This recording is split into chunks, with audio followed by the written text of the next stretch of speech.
Good morning, good afternoon, and good evening, ladies and gentlemen, and welcome back to the Gamers Without Borders qualification run. My name is Blue. Joining me here on the broadcast once again is Stokes, and it's our pleasure to be back for day 2 of the action here as we troll our way through all 3 of the regions we have representing Gamers Without Borders and Rainbow Six this year to see who is going to top it out. This is the last day of Bravo stream action. That doesn't mean we're going to be at any lack of it here. Isn't that right, Stokes? So we get prepared to start talking about the day's festivities. Oh, absolutely. There's so much action to be had today. We had a kind of a long day yesterday, 8 maps, but we're back and ready for it all over again with a possibility of 9 today, John, and a lot of exciting matches because we're looking at what's happening inside of the lower bracket. Yesterday, we kind of had the gloves on, right? Everybody had an extra life. Today, not so much. It's going home is the only option if you lose. So it's going to be pretty interesting to see what everyone is willing to bring to the table today, willing to bear as well, because, you know, earlier in the day yesterday as well, we saw quite a few Azami bands working their way in. You know, people kind of eyeing that up, seeing if they really wanted to show it for the future or not just yet. But we ended up getting some pretty interesting matches with that as well. So a lot of excitement to be had here with Gamers Without Borders. Probably a bit more of that going to play out today. We do want to remind you guys as well of what exactly the teams are playing for, starting with the charities that they can contribute their prize winnings to, as this weekend's tournament is all about these donations to these charities. I want to thank the charities that are participating, of course, in Gamers Without Borders this year. That is a big shout out to UNICEF, Gavi, the Vaccine Alliance, Direct Relief, the King Salman Humanitarian Aid and Relief Center, as well as the UNHCR, the UN Refugee Agency. Our teams will be taking home a large share of a prize pool, which we'll be showing that on screen in a second as well, as we get through the format, and they'll be able to pick which of these 5 charities they can have their money going to. Here's the format once again, though, if you folks can see it.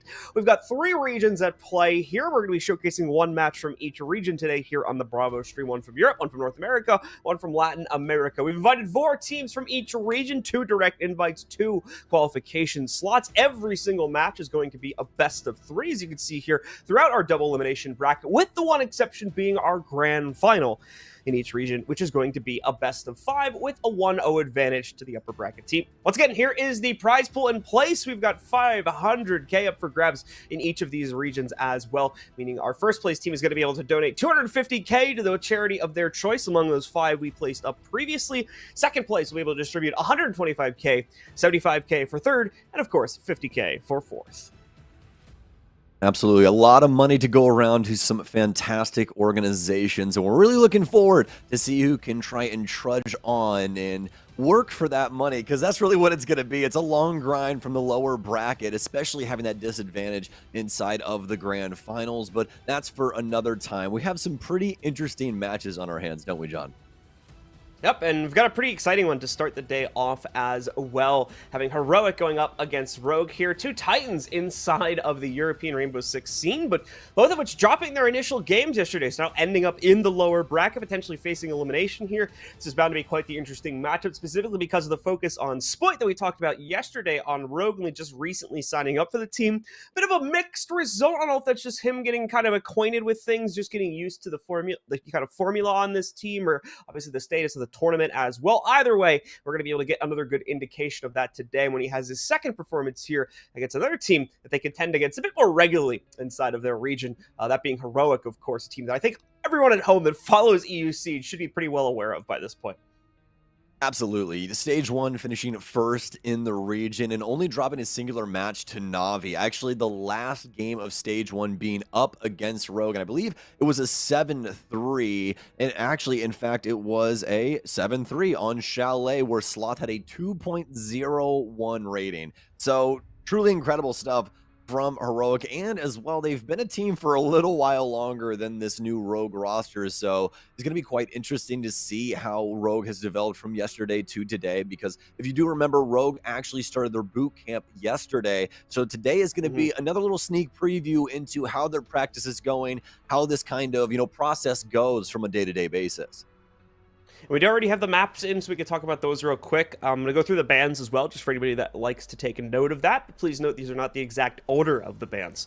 Heroic banned out Skyscraper as well as Theme Park. Rogue banned out Border as well as Chalet, which took us to Heroic having the initial pick. They chose to go to Bank for our first map, followed up by Rogue picking to go to Oregon for map 2, Finally, Heroic as well as Rogue had their final bans of Clubhouse and Villa respectively, which left Kafe Dostoyevsky as the final map. So just to refresh it, as I know that was a bit of a mouthful, Bank, Oregon, followed up by Kafe are going to be the 3 maps at play here in this series.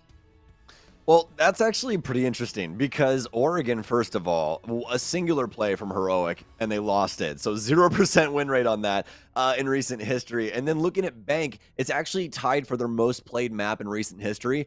33% win rate on that. They have 3 plays. And then lastly, the best map in the entire pool for them happens to be Kafe at 3 plays with a 100% win rate. But that obviously means they have to get through the first 2 big struggles. But the good news is that obviously Rogue is going to be experimenting with a lot of things, trying to find themselves. They're soul searching with this team at the current moment. So Heroic more than likely trying to stretch their legs on some maps that recently they haven't felt the best on. All right, well, here we go, ladies and gentlemen, into our first map of the day here. On to Bank. As we get things started out, this is the pick from Heroic, so we'll have to see how things go for them. And if they're going to be able to carry their ELO reputation forward, or if Rogue will be able to get some revenge from their initial loss yesterday versus Victus. Try and go back against them or the loser from the upper bracket finals, which, by the way, folks, that matchup is going to be going on over on our main channel.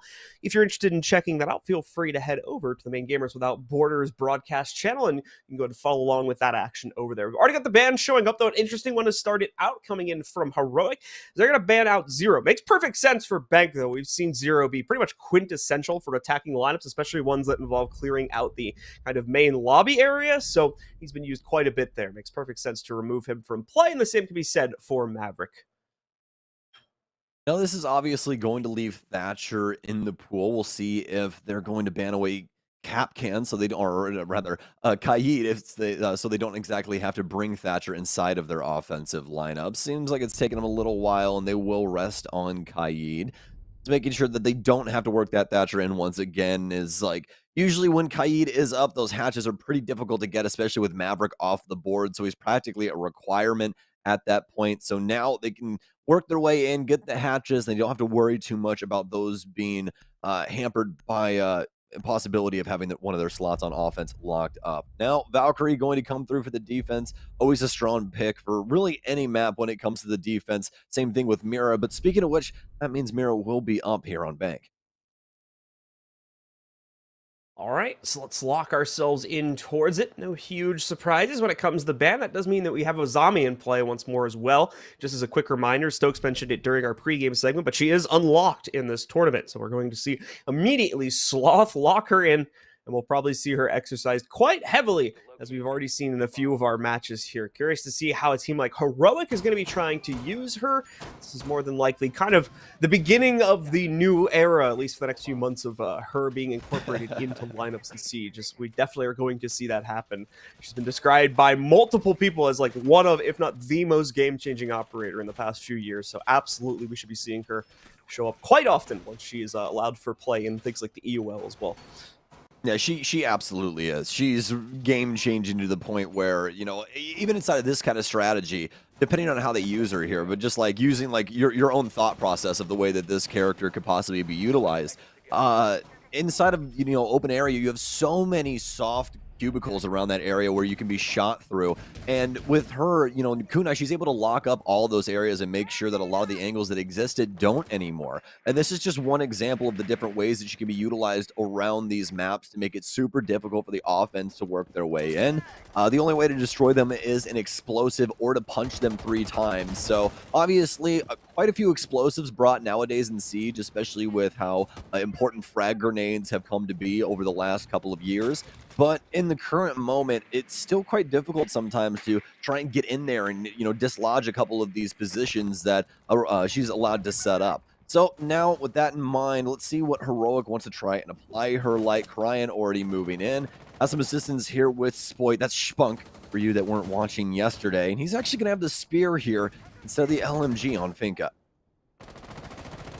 At the moment, just lining up to fend off any immediate aggression you would see from Heroic inside of Jay or Stock. Not going to get that, though. Stock is under pretty tight control by the members of Rogue right now. A mad dash being made from one of the players here as well, just to get them out of dodge, and they are able to escape from it here. But Spoit still able to line up for the initial kill here as Rogue takes down Gorgona. It opens up access to Jay for themselves, be able to transition that into meeting as well because of the kill against Gorgona. So not a bad frag to find here on the opener. Gets them the majority of the upstairs control they would want to try and fight for. Now they can focus a bit more on getting access to the hatches down below and opening up an execution route here very early on in the round as well. So good progress being made here by Rogue so far. So pretty dedicated to this top floor. Heroic, steadfast on the second, playing around the hatches, have Grizzly available for rotation, but Benja's actually going to get caught off guard trying to come out of Teller's office. Now Rogue have to try and play this out. Going to be pretty strong here with the 5 versus 3 for them. Heroic in downward position, obviously, at the current moment, but Grizzly has the opportunity here to make a play. Not able to land the shots onto Cryan as a frag grenade will come in. Won't be able to hit its mark, though, as he's more than likely vacated the elevator. But that means that Spoit's going to have to worry about the main stairs here. Luckily enough, though, Grizzly, he's going for the far rotation all the way to blue. This is going to require so much effort from him, and unfortunately enough, it's going to be nigh impossible for him to do much. Way too many bodies up, meaning that they're going to have this flank covered. The first round is a Rogue flawless. Yeah, Rogue reading into all of the attempts from Heroic to really pull up anything at all. They're just right into hook, line, and sinker. Perfectly by Rogue there. Excellently done as they control, indeed, a perfect first round for themselves, or a flawless first round, depending on what your preference is. And take that for themselves. Heroic are not even going to think about retrying things up in the open area site. Just way too much of an extension out from their initial spawn point for them, and nowhere near enough follow through and actually making their strategy work out. So they're going to fall back where they don't have to worry about that as much. Downstairs into the basement here. This also means we're going to see a pretty drastic change up in the operator department. You can see 4 members of this team ended up reselecting their kit in some way during that operator pick phase. So a little bit of hesitation in terms of how Heroic want to manage this, but hopefully they locked it in now that they've descended into the basement where they've got a little bit of a safer harbor to fall back to if Rogue's early clear is going to be just as strong. Very interesting. So Heroic, yeah, as you were talking about with this reselection here, trying to dedicate themselves more to a roam style of play, just like they did in the last round, but obviously having some more supporting utility for this. The Vigil coming in, the Mira just for the site play so that Uno can play by himself but still have a lot of insight. You can see they're actually reinforcing the single panel for Garage as well, which is something that traditionally doesn't happen. A lot of people like to play the angle from Garage, but the reason they're doing that is because, say Cryan, walks inside of that area, he actually has another window to look into that area and see what's happening down inside of that garage space. And that means that he's able to kind of call the roam game back from Heroic without Rogue really able to push upon him and, grab an angle that could potentially be fatal to him inside of red. So this is a really strong strategy here from Heroic. It just matters how Rogue is going to be able to break this down. Bank usually pretty chaotic when it comes to the roam clear because of all of these windows. And it's going to show yet again, Kanto with 2 as he'll knock one down to the top of Marble. Won't have the confirmation on Gorgona just yet, but it seems like he's got a good idea, and indeed, Split will be the one to finish it off as he approaches the stairs here. Cryan begins his descent into the first floor now that they've cleared out the second, but Uno does get the first response going for the defense as Split is taken down as he attempts to get Beeper's control at the bottom of the main stair. It's going to cause some hesitation for Rogue, but hasn't slowed them down entirely just yet. We all know going to be held up here for a moment as his drone gets jammed out, but thankfully a quick redeploy will fix that. Group it up with the rest of his teammates, send that downstairs, and start giving them a better idea in terms of what they're going to have to deal with for Heroic's setup here. As they've finally given up the Ghost on the first floor hold, and that means Rogue can focus up a bit more on their attack of the site. I say that actually, I missed this. Sloth apparently still sitting here, so he was able to maintain his position, but he too is going to give it up as we see there just now, and work his way back down through the hatch also. Well, Deepak still with a strong position there. It seemed like he was trying to hop up on top of that and potentially get an angle down to the bottom of Marble. Haven't seen that one before, but it would have been quite interesting. Unfortunately enough, no one really in the area for him to try and get a kill onto. Kanto, though, feeling himself after the earlier kills, trying to wall bang into red, but won't be able to discover much. As the rest of Rogue, looks like they're planning to try and shift things on over to a server attack, and this should be pretty easy for them to start gathering control of CCTV, all the walls soft because of that roam game and all the dedication to it up top. Cryan's going to pick up Grizzly as well, as he's just simply lurking over near the main stairs. Heroic have been completely caught off guard. It's Kanto with the triple nitro cell out, but it's going to land on deaf ears, and Uno dead to the world now. Rogue, oh my goodness, it seems like they just got what the defense needs right now. No way that they can really do much. Really have only been able to stifle 1 kill at the current moment. Really don't know what's going on. We'll have to see what Heroic could potentially do as they'll look towards the top floor. By the way, Rogue came to play today and at the moment are shutting down any advances from Heroic. So Heroic needs to figure out a strategy to win this out. And unfortunately, they don't seem to be able to find that either the first floor or basement sites. They're going to rotate one more time here all the way up to the second floor. Only leaves them one additional option aside from this. So if they aren't able to lock things in on this one, expect potentially a pause to show up. These gentlemen, as they attempt to find a winning strategy against Rogue here, who is just clearing them out so quickly and so efficiently here. Heroic needs to find a center, needs to find a position that they can consistently hold on to slow this process down, because at the moment, Rogue are just working their way down the checklist with a really efficient speed here, and it is really preventing Heroic from doing anything about it ultimately at the end of the day, because they can't even win out a lot of these early gunfights, let alone maintain the positions that they're fighting for. And it's exactly that, John. Those early engagements are so detrimental to Heroic. There's really not much they can do past that point. They kind of have to wish upon a star and hope that something can happen for them, because there's really nothing going on inside of a 5v3 if it's played properly. You know, you can play your man advantage, you can take your time and drone things out, especially when Kanto's getting 2 kills from the north window within the first 45 seconds. I mean, you have so much time to break down the remaining parts of the map, and it just makes it super difficult for the Heroic, clear, or not, rather, Heroic hold on the other parts of the floor, because they've dedicated so much there with their resources. So it just makes it way too hard for the actual site setup at that point. They try and fall back, but Rogue, with their extra utility as well as their man advantage, just too powerful inside of that situation. But fortunately enough, they've shifted towards the top floor, and nobody's dead yet inside the opening 50 seconds. I had to cross my fingers there for a second as Spoit was swinging the north windows, but no shots coming out of the LMG just yet. He has switched to another firearm, and it's actually going to be Sloth first here. Take out D-Peck. These castle barricades here in Checkers will start going away and attempting to get rid of some of these kunai barricades here as well inside of Checkers that Sloth has been able to set up. Another beautiful idea here being utilized for character as Uno, actually going to be able to take down Kanto. I don't exactly know how that kill came to fruition, but quite interesting is right when we switch over to his camera, he is dead to the world. Spoit corrects that, though, and is able to trade things back in a separate fight against Gorgona. Currently is working on the repel position. Fortunately, the only area where Rogue has found success, as we can see a few other members of the team have tried to work their way into areas like the small office here inside of the lobby, as well as Crying just now entering the lobby itself. But a lot of this, I think, is because Heroic is backed up and is letting Rogue take these positions away now, considering the time that has dissipated in the round here. Nate attempt to try and dump this on the player holding onto the elevator banks, but it goes way too deep, possibly assuming that that elevator player may have been falling back, but is not going to be the case. They're continuing to maintain their position, and that's not going to be the only problem point they have to deal with here. Leon is lost on a main stairs advance. Spoit's able to make up for it as he just hopped right in through the connector, takes control and takes out Sloth along with him. Now it's just the backside players to be dealt with, including the one back in the banks here, one that potentially could cause massive problems for Spoit if he doesn't deal with it early on. So I think he's going to end up prioritizing it, and indeed goes for it now. There's the peak, the first attempt from from Grizzly to take out Spoit, but it won't work out. Uno trades it back a little bit closer towards the back of the site here, and that will now become Spoit's primary target. One other additional player stands in the way here for Rogue, though, and they're going to be sitting in the back of stock, so an intense 2v2 is deployed. Helping out Spoit is going to be Crying from the edge of square, but he doesn't have the confidence to move forward or the safety to do so. Finally, the stock player is revealed, and wow, Spoit goes as well for the other one inside of square. That's going to be a quad from him. Beautifully played as Crying shuts the remaining players down, however, and secures the round for Rogue. Excellent recovery. After finally Heroic got off to a good start on this defense, it still wasn't enough to fend off against the power of Spoit.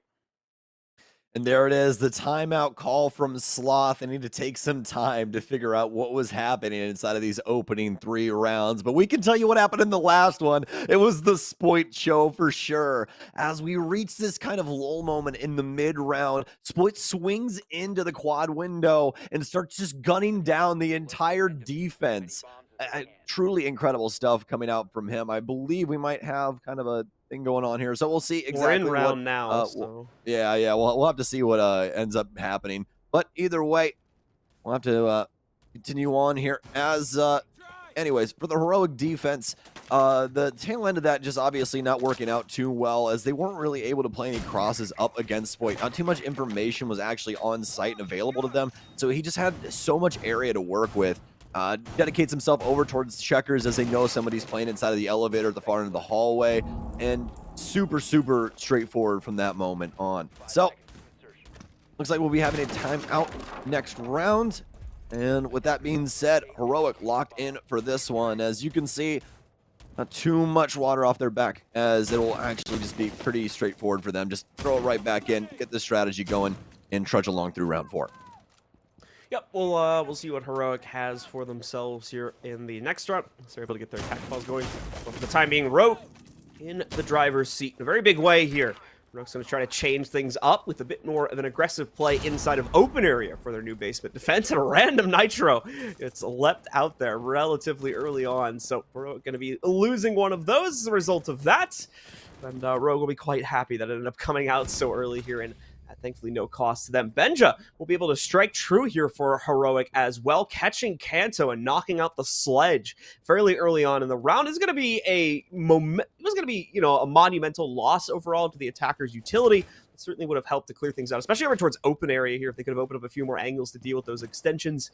Kanto, though, now removed from play. It's going to be Heroic once again setting themselves up for success early, but look at this drone positioning from Spoit. It's going to be giving himself so much intel. He's got the Inox track coming in to help him out a little bit too. The problem is he doesn't want to give himself away too early on here. Wants to make sure that when he shoots through this, it's in an accurate position. So holds himself back, of course, watching out for flanks and the like as well, especially for main stairs, but just doesn't have the confidence to go through with the floor shot. So he's going to end up going for a direct push instead. This is arguably going to be a little more dangerous, though, because he's got to be paying attention to that cross, even though I don't believe there's any immediate threat from it over there inside of Tellers. Does look like one member of Heroic could rotate in from Archives here. Just a nade toss, though, and he's very well aware of that potential threat from the inside of Tellers, as you see him immediately flick over to it after the nade's thrown out. Rogue locked in this position at the current moment. Spoit with really no other places to go. He's just going to try and swing off the beepers, but Benja's ready for it. Has the sound cue and a triple kill for himself. Leon drops down, but now he's got a double. Has some space inside of open area. Stuns out here towards the small office. Have to get another magazine inside of this gun with the amount of people running at him at the current moment. But you have to remember, the site's also downstairs, and Rogue have actually came out on the worst end of this. Ain't too much done here for Heroic now, and Sloth still in a very stealthy position, but he's been droned out. They know he's inside of the area, and Leon Gids with a great move and a triple of his own now to equalize here inside of the 2 versus 2. 30 seconds remain. Drones still active. Able to get some extra information around Red. Knows one's playing inside of Gold Vault, but has no idea of the second positioning. You believe that will be Uno over inside of Elevator. Well, to get rid of at least a piece of utility. Stun in hand, stun down, and the drop to come in soon. Minimal time. He's actually playing the stairwell, and he's dead. Smoke down. Has to try and move through for Cry, and the Twitch cannot get it done either. The cross angle from upstairs. What a move from Uno. A retake that was needed onto the mid-floor, and they'll be able to lock up yet another round. Well, actually, they're first here on defense, as the timeout will actually come in. A pretty action-packed one there at the very tail end. It's going to get probably canceled here. We'll just roll through it regardless, as we did just trigger it. You probably saw Sloth right there calling they don't need it anymore. But either way, talking a little bit more about that round, masterclass performance from what we saw out of Leon. Just, won? You know, come on. We don't need it. Wasn't enough. It's fine.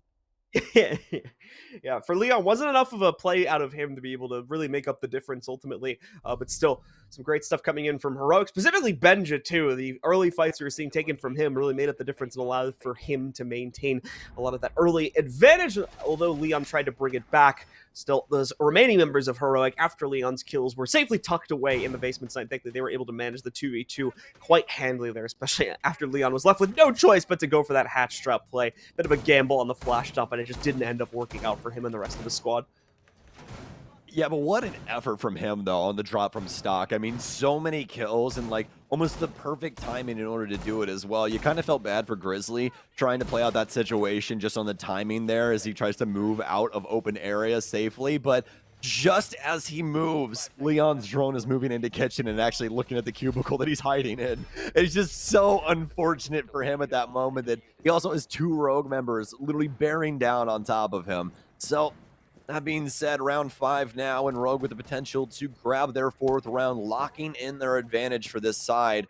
Heroic able to fire back, not needing the timeout any longer when they initially thought that they did. That's honestly a great showing of the mental as to how today could potentially go for them inside of this best of 3. Initially thinking they need that, but instead just reset it in going into the round in a pretty crappy circumstances, to be honest with you, but able to persevere and pick up their 1st round nevertheless. So now shifting gears on over to yet another attempt here for open area. Cryan is going to be back onto the Nook.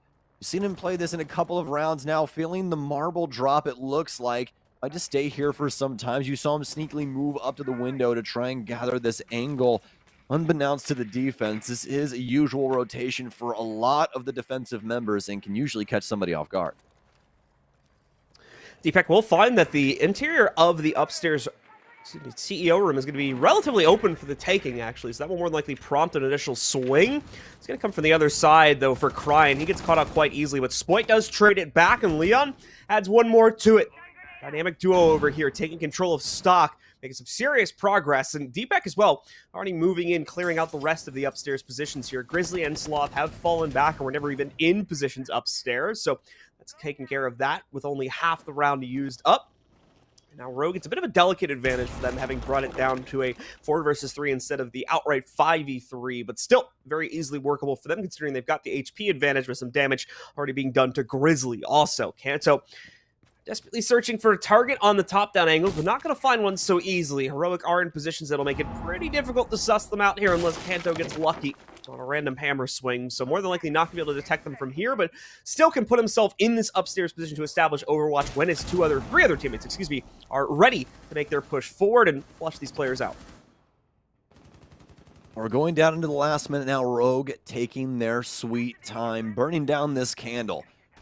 Big thing is now is that Rogue do indeed have at least a man count to be able to tango with Rogue. Somebody just has to land that double. And Sloth now under some pressure of his own as Kanto does indeed have that verticality that Rogue works so diligently for. Looks like they want to try and go for this drop here inside of Janitor, worried about the rotations, and they dang well should be. Gonna smoke that off as Kanto applies more pressure from the verticality of this area. Has some nades still, but they really need to act quickly. It's getting into a pretty desperate time, but that's going to call for desperate measures as Leon hops in. He's lost the case. They've lost the plot, and Deepak's killed his friend. Uno down. It's all left up to Deepak, and Uno's got him. Heroic with back-to-back rounds after Rogue self-implode.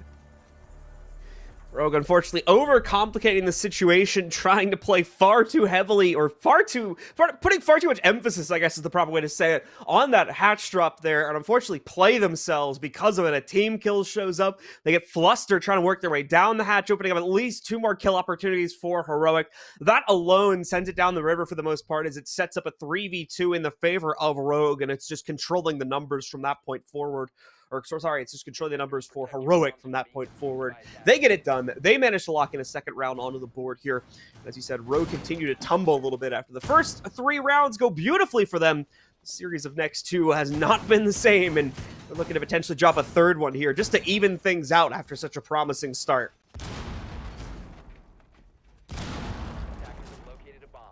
The potential to tie things up here in round 6. Honestly, I didn't think we'd see it, especially after we saw the timeout attempted to be called there at the tail end of round 3. But Heroic obviously not needing it, even though they thought they did. Unfortunately enough for Gorgona, it's really just been the assist game for him, but he's done a lot of the heavy lifting when it comes to a lot of these operator choices, Castle included. I mean, yeah, you got the 1.5 sight, but the it shoots so slow, and especially up against the current meta of the offensive weapons. Their arsenal is just so very strong, and it's quite difficult a lot of the times to try and take some of those fights, but we've seen quite a few moments with this weapon in the past, so look to Gorgona here in round 6, potential to get on the board on this top floor defense. But as for the rest of Heroic, pretty straightforward across the board. Zombie back in with that castle. We talked about before, this is a pretty unique setup that you can use now around that checkers area to lock up more windows than you used to. And that's going to make it to where that area is highly playable in comparison to just being kind of safe on certain angles in the previous history. Cryan will self-insert into open area to start this round off, with the rest of the team focuses on that drone presence around square in order to establish things early on. Here, Cryan is going to see if he can maybe line up with some intel from his teammates, and if he can get a shot going from down below, that would be excellent here from the nade. And here we go, he's going to line up for one of those right now. It's a ping for one of those zombie barricades to go in. Shouldn't be blocking things off on the floor, though, unless we saw a really weird strategy come out from Heroic. The first nade, though, is not going to lead to a whole lot of damage, so we're just going to see Benja take a sliver or two away from himself, about 10 HP getting bled off. That's nothing really to write home about. That one will be a little different, though, as both Spoit as well as Kanto, and then Kanto for a second time, all able to find entries quite suddenly as well. The team had moved in and taken square control, but only just now do we see them swing over to try and take J, and they succeeded in doing so. Kanto's going to be a little worse for wear here. Not much that he can do, at least until he gets a Finka boost up, which I'm actually surprised we haven't seen that come from Spoit already. They're potentially expecting another member of Heroic to swing out, and they'd be right to assume so, because spins right out to get the second one on Kanto. Yeah, he was low already, but it's still impressive that he went for it, as he also got Spoit to start it all off. It's 12:26 in the afternoon. I'm not supposed to be making noises like that. I really hope I didn't disturb the neighbors or something, because that was just so gross, Sloth. More grenades coming in on him, but it doesn't matter. Finally, Leon will shut him down. It's up to Grizzly to try and clutch this out. Fortunately enough for him, he knows one's on the window position. Knows Leon has to be trying to move around, but he hasn't switched over to the other angle just yet, and he's taken down. Doesn't have the audio cue as the Selma's going off. It's such a loud piece of utility, and they already had the hot pings on him. He's a stick in the mud on Banana, and now he's gone. That's going to be the shifting of sides after Rogue is able to lock it down for the 4-2 half. Rogue with the recovery, despite the very nice play from Sloth that nearly brings it back from the brink. The entries just too strong again there from the members of Rogue on the assault. Talking out 3 members of the team before the fight even really got started, leaving Heroic with a shell of their former selves. And Sloth, although he nearly brings it back, it's still, unfortunately, fighting back from the brink. It is just not enough of an effort to bring them into a winnable position when their other teammate was locked out so heavily on the exterior area of Banana there. And you can see how both angles were established against him, despite the fact that he had intel on one of the players. It was just too little of a window to contend with. So it falls into Rogue's hands, and they pick up the 4th round instead of the 3-3 tie that some of you at home may have been expecting. Rogue with the edge. They now need 3 out of the remaining 6 rounds to close down this first map. Important to note once again, folks, it is only the first map of the series here. So we'll have 2 more potentially to come up, which means a nice rebound possibility for Heroic if things do not go their way in the second half. Let's see, though, if they can find increased prowess. Now that they have swapped sides, they're going to be spawning in with their first attacking roster. Includes a Ying as well, so we could see some interesting stuff here. Execution, utility. Lots of LMGs in play now as well. That's the thing, is when you throw Ying into the mix as well, that's going to be 3 LMGs instead of the usual 2 that we see at the current moment. So, Uno on quite a few bullets to his name as well. We'll see how this will work out and exactly how he'll have to play out this position. He's got the secondary hard breach. You can see that's kind of here to assist Grizzly and make it where Grizzly is allowed to be a little bit more active in his play. Doesn't have to be quite as safe, as they still are going to have availability inside of the hard breach department. But the big thing is that it is going to be a basement defense, so they'll have to look at getting more than just the server hatches open. Spoit actually will be found out via that drone. He's going to sprint right through. Bullets coming through the checker wall. He'll double back. Knows somebody's on the window. Taps Gorgana in the shoulder, just barely missing his head. And now he's gone as well. Peeks back into the LMG. Again, so many rounds. You're going to spam these angles, and Gorgona will take him down. I'm really going to blame Spoit for that one. Was running every which way he could to try and find safe harbor, but there was a manhunt called by Heroic to try and take him down. So Spoit is isolated and knocked out. Unfortunately, didn't really have much in the way of team support either, so there was nowhere he really could run to that would have been safe or where he would have been able to guarantee a trade there. Just had to try and pick the best fight he could, and unfortunately ended up trying to go for a losing one there. So outright, early advantage goes to Heroic here. No sign of a trade, and probably won't be one for another 20 seconds or so. But considering the kind of hold-off time that Heroic has built into after killing Spoit, his death is actually wasted quite a bit off the clock. We're already approaching the 1-minute marker here, and Heroic are just barely getting off the second floor now. Well, shifting into the basement for Rogue here. Very first time, and some big picks already coming through here inside of this second minute. Oh, but that's firing unfortunate. back now, but no, as the swings go awry, Heroic will take down 2 more, and it's all left up to Deepek at the bottom of blue stairs. No verticality, fortunately enough, over the stairwell exactly until he peeks the door, but nobody managing the angle either. Deepek with the potential to at least get one, but as soon as he does, that gives up his position. He swings out, and there's too many people in square. So many bodies still alive for Heroic.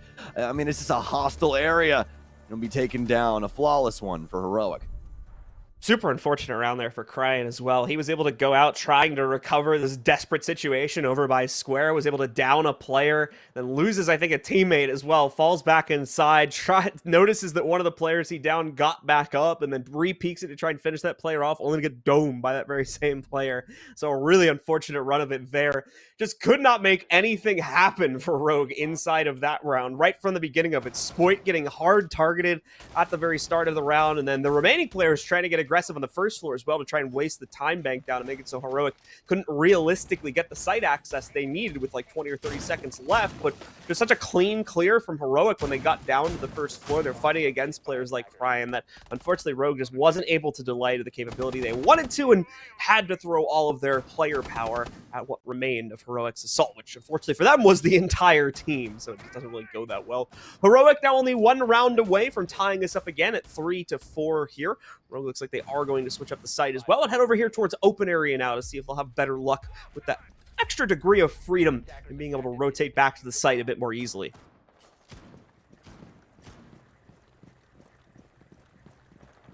Well, quite a few drones being taken out inside of prep phase. Heroic really wanting this intel and willing to give up 3 drones for it, down to 7 before the round even starts. And now, be clearing out this west side here. Starting things off inside of the lone office will be Benja, tossing some drones in and trying to assist with this clear on the frontward side. Obviously going to be the open area defense here, as there's going to be quite a bit of droning to be had just given the circumstances, especially with the availability to play not only archives and tellers, but also to play upstairs inside of the CEO office. So some easy angles here for Benja to pick up. No reinforcements here towards this west side of the E2 hallway, so be able to hold this down for a time, but playing inside of there isn't exactly the greatest time either. But a few soft walls, not the best angles. Wants to try and get rid of the castle barricades as well. This Heroic continues to try and break up a lot of the utility setup and info game here in the main lobby.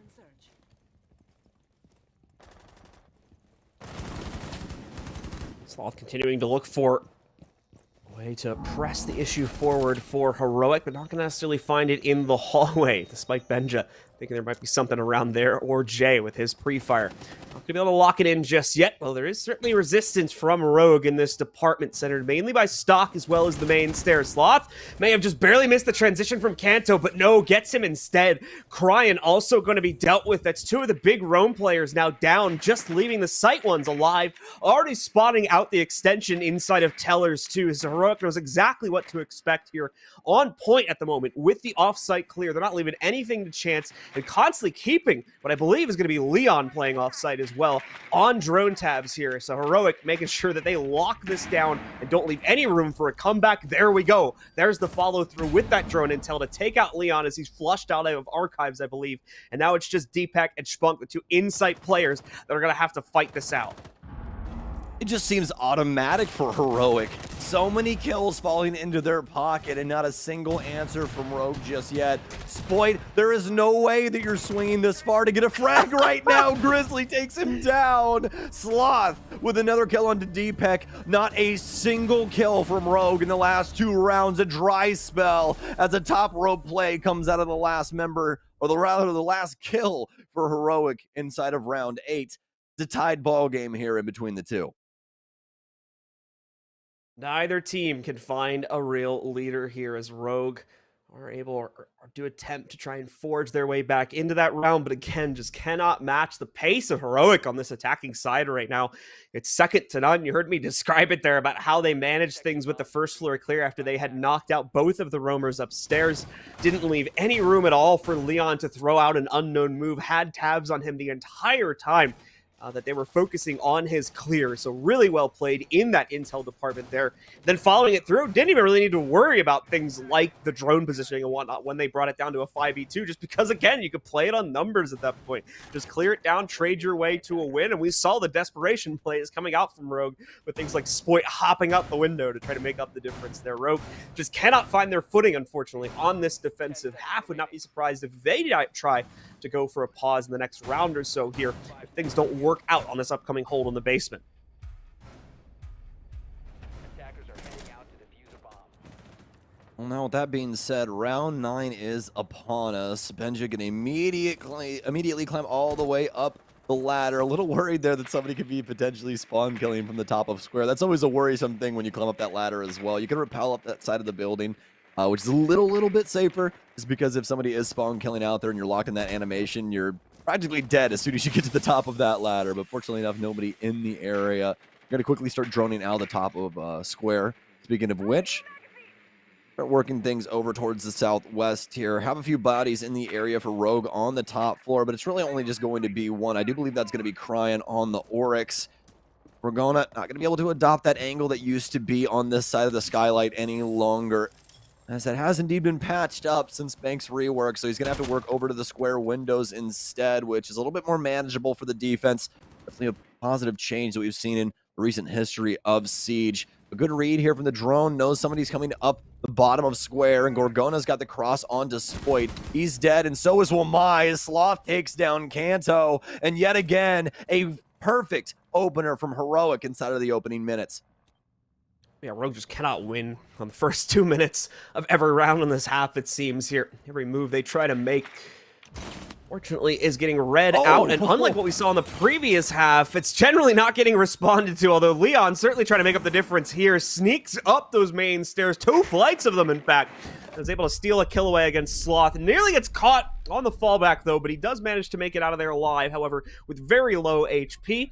Thankfully, it's more important that he stays alive at this point, just because the utility is also carrying in his pocket. We are approaching that last minute. If the members of Heroic are able to bleed this down to about 45 seconds, we see a bit of a one-dimensional push come in from the Heroic roster. Could lead to some good things if he uses those toxic bays, but with Crying going down, may not actually get the opportunity to really do that now, as unfortunately there's just too little player count left to spread out among all this real estate and stop the Heroic members from flooding into the site. It's going to be very much the same thing that happened just in the last round, coming up here at some point in the next 30 seconds. Yeah, poor Crying was just trying to get away from the Heroic onslaught. He's like, I don't want to be here. Tries to dash into the hatch, but Ben just managing it at the time. Loses his life, and now it's down to the 2 versus 4. Sloth, the only fatality so far for Heroic in the last 3 rounds, and now looking to close out their 3rd in a row, giving them the lead here after round 9, if that's the case. Gorgona's dropped into server. Benja now dropping into CCTV with him and has yet another kill. Looking for Deepak, and he's an easy find for Uno. The T95 will get it done. So will the Candelas, completely blinded out inside of Gold Vault, and that's Heroic with a solid 3. A 3-peat here going into round 10 to take the lead away from Rogue. Definitely would like to see a Rogue timeout, assuming that one earlier wasn't there. I was pretty sure that was Heroic, so Rogue should still have one available for themselves. This is looking bleak here, especially as of the last 2 rounds here. A little bit of a showing of life from Leon making that stairs play, but other than that, they're just bowing down to the early advances from Heroic here.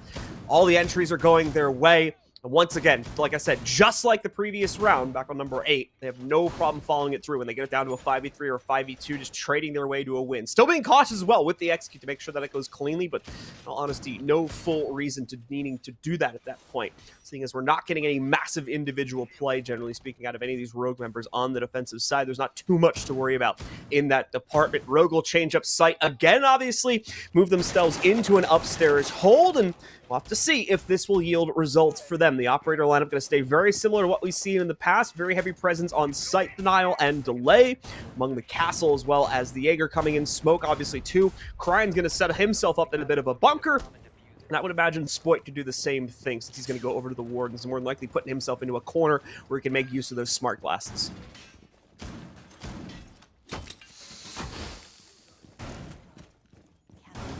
Well, now Rogue trying to set up the rest of their site here. The Azami using those Kiba barriers will be able to set up a couple of new angles as well.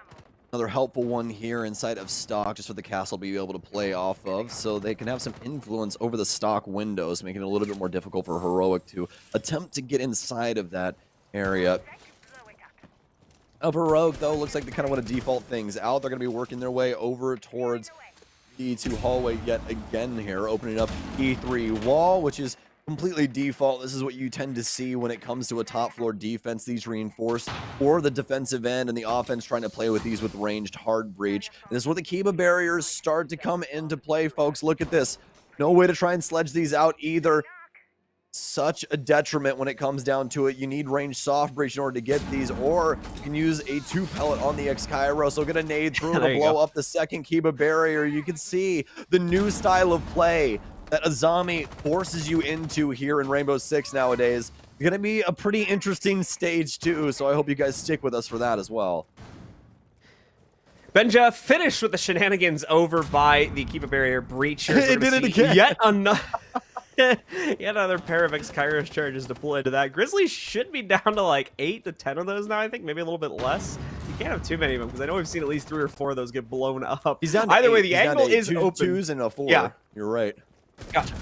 So Heroic is going to be continuing to look for that opening kill, and they'll finally get it. Benja takes him a while of soul searching, or scope searching, if you will, here, but he is able to lock in the initial frag on a Kanto. Cryin falls directly after that, and so does Leon, because Sloth just commits himself to the top of Spiral and is able to claim both of those frags with seemingly no problem. Again, this is what I was talking about. Rogue are the one forcing these challenges out, but they're just not able to win any of them.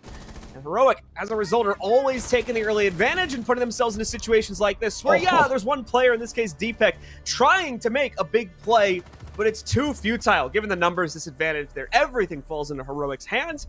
They're just a few rounds away now from being able to lock in this game because of it. Poor Deepek swung into, I'm not even joking, 3 separate angles right there.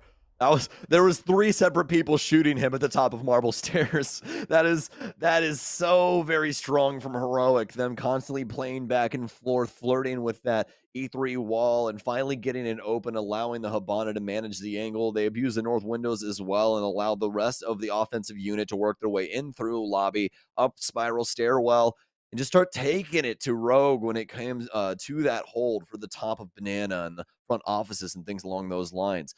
There's way too much pressure coming in from Heroic on way too many angles, and Rogue getting systematically dismantled yet again here. They're just not able to get kills on this defensive side. They've been able to at least play into the utility game, but when it comes down to the actual frags, they're dead in the water, and that's really what's changed up here. Heroic now linking together 4 rounds and looking for their 5th round to settle this 7-4. And not necessarily looking like there's going to be anything to stop it showing up from Rogue as well here. They have fallen off pretty massively, and all of their early attempts to try and take fights or just make plays, which has seemingly been the hallmark for them here inside of these defensive rounds, is just not really panned out. So I'm curious what's going to come out of this pause. It is going to be expiring in just a second here, and we'll be heading back into the round. We'll have to see what Rogue can potentially bring to bear, whether it's going to be really doubling down on the aggression and trying to do some really wild stuff, or pulling it back a little bit. Unfortunately, they're not really going to have a choice, because it looks like they're going to open areas. They do need to play into an extension upstairs to some extent, as well as that Teller's play also. So we will have to see how they try to get better control over things inside of that first minute or two, because if they can't find a way to turn that initial gunfight back around some way, or just at least fight back against it better, trade the numbers down evenly even, then more than likely it's going to be Heroic walking their way through it again to claim a 7th round. Need to locate and defuse bombs. And forgive me if I'm wrong, but I do believe that Rogue got a singular kill in that last round as well, right? I think so. I don't have the greatest memory of it, to be honest with you, so it might have been 1 or 2, but I think you're pretty close. Either way, that is 2 to 3 kills inside of 4 rounds. That's the potential to have 20 frags. That's, well, obviously. So it's quite interesting just to see the way that Heroic has been able to work the map to try and keep themselves safe while also taking it to Rogue so far here on the offensive side of Bank. Because when they were on the defense, I mean, Rogue looked pretty strong. It looked like, you know, when we switched sides, it was going to go back to kind of the teeter-totter that we saw in between a lot of teams yesterday. But that's definitely not the case. Heroic's offensive side on Bank is lights out so far. It's so very difficult for Rogue to get an inch, and every time they even get a centimeter, I mean, Heroic takes a mile at that point. So We'll have to see if they can try and do something different here. They brought in the Pulse for Leons for some extra info. Also, Deepek bringing in the Aruni, hopefully having the DMR. I'd love to see that. A lot of these fights have been happening at longer distance engagements, and that EBR can reach out there and tag somebody down in about 2 to 3 shots. So, let's see how this will go down now. As we're about 35 seconds in. Heroic working their way in through ATM yet again here. Always starting things off with lobby. They're so confident with this opener. Sloth trying to go for an early nade play here. It's going to be off the mark, unfortunately, as the member of Rogue that would have been a victim of it is well back in Tellers behind the safety of the wall. Does deal with, I believe, the utility. There was a bulletproof camera sitting on the wall, so should have been able to knock that out. And that, I believe, was the main target of the nade also. So Sloth will feel the confidence to move forward now that he's gone into the drone and spotted that the members of Rogue that are going to be sitting back in Tellers are relatively reserved, not trying to jump out here. Rogue will also make a swift transition to get themselves up onto the second floor here. It does look like Rogue have kind of curtailed most of their early gunfighting tendencies. They're not trying to force themselves into it, just maintaining the necessary presence. They've even abandoned things upstairs, as you're going to notice here. Didn't even go for any type of setup as far as I can tell. So they're trying to play this entirely horizontally in hopes of having a better late round, which is working pretty well so far. As you're noticing, Heroic, well, yes, they're getting a good amount of map control. They haven't necessarily been able to translate it into anything workable in the kill department just yet. Now, they are going to have access to that top floor, as you said, and that's going to allow Benji to start breaking up this flooring, though. And also, Uno has indeed brought the IQ, and this is a big part to this because they'll be able to keep track of Leon. Now, we don't know exactly where he is just yet. I do believe he is one of the players all the way downstairs, as you can actually get a read on people's location all the way on the 3rd floor if you are standing. It's just maximum instead of that range of that radius, the cardiac sensor. So, as long as they're not standing on top of a desk or anything, he should be able to see them. He's keeping track of the stairwell player at the current moment. Kanto go down to Benja, though, and Heroic has been so very strong when they get these opening bloods. They're looking to try and capitalize here again, but luckily enough for Rogue, it's taking quite some time in order for this attack to come in. Yeah, once more, Heroic having a much bigger issue this time, getting themselves into fraggable positions where they can easily take out the members of Rogue, as Rogue has been forcing those fights in previous rounds. This time, no more, though. They're holding it all back and letting Heroic thrust themselves into the site. Despite this presence, though, they are able to successfully get down the hatch drop, and it's looking like they're going to be able to line up their plet. Sloth as well, taken out of the member of the team, but Cryan swings in from an interior site position just by the window here as well. It all doesn't matter, though, as Heroic are able to clean up shop. It's too passive almost from Rogue, as they back up too much, allow for the hatch drop play to go through, and that on top of already established post-plant positions means it's another easy closeout for Heroic. They take map number 1 in this series, 7-4, ending it on the 11th round. I mean, what an offensive side there from Heroic. Clinical in their delivery, able to take so many rounds away from Rogue and not even having a man advantage once. You have to feel for him at the current moment, but hey, it is what it is. That is boot camp when it comes down to it, especially with a fresh team. But fortunately enough, folks, we have our break ready for you. So we're going to send you to that really fast so we can get into map 2 momentarily. Stick with us. We'll see you in just a moment.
Welcome back once again, ladies and gentlemen, to the Gamers Without Borders qualification tournament here. We're running 3 tournaments throughout the weekend in Europe, Latin America, as well as North America to find the best of the best, as well as give out a whole chunk of money in charitable donations throughout this weekend and qualify teams from each region to our main event, where we're going to have a whole lot more money on the line and actual prizing going directly to the players. Exciting stuff. We're in the midst of our first series of the day right now inside of Europe.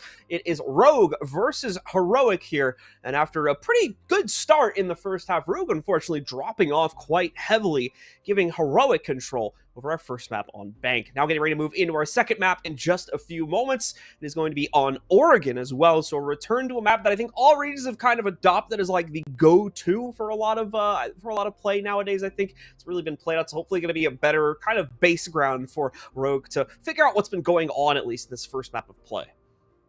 Yeah, Oregon might be the most basic of basic maps on what you're required to do for Rainbow Six Siege. You know, it's, hey, we're going to clear things, we're going to set up for an execute, we're going to execute. And that's mostly every single site. I mean, we see some roam games most definitely nowadays that people try to, you know, grow into the map and make more strategies and try and flush things out to try and catch some people off guard or just give them different looks on that defensive end. But for the most part, they've stuck to their guns, especially when it comes to the basement site. I mean, there's not a lot of ways to set that up. We usually tend to see the same thing on a region to region basis, but obviously the bans can play into this pretty heavily as well. And that's where we're going to start here on Oregon as Heroic is up 1-0 against Rogue. Let's get into it, ladies and gentlemen, and see if Heroic can follow through and get the quick 2-0 closeout to start the day off, or if Rogue as well can be able to figure out the problems in their defensive side or just not fall victim to them here on a new map. Come out on top of this to send us to our third and final one over on Kafe. Either way, the first ban from Rogue is going to be a bit of a shakeup here, seeing the current meta. Finka has been quite involved in it, nearly a required pick for attacking lineups, so banning her out is certainly going to shake things up. Our second ban coming up from Rogue has potential to do very much the same, as they've got a real open book here in terms of where they want to take this. Not going to go too crazy with it, though, following through with, I believe, the same ban as the previous map for them in Maverick. GG Spoit, it's over as they ban Finka. Oh my goodness. Trying to rip everything away from this man. And Heroic, or rather Uno, oh my goodness, sending some shots at his own teammate there as well. Valkyrie will be removed on the defensive end. Finka, Maverick, and Valk all removed thus far. Thatcher going to persevere through the ban phase yet again here, so we'll see what kind of availability the offense wants to try and use him with. Oregon, a map where a lot of zombie play has been happening recently inside of like things like FPL and just ranked and other things. And let me tell you, there's quite a few angles, especially in the dorm setup, where you can abuse a lot of different pixel peaks and stuff like that for the defense. So honestly, probably quite the strong ban. But the big thing is nowadays, John, with a zombie coming in, that's going to fill one of those defensive ban slots, and it's going to obviously leave open other things. And a big thing that just got left open here happens to be the Mira. All right, so with Mira in play, we should start to see her come into effect pretty much immediately, and indeed we will, as Sloth is going to start to pick that up. His new operator to play into as well. You were seeing them mention things for Sport, but it does apply to Sloth to some extent as well here, as he more likely would have liked to play into that. We were seeing that quite heavily in the previous map where she was unlocked, but no longer the case. So Sloth has to stay in the site for now and play behind those Mira windows here. He tries to fend off some of his early drone pushes as well, while still inside of the prep phase, but not going to be too much gained or lost there. Either way, we've got a pretty straightforward defensive setup here. No curveballs being thrown in on the operator lineup, and the same can be said for the attack here. They're going to bring exactly what they need in order to get access to this site between the Hibana as well as the Thatcher play. No walls will also stand in their way. Should be able to pop pretty much everything open and give Rogue a much cleaner task of trying to get themselves access to the site. We'll see what Heroic's able to exercise towards as well here. Might see a little bit more of a cautious Heroic inside of the first half, as this is the side where we saw Rogue perform the best back on our Bank map.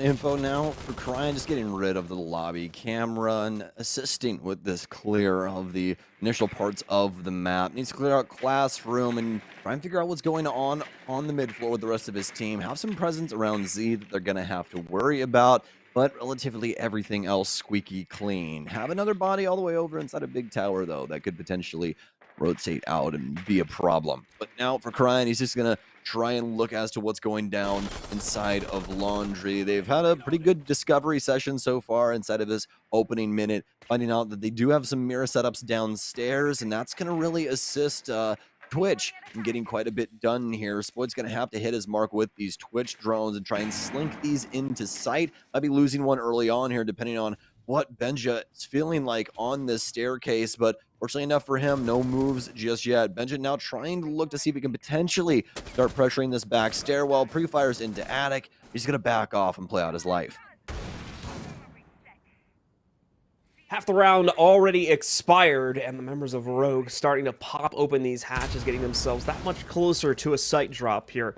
Still going to be probably some time before we see them build into it, as they haven't really established their prep positions on the stairs either, and they're going to want to try and move with both of those together. But with the hatches open, there shouldn't be too much holding them away any further. You can already see Cryan brace over towards the freezer stairs route.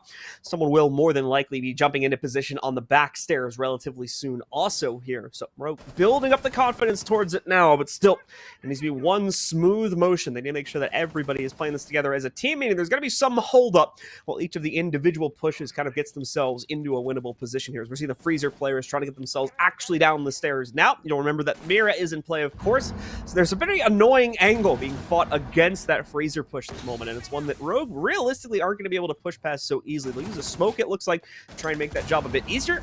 I believe it's actually going to be the Toxic Babe coming from the defense, but either way, it leads us into a 1-to-1 exchange. Spoit nearly being taken out after he picks up one of those exchanges for Rogue. He's brought down to a sliver of HP. Regona won't finish him off just yet. It's going to need to be Cryan as well as Spoit again to pick up another kill here as it goes back and forth. It's brought down to a 2 versus 2. Unfortunately, one of our attackers here going to be thrusted further back into Freezer. Leon will lose his teammate in the process here. Tries to make up for it, but no. Sloth behind those shields. Just too strong of a play from him, and he'll shut it down, getting both of the final kills instead.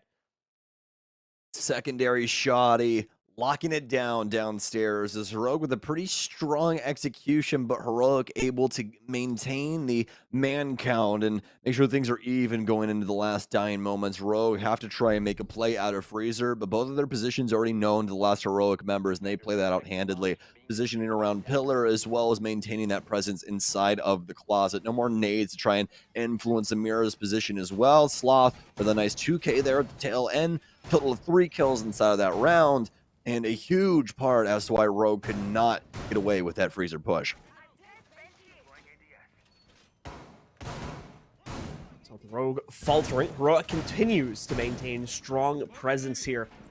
And then we change the map, so things are going to probably continue to look good for this squad as they move along into the expected second sight upstairs in kids' dorms, and some small changes to their operator lineup, mainly thematically here.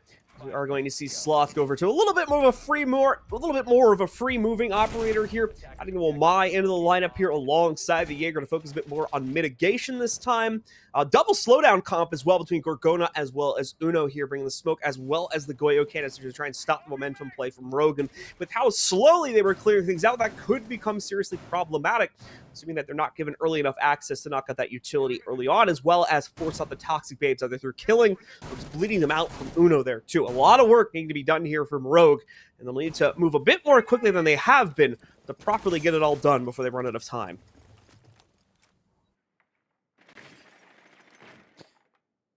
Well, drone info coming through for Big Tower. Start transitioning things down into the first floor here. Still have Spoit on the Twitch as Kanto will move into the dining hallway. Just immediately walks into kitchen as well. They know all of this is clear with the amount of drones spinning up, and Kanto still so strong when it comes to this entry game. Oh, barely missing the head of Benja through the wall there. So he'll scurry off into Split and try and reconvene with one of his teammates over towards lobby. It's going to be Gorgona playing inside of classroom. Goes for some shots out the main door. Has to worry about that classroom window as well. That's the big thing about Siege. You don't have to think about the game with all the walls up. You got to think about the game with all the walls down. So many different angles that you have to worry about with so many different soft walls on all of these different maps. So for Benja, we'll be able to move into meeting, which has quite a few different soft walls, speaking of which, but only has to really worry about the one to his side right now, but obviously no info really coming in just yet. But Spoit's going to find him soon inside of this space. He'll move into Split to try and save himself from DPEC, over on stage. Gorgona can worry about the player inside of Z, but Benja's got to worry about him as well. Cryan's got so much pressure from that angle built up. He tries to swing back into split, but it's ill-advised as he'll fall. Attackers have dropped the bomb diffuser.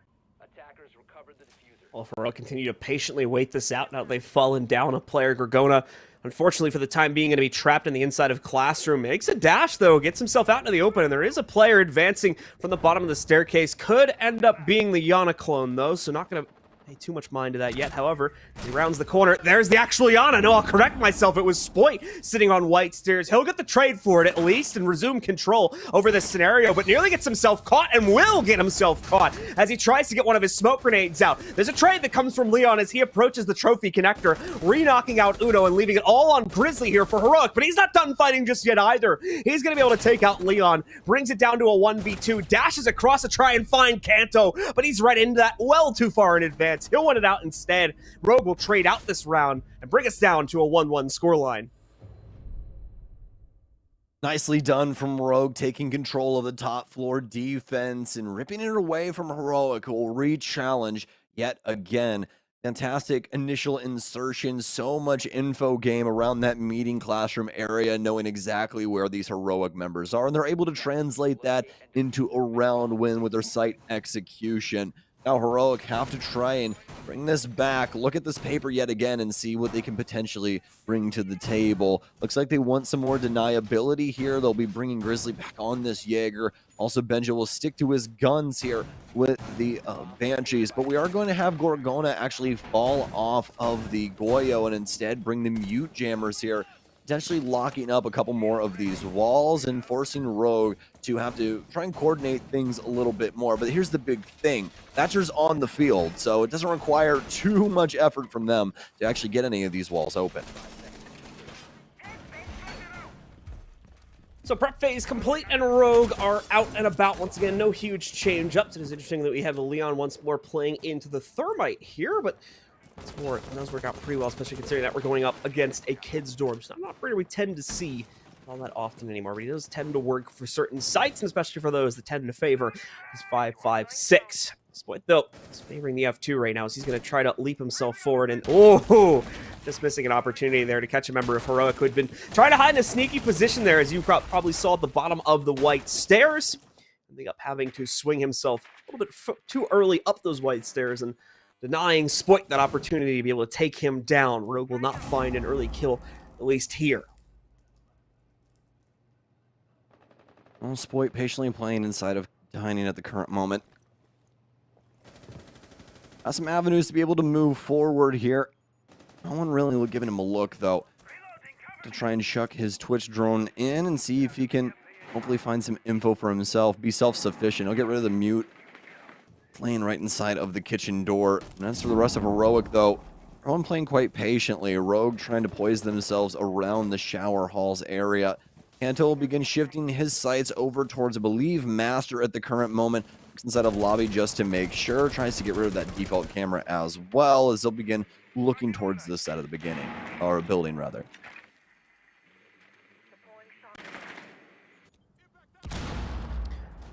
Leon still looking for the correct method to approach this and be able to knock out Sloth, but instead it's going to be Crime that strikes first, able to catch Benja at the bottom of White Stairs, and more so the midpoint of it, as he's able to isolate him. So much better start again to things for Rogue here, as Rogue continue to attempt to try and lock in this second site for themselves upstairs.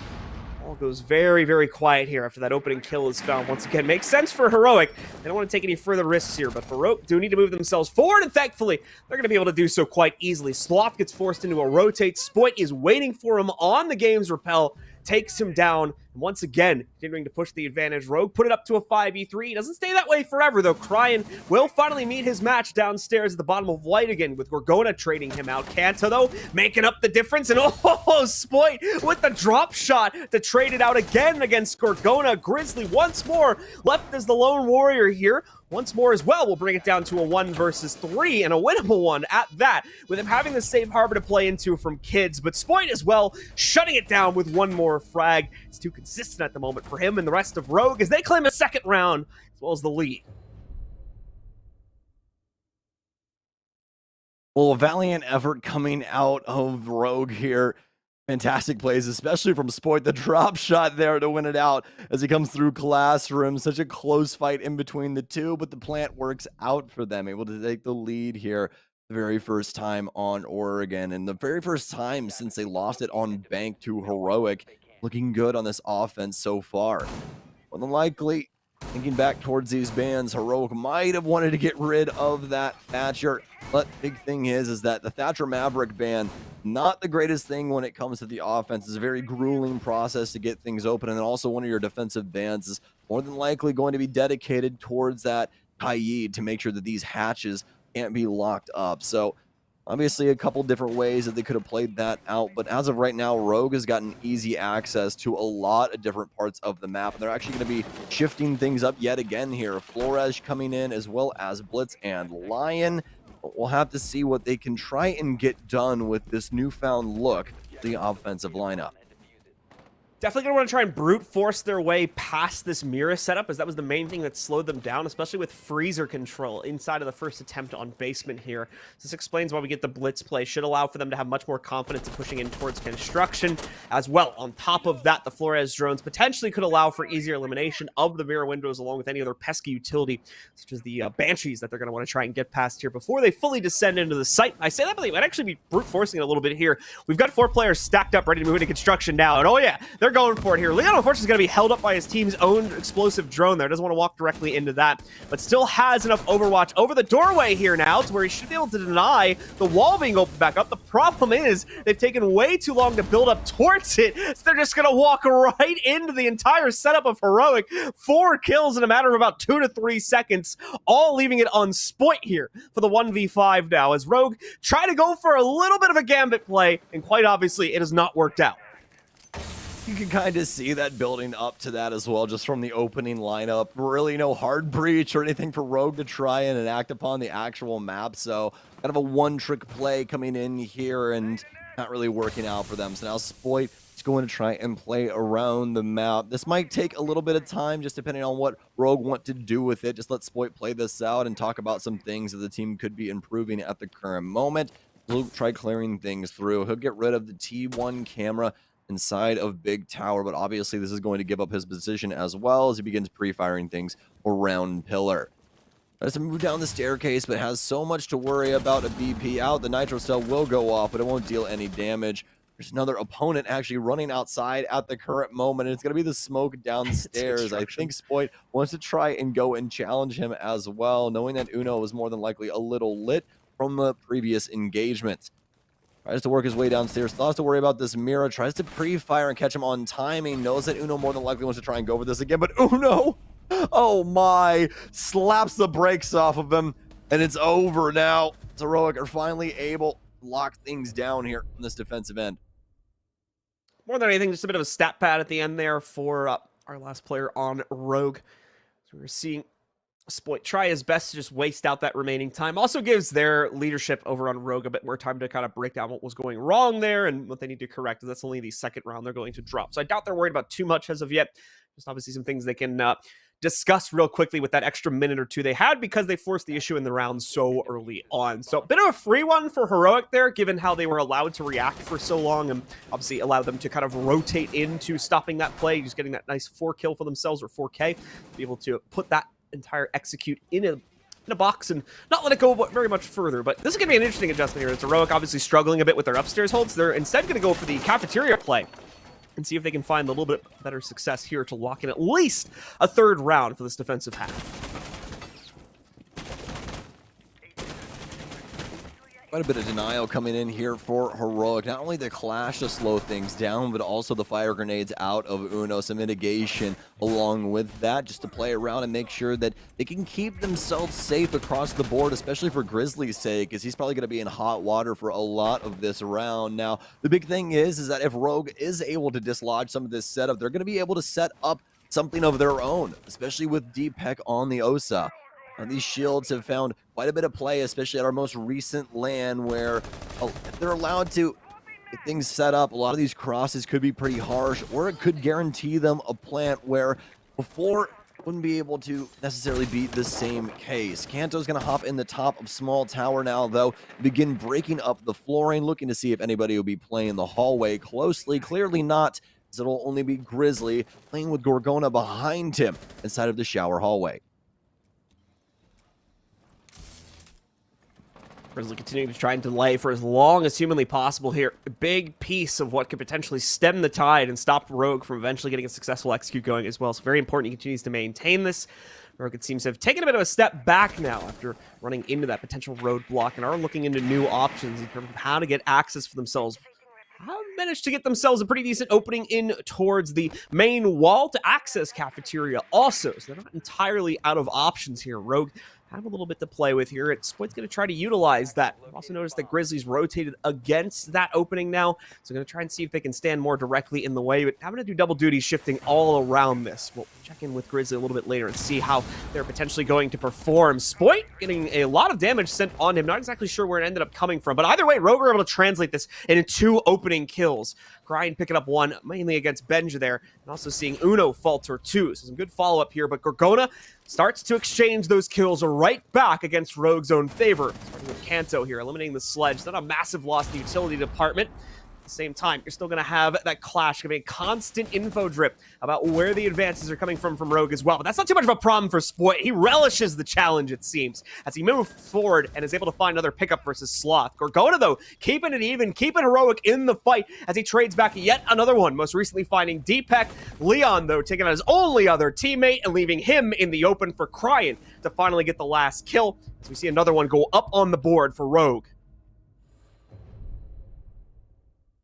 Well, Rogue is starting to lock things down when it comes to this offense as well. Heroic able to finally fire back with a successful defense, but they can't get things done when it comes to the kitchen cafeteria setup. Rogue getting away with too much when it came to the shower clearance, specifically Spoit. It feels like he's starting to feel himself with this roster. And again, he hasn't been playing with them for too long just yet, but already starting to take control of this offensive side. Now, I think the big question is that we have seen him be pretty successful when it comes to a lot of these offensive operators. But, you know, in the recent maps, we really haven't seen him fire off when it comes to the defense just yet. So I'm really hoping to see him continue this success when we end up switching sides. This has a major potential for Rogue to take Oregon here and force us on to map 3. Well, we'll see if they can follow through on to that, as Heroic, obviously not having much of a choice, continue to falter onto more and more different sites to try and find that third round for themselves. It will go over towards meeting room, of course, and it'll be very much a similar layout coming in for Rogue to try and account for this, as they'll still keep the OSA in check for Dapek to allow them to have that little bit of a respite if they need to pop one of those shields down to give them a staging ground to build up towards here. Need to drone out first, so we're going to be seeing a lot of that for this first minute or so, while Rogue build up the confidence to make their initial entry as things get a little bit close for comfort on this clear here, especially with the path that Rogue is more than likely going to take, from what I can currently see, in trying to emphasize control over the big tower and then using that to get access to backstage. It's better for things like flank watch as you don't have to keep as close of an eye on the previous parts of the map you've cleared out, but does still leave things very close to the chest in the event that Heroic tries to do anything aggressive. You'll have a whole lot of places to run and try to reset the fight. Gonna be a tower execution here for Rogue, as Spoit's already worked his way in, but taking some heat as well initially, so won't be able to be as active as he once was. Drones in, and Spoit looking to try and ascend the stairwell and assist with this attic take. Drones in, should be able to discover something going on inside of that area. It still has the grenades to influence that as well. More EMPs out here from Cryan. The entire offensive unit actually in this small portion of the map, but obviously this will work out for them as long as they're able to hold things down inside of the kitchen hallway and take control of the attic area. There should be a potential for a pretty strong stage setup and a plant coming in at the later parts of this round. Leon flirting with if he wants to blow up this wall or not, but he's actually going to put it on the floorboard and have the OSA shield set up here. This should get the bottom part of this top wall as well and make a pretty interesting angle for the stairs player. Gorgona going to open up a new angle over for Trophy as well. Another EMP out here as all these discs will get eaten up except for the one that Sloth just applied. Sloth's still waiting for his first challenge to really come into his corner of the site here. And the same can be said for Benja over by the front end. But Sloth will lose his initial duel. Uno's going to have to step up to the plate now. He did manage to down Leon, but it looks like Leon, no, never mind. Uno will be able to deny that with a Toxic Babe. So it prevents him from being brought back up. A 1-for-1 exchange is guaranteed. But Benja also falls on the front end of the site, leaving Uno pretty much to his own devices here. He's got to crouch down, go prone, so the Cryan can't see him on the initial clear, but he's still very exposed here. Deepak as well will be setting up the plant position now. Uno will attempt to deny that. He'll certainly hear the sound out of the corner of his vision pane, but as well, because he was unnoticed, is able to use his position to get both Cryan and Kanto before Kanto gets him on the trade. Gorgona finds one more for the defense and finally leaves Heroic in an advantageous position. But with the case down, Deepak just needs to hold the line, and he might very well do it. One pickup already made versus Grizzly. Just needs to isolate out Gorgona, and he'll do it as Rogue went out yet another round to secure the halftime lead.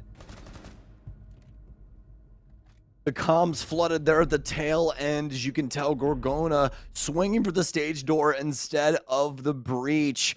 All those comms coming in off of the bulletproof, more than likely influencing which angle he was going to adopt there. And unfortunately enough, chose wrong in that 50-50 split.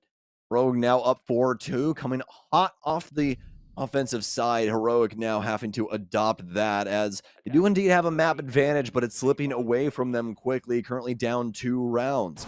Rogue also is having to battle through it. You can see, especially for Leon, Deepak, and Kanto. I mean, it's been hard fought, having to make good on a lot of Spoit's plays, as he's got so many frags to his name at the current moment. Cryan also throwing his hat in the ring at 5-5, getting some of the dirty work done as well for Rogue. And now we're going to be seeing Rogue's first defensive setup in the basement. A lot of different things to be looked at here, especially with this Banshee setup, one inside of the freezer area as well as one for laundry. They'll set up a lot of these Goyo canisters around the area on these barricaded door frames, because as soon as those barricades break, the Goyo canister does indeed explode. So it'll deny quite a bit of time initially when Heroic goes for their clear.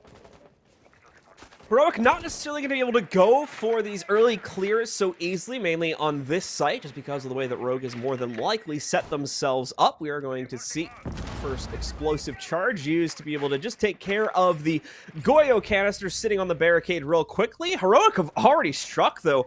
I know that we had one player exposed and out and about here on the first or second floor. Wasn't expecting them to be engaged so quickly, however, as Spoit is found just at the bottom of the white stairs. I can see his corpse there. It was a little symbol. So he's going to be knocked out, potentially a window cross, and some bad timing allows for him to be isolated out super early on into the round, and that's going to put a bit of extra pressure on the Deepak now to mainly waste the additional time that more than likely is going to be left in the bank if he's not able to sustain this position for a bit longer than he would have been expected to. More time he holds here, the better off they are as well. He's got quite a few ADSs in the area. Cryan. Oh, yeah, he's been droned. A drone immediately 180s and finds him, trying to move back in through Gaimin. And now able to at least make the rotation here. Knows one's more than likely up top. Gorgona listens for the impact. Knows that one's been made inside of Kids. A whole bunch of new angles. He'll be able to at least tag up the player. But actually, no, not even a sliver's worth of HP. But now Cryan will get hit. It's actually Cryan to win out the engagement. Benja will take down Kanto as he's clearing out the top floor. Rogue starting to look worse for wear in their own regard as they continue to bleed out bodies. Leon and Deepak, the two remaining members, as Deepak possibly aware of another one being inside of the hallway. Doesn't have the angle to the bottom of the stairwell. That's where the actual Yana hitbox is. Having the potential to really tag up Sloth at any moment there. Gonna be some upstairs presence now from then as Leon goes down. Deepak has to try and make the move, but he's already been droned out. They know he's upstairs and the site is obviously down. Gonna be the front lobby being held at the current moment, although I don't know that Grizzly knows that he's in this area. Has a lot of potential here to get this kill. Oh my goodness gracious, Deepak moving back and forth. Another drop here, and he's finally gonna get taken down from Grizzly, who will get off the cam and more than likely is wondering why there's audio so very close to him. Very well done from Heroic as they're able to get the very first round. Yep, so Grizzly will pretty much immediately catch that after he hops off camera and make quick work of Deepak. Unfortunately, was left with just way too gargantuan of a task to accomplish there. already had to try and fend off the additional presence after he lost Spoit in those first like 20 or 30 seconds of the round, and then had to pull off quite literally everything when the rest of the site defense also went by the wayside there. So Heroic not going to be given up just yet, despite falling down by 2 rounds at halftime. They are immediately looking to bounce that back. Rogue as well, completely dispatching of that basement hold, seeing the kind of one-sided nature of how it played out. So instead, they're going to go up to the kids' dorms hold and see if they can find better results here. Doesn't mean we're going to get a few more mitigation ops in play. Despite back onto the Wamai, as well as Crying going over towards the Jaeger. Aside from that, usual bit of slowdown utility, focusing a bit more on mitigating the drone intel as well here. Didn't see the Goyo shields used by Heroic, but Rogue is not going to feel that. Instead, they'll bring a mute into play for Dapek. Attacker's objective is to locate a bomb and defuse it. Well, Heroic now out and about here. Second time for their offensive side. Benja bringing in the Nook, which could be quite the fold into the overall offensive strategy. Uno also bringing in that Ying. More than likely bringing in some extra secondary hard breach just to make sure that they get all of these different walls and access points open for themselves. Speaking of access, we'll make sure that things are clear for small tower. Benja kind of on a lone mission at the current moment at the top of big tower, swinging in towards T3, trying to cover up the audio of his swing as well. Cryan will get droned out now as he'll quickly scurry back down to the basement. Obviously worried about a potential cross there from construction, but fortunately enough for his sake, nobody in the area just yet. Benja will get things started well for Heroic on the attack yet again, though. Seems like Rogue's early round issues from our first map have carried over to some extent as they are struggling to make impact here. Use the intel properly and read into where these early advances are going to come from. Benja going for a second one, just cold throwing that nade there onto the stairs as well to try to force another member of the defense back, but it doesn't really work out. Cryan will survive it with no additional damage, and even worse, Leon will pick up the first exchange here. Benja, though, sneaking back in through the basement. His play might be realized as Gorgona is going to try to flush his opponent out of position with this drone. Benja tries to pre-fire it, but it won't work. He's locked in behind that. Benja here trying to flirt with the nade toss. That'll go in. Should be in a good position, but no, he's going to try to climb over it instead, and Cryan just barely gets out of the necessary damage that he would have gone down from, and Benja, no! Can't lock him down. Finally, Dapek, the cavalry is here. He shows up from the backstairs flank and shuts down this play, giving Rogue the player count advantage here. Are they going to be able to keep it, though? No, they won't, as Leon will be found out by Uno as he tries to make a more direct play for the site closer to White Stairs. There it is. I mean, you really couldn't believe that an entire engagement went on downstairs when the site is upstairs. That's the big thing right there, is that there's so many active plays going on for Rogue that Rogue are allowed to take their time and lock down the staircases. And Spoit, more than likely dead here at a moment's notice, but he actually doubles back just in time before the white swing comes in. He's actually found an area to at least play safe for a moment. Another player here just behind that board there for the rotation on white. Not really anything you can play off of for sound cue. He does have a Banshee here if somebody wants to try and swing inside of Trophy, but they've discovered him. Here's the drop here for Attic. Doesn't know exactly where that swing's going to come from, though. Starts to work his way back in for dorms. There's at least the plan going off, but isn't aware of Gorgona, who's standing at the top of white on an off angle, catching him completely off guard, and Heroic lock it up in the 3 versus 3. Heroic again continue to show how impressive of an attacking side they can bring to bear here, especially against Rogue, who have improved themselves too. They're no slouches based on the performance we saw from map number 1 compared to this one. But still, Heroic are able to shut them down in such an impressive way. That basement fight was absolutely chaotic as well. Both teams biting into it, trying to rotate 2, if not 3 players into that engagement to try to come out on top of it. Only favoring Heroic, though, as they had the lockdown already from the first floor and were able to cut off all those rotation points to make sure they won out that trade. It's a 4-4 scoreline now, neither team with an advantage, but Heroic's going to look to take it away as Rogue now go to their 3rd and potentially final site to try and look for their first defensive win. All right, well, Heroic now able to tie things back up, and Benja in the Thatcher in here. A lot of active plays, a lot of active optics, I'd say, that we've seen from him in recent history, but now playing something that's a little more lukewarm when it comes to the play style necessary in order to pilot this character correctly. He's going to be dedicated to Uno initially to try and make sure these walls can get open. Grizzly will be assisting with the flank watch and making sure that they don't actually have to have anybody necessarily in the area to watch these stairwells and things along those lines. That'll be the job of the air jab. Just have to be close enough to capitalize on them if they do end up catching somebody.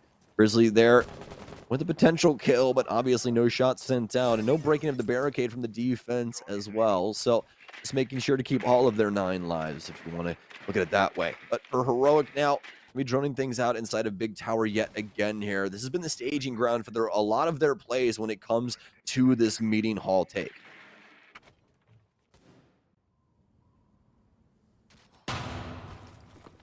So as Heroic continue to weight down the still early timer for themselves, we had a little bit of an impasse here as they're also trying to open up attic access for themselves. Thankfully, Thatcher not being banned out makes that quite an easy process. You've just seen for yourselves there. You'll be able to open that up with very minimal delay, and now the potential to establish a few top downs against the members of Rogue. They certainly are going to have to fear, especially now that stage door is being opened up.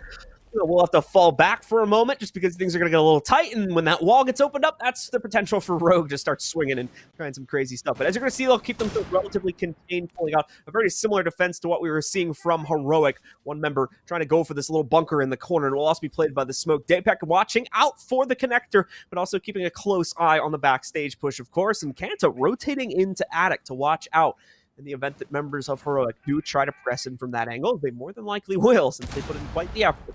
Open it here. Nades to try and flush Kanto out. The first one is going to be a bit of a miss. Falls too short, so he still stays at relatively full HP. Ready to take on the next challenge if someone moves forward. Gorgona should be aware of it because of that drone, but we've got action happening downstairs as well here. First attempt to move in has been stopped by Leon. We have Spoit on a potential backstairs flank too. He's ready to strike.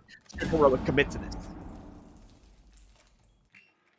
Well, Heroic dead in the water at the current moment. Info has to be refreshed. Is Spoit the power position right now in Harry Potter? Deepak to take down another one. This is just going to elongate the round, but Gorgona finally with a frag of his own. The Thatcher starting to work their way in for split. Gorgona powering forward, knows one's in behind the case, or rather the bomb chassis, and takes down the member. But Spoit on the back end has been able to take down Grizzly. Now it's a 1 versus 2, all for Gorgona, down to just the pistol on minimal time as well. Can't land any of these crucial shots to try and reload. The L85 just has to slam it back inside and able to at least get mag, or rather a bullet, back into the chamber here. Has to try and change sights now with this case. No verticality inside of the kitchen area. Goes for the plant here, and has he found enough space now? An impact above, I don't believe they'll be able to find, and actually Kanto has shifted just in time. The impact to open up the hatch doesn't see him initially and just drops down in order to get that last kill. It's going to be a timeout call from Heroic. Rogue fall back onto a safe harbor. It works out well, actually, because they can just kind of sit back and run the clock down, sitting at the very edges of where Heroic would have needed to push for more map control. And because of that, Heroic feel they're relatively safe because they are given free control for the most part over the big tower, and that becomes their staging ground to open up Attic, as well as open up the backstage area. Problem is they had to spend the next 2 minutes looking for a safe path onto the site, or at least a window of opportunity to execute. And because Rogue is playing it so passively, never really giving them any of those fights, Heroic never find it, eventually just have to force their way in due to a lack of time.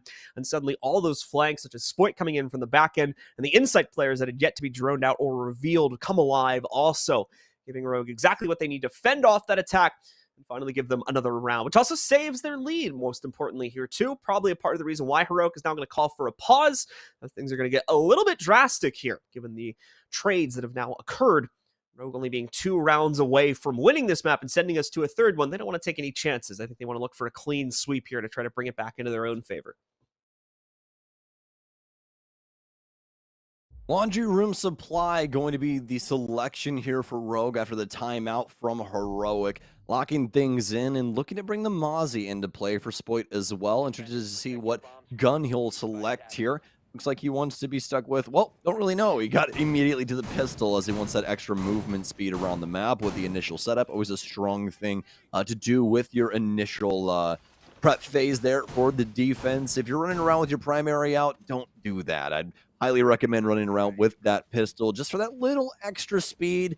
just to get you moving around the map a little faster, get these hatches, and get back to site.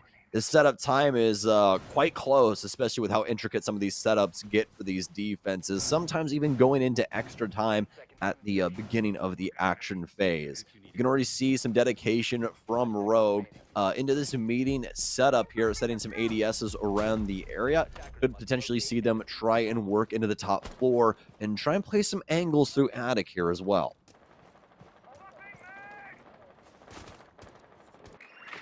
Let's see if Heroic will have an easier time now that their playfield will expand itself quite a bit. And Rogue won't be able to pinch them out as easily as they did on that stage door hold. Let's see the first bit of utility sneak its way in from Grizzly, and he's just going to constantly dump these drones in because he's, well, allowed to from the outside here. Such easy access to the site. Might as well chuck all of these out while he still has the capability to. And the rest of the team will continue to work on opening things up. Oh no, stolen drone there for Grizzly, and the worst part is he's nowhere near it, so not going to be able to immediately shoot that back.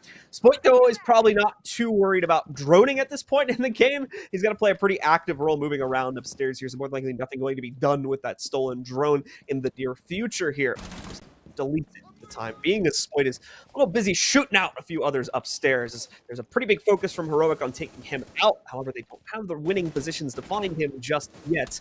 Wanting to try and force him into a less safe harbor, and this might be it as he tries to work his way back. Hanto will be found out in a separate fight, but Cryan, as he's also moving himself back still, is able to catch an exchange against Benja, just keeping us even at a 4v4.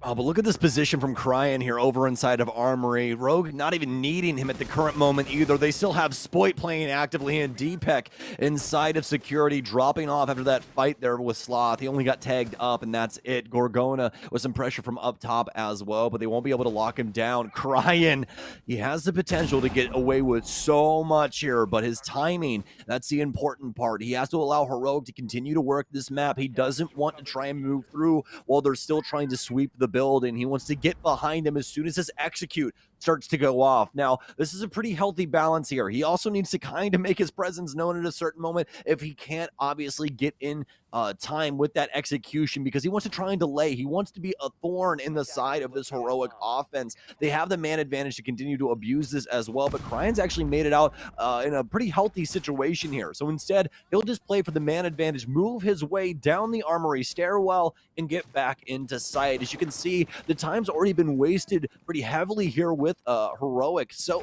now with that being said, the man advantage pretty heavily playing into this as well. They won't be able to swing things out in such a convincing manner, but as soon as that grenade lands, Sloth has opened up the gates now for Heroic to take a round. Gorgona will begin to descend himself as well. Grizzly knows that Gorgona and Sloth are getting ready to move in, and they need that flash support, so he's going to eat some damage to be able to allow for Sloth to go through. Man, Sloth! And we're seeing it from another player's perspective, but through the fire and the flames, man, he's getting naded out and everything. He apparently, I think, got that last kill before that nade on top of him blew up, which meant that he became immune for it as the round ended. Nicely done from him and the rest of Heroic, as they're going to be able to tie us up yet again. Rogue was just about to run away with things after that successful stage defense, but now we're right back where we started. Heroic running the gauntlet, as they too now only need 2 rounds to shut out not only this map, but the series along with it.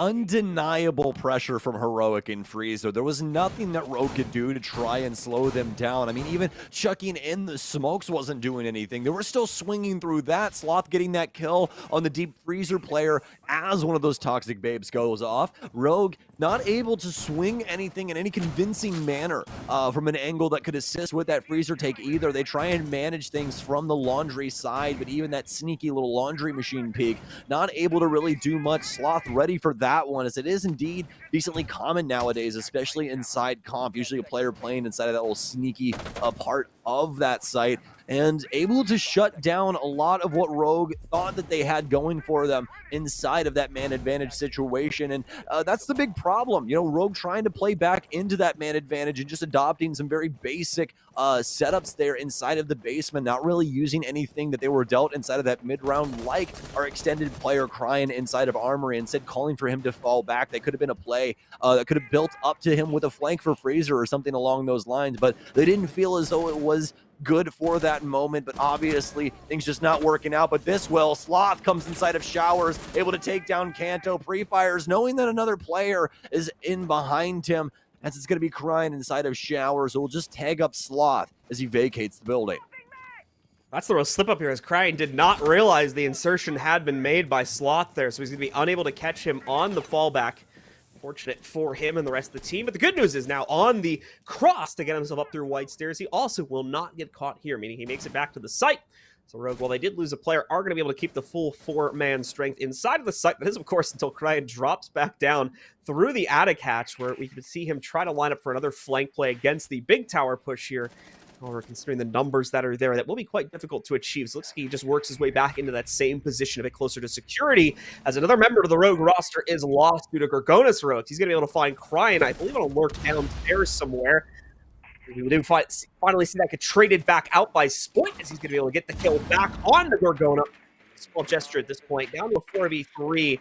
Another member of Rogue already pretty heavily injured, too, as Spoit sits with just 1 to 2 bullets of damage away from being down.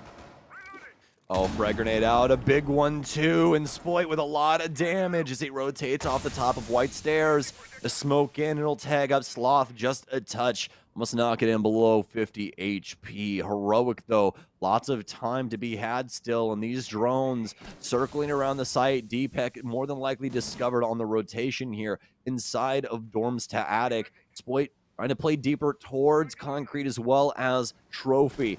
Knowing that Heroic's take is more than likely coming in from the double, and Leon now taking down Benja. This is open things up yet again here. Leon for 2. This SMG-11 continuing to strike and find solid ground, but Grizzly will fire back with a shot of his own. He'll take down Spoit. No drones for these Heroic members, and no utility for Leon Gids. He has to run through this. Is Uno willing to go through the smoke? He is. He'll challenge through, but he's slowed and taken down by Leon Smoke.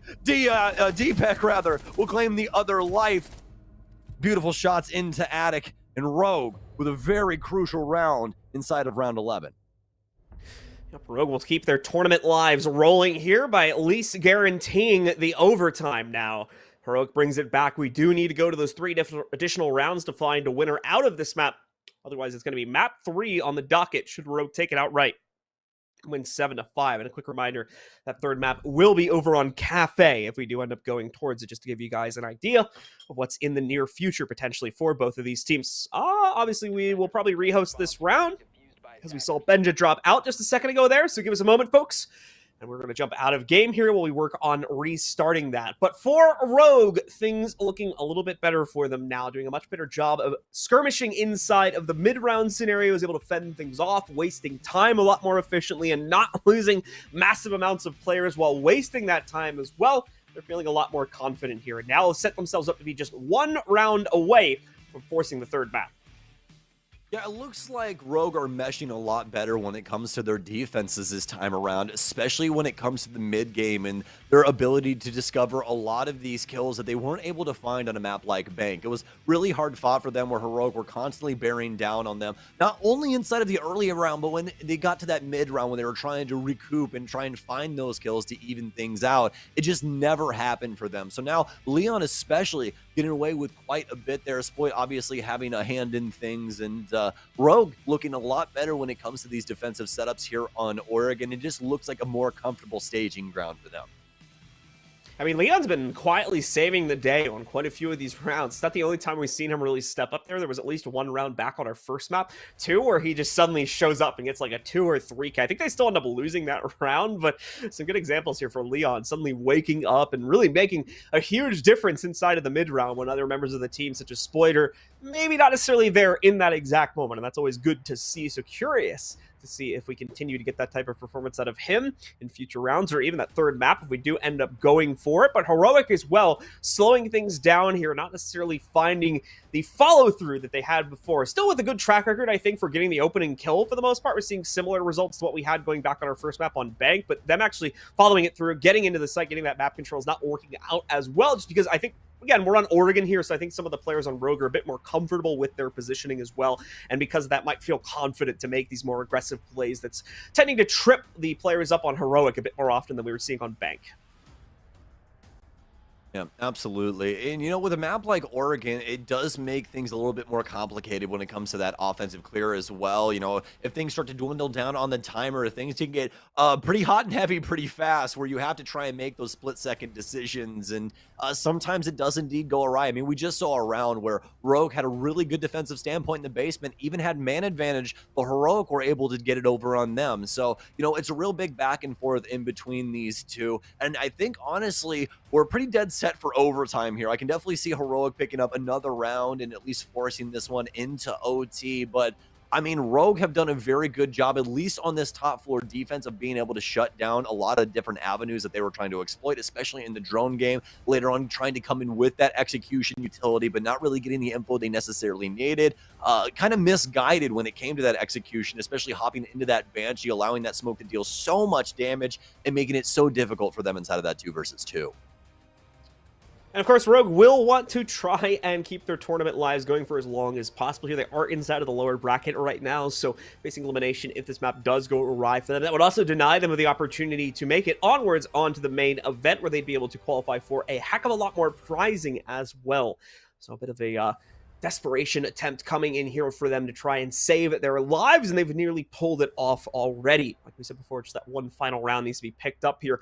One more big play to come from Spoit Leon or another member of this team, and they will lock in the third map, where they do, of course, still need to find success there as well to instead knock Heroic out of the running here and push them onward. A bit of an unexpected run so far inside of the EU bracket, as we saw Victus and the other European team make it through from their matches yesterday. They're still playing over on our main stream, if you guys are interested in checking that out, while we are at a bit of delay of game, just while we restart the server there. Should be getting close to it now. I believe we're at a pretty good time to where we should have been able to get everybody back in the server, so don't imagine there would be too much delay. We thank you guys for your patience as we work to get ourselves back in as quickly as possible. Yeah, absolutely. Only moments away from jumping back into Oregon to find the conclusion between Heroic and Rogue. But speaking of Rogue, we've been able to kind of follow along with their building process of this team, building up to stage 2 that's going to be starting here in a couple of weeks for the EUL. And, it's been pretty interesting to see how this team started off yesterday, not looking too hot in their, initial game, but kind of finding their footing when it came to playing with each other. Now today, especially Spoit, looking a lot more comfortable. How are you feeling about how this team's coming together? I feel like we're even getting some more out of crying here today as well, John.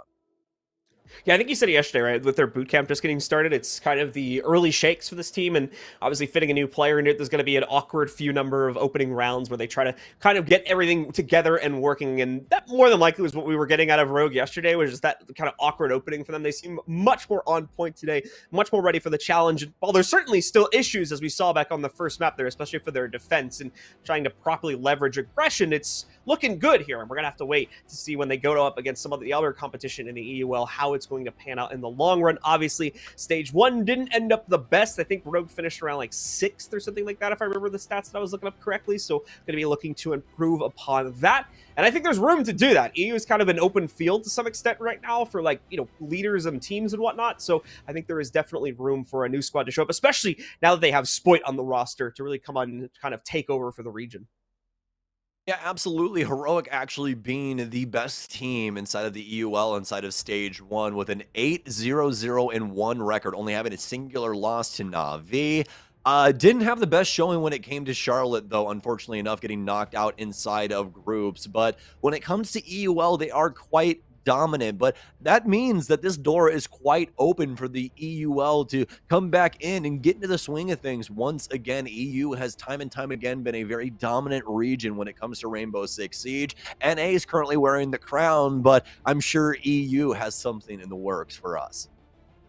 Yeah, I'm curious to see if EU has the same thing happen to it that's generally been happening at the first stage of NA for the past 2 years, where we've had like these really big surprise teams show up with fantastic performances that unfortunately they're like unable to repeat in stages 2 and 3. So I'm curious to see if we get that out of some of the less expected teams inside of EU as well as in NA. I think for NA it's going to be a bit of a stronger run for those teams this year, seeing how some of them were able to perform at the majors, such as like Astralis and whatnot.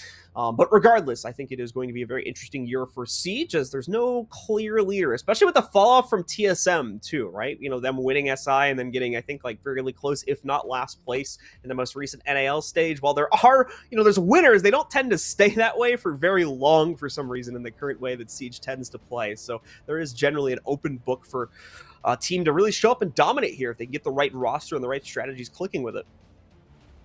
Yeah, absolutely. I mean, there's a lot of really, really great things happening for Siege at the current moment. And it's fantastic to have esports back in the capacity that we do, just having our first recent live event, you know, in a very, very long time, over 2 years. I mean, John and I both casted SI 2020, and it took over 2 years, in fact, to get to a live event yet again. So, I mean, even past that, with some of the things we've been seeing added to the game, such as the zombie and now Sense coming in as well for this next stage. I mean, there's so many different interesting things to look at here and to really be happy about for the future of Rainbow Six. But I mean, past that, I mean, when it comes to the actual regions and things along those lines, I really do think that we're going to see a big shakeup when it comes to EU, especially. I mean, there's so many contenders now. I don't think that stage one is going to be, you know, a really, really good insight as to what something like stage 3 is going to look like later this year. Right, guys, just give you another update. We are getting relatively close. Looks like we just have to reset up the game state real quick. That's what our observer is working on. So as soon as they're good to go, we will be hopping back into that game. Once again, if you were not with us there, we just saw, I believe it was Rogue, claim their 6th round in the second map of this series. They are up 6-5, so they have the one opportunity here to claim it before this ends up going to OT. And as Stokes mentioned, we've been seeing a lot of trades come in for Heroics, so there's a pretty good chance that they manage to exchange that back and send us to OT, where they would still have an opportunity to close down this map. But if not, if Rogue managed to seal the deal here and win it out 7-5, that would set us up to go to our 3rd map, which is going to be on Kafe. So just waiting for that lobby to get reset up, and then we'll be hopping back in game here and resuming the action. Not our only game that we have here on the stream today, by the way. We've got 2 additional ones coming for both the Latin American as well as the North American bracket. Those will be coming up pretty much immediately after each game finishes. So make sure you guys are sticking around. Let's take the break for ourselves and to make sure we can get all our teams set up is what we'll just need to do. Yeah, so much action to be had still today. A possibility of 9 maps just like we had yesterday. So we could be playing pretty late into the night yet again. Some late night Siege, always down for it and extremely excited. I mean, Gamers Without Borders has already been quite the event so far. Lots of action, even inside of this matchup so far. So pretty hyped to be continuing that on into the evening. But with that being said, I do believe we're just a couple of moments away here, folks. Our observer was just checking on the rounds to make sure that everything was balanced out, everything was kosher. Therefore, we don't have to try and go through this process all over again. Yep, definitely make sure that we get ourselves in and correct the first time. So once more, folks, apologies for that delay holdup, but we are working on getting ourselves back in as quickly as we possibly can. Once more, if you are just joining us, it is Heroic versus Rogue at the moment here. Some of the best that the EUL has to offer, and certainly some of the best reputation-wise we've got from Europe inside of this tournament. Doesn't mean they're the best in this tournament, though, as both of our teams currently in the lower bracket fighting for survival. Meanwhile, we saw Victus yesterday move forward versus Rogue, and another challenger managing to defeat Heroic as well. So they've continued to move onward, and they are fighting for a position in that, well, grand final of what will be here for Europe. The loser, of course, will face off against the winner from this match. So we do have a possibility for a rematch to show up there. Looks like, ladies and gentlemen, that we are still working on getting that server going. So once more, big apologies that we have not been able to get back in game yet. We're going to go to a quick break while we make sure that we have everything locked in, and then we'll return with more gameplay for you.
right, ladies and gentlemen, we are back once again. Jumping right back in with where we started things off. Should be a 6-5 scoreline here in the favor of Rogue as they just managed to claim their 6th round, of course, on the previous one. It was an upstairs kids' hold, if memory serves me correctly. Now it's going to send them back down into the depths of the basement where they'll look to lock in one final round to secure the 2nd map of the series, 7-5. Heroic, of course, will be looking to stop that and trigger overtime. So we'll wait and see if they can get the job done as we're heading in-game now. Attackers need to locate and defuse bombs. Oh, potentially the last round here if Rogue are able to muster this defensive setup inside of the basement. It's going to be a fairly straightforward one here. And have the Vigil, though, along with Kryan with the Grismot mine, so could have some aggressive stairwell plays around the map. Don't see them really setting up for anything past that, but we could potentially have a hold here, actually, from Spoit, so could see some of these Grismots dedicated around him, just to give him some extra intel as well. But we'll just have to see what else they potentially want to do. A lot of these hatches are being locked up. More than likely going to be opening that security hatch, though, as this is one that we see quite a few times just inside of pro play in general. Just have somebody play for their life here inside of security with a shotgun like Leon here, and trying to hold things down for as long as possible, usually having some ADSs to try and assist him. As for Spoit, seems as though he wants to try and hold things down on the top floor. Looks like they also have yet another body up there as well with him, so a little bit more of an extension than initially seen, as well as Kanto playing pretty aggressively on the big tower stairs.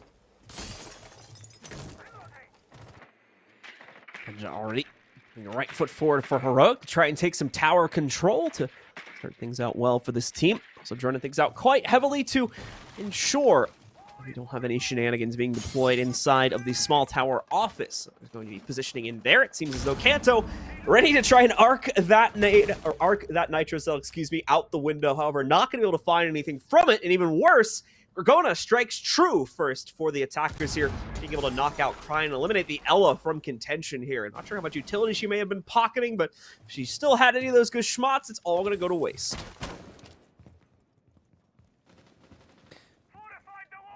Rogue now with big tower control. Gorgona moving in through attic. Benja sliding down the ladder here. On the Nook, so he'll have the Hell Presence sensor, doesn't have to worry about the cameras or anything of the sort. He'll continue to power forward, looking for some meeting pressure now. Nobody home, though, luckily enough. And that'll mean that the hatch is now free for them to try and gain access. They do have to worry about the split player, though, as he's going to get droned out and potentially caught off guard by Benja. There's going to be decent trade back and forth, but not before Spoint takes an ill-advised peek back towards Showers Hall, and Sloth will take him down. Make it 2 as Deepek crouches into the spray of Sloth. Overtime now, nearly an inevitability unless Leon or Kanto are able to go huge here. Leon won't even be given a chance, unfortunately, as a nade banks its way into a kill against him, leaving Kanto all alone and with barely any damage done to the members of Heroic as well. Benja is going to eat up some flames as he works his way down. Kanto will fall back and away from that. Misses the cross that comes out from Sloth also, but is able to, from Gorgona, but is able to correct upon it, taking him down. That's it, though. Uno immediately refrags it, and overtime is ignited. So we still do not have a true winner out of this map yet, and Heroic has their chances of a 2-0 kept alive. Quite the scary sight when you look towards main stairs and there's 3 people waiting to rush you down with firearms as he clambers deeper and deeper into the basement. But unfortunately enough for Leon, it's not enough done from the other members on his team to really give him a snowball's chance there. Now for Heroic, have the possibility to close things out in 2-0 fashion here on Oregon. They've put the pieces together for their offensive side, and it's been looking quite strong, although Rogue been able to make some strong defensive standpoints of their own as well, especially when it comes to this top floor defense, and obviously that's going to be the first place they head to try and get a quick round over on Heroic.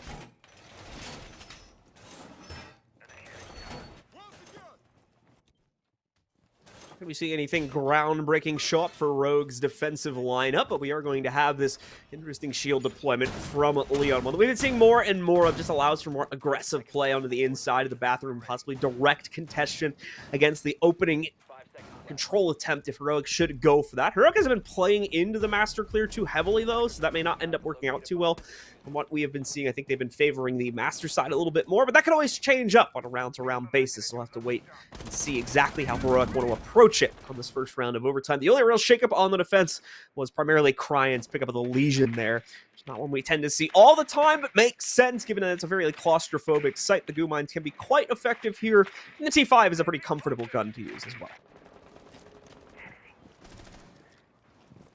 Is indeed a fan favorite and a favorite of my own as well.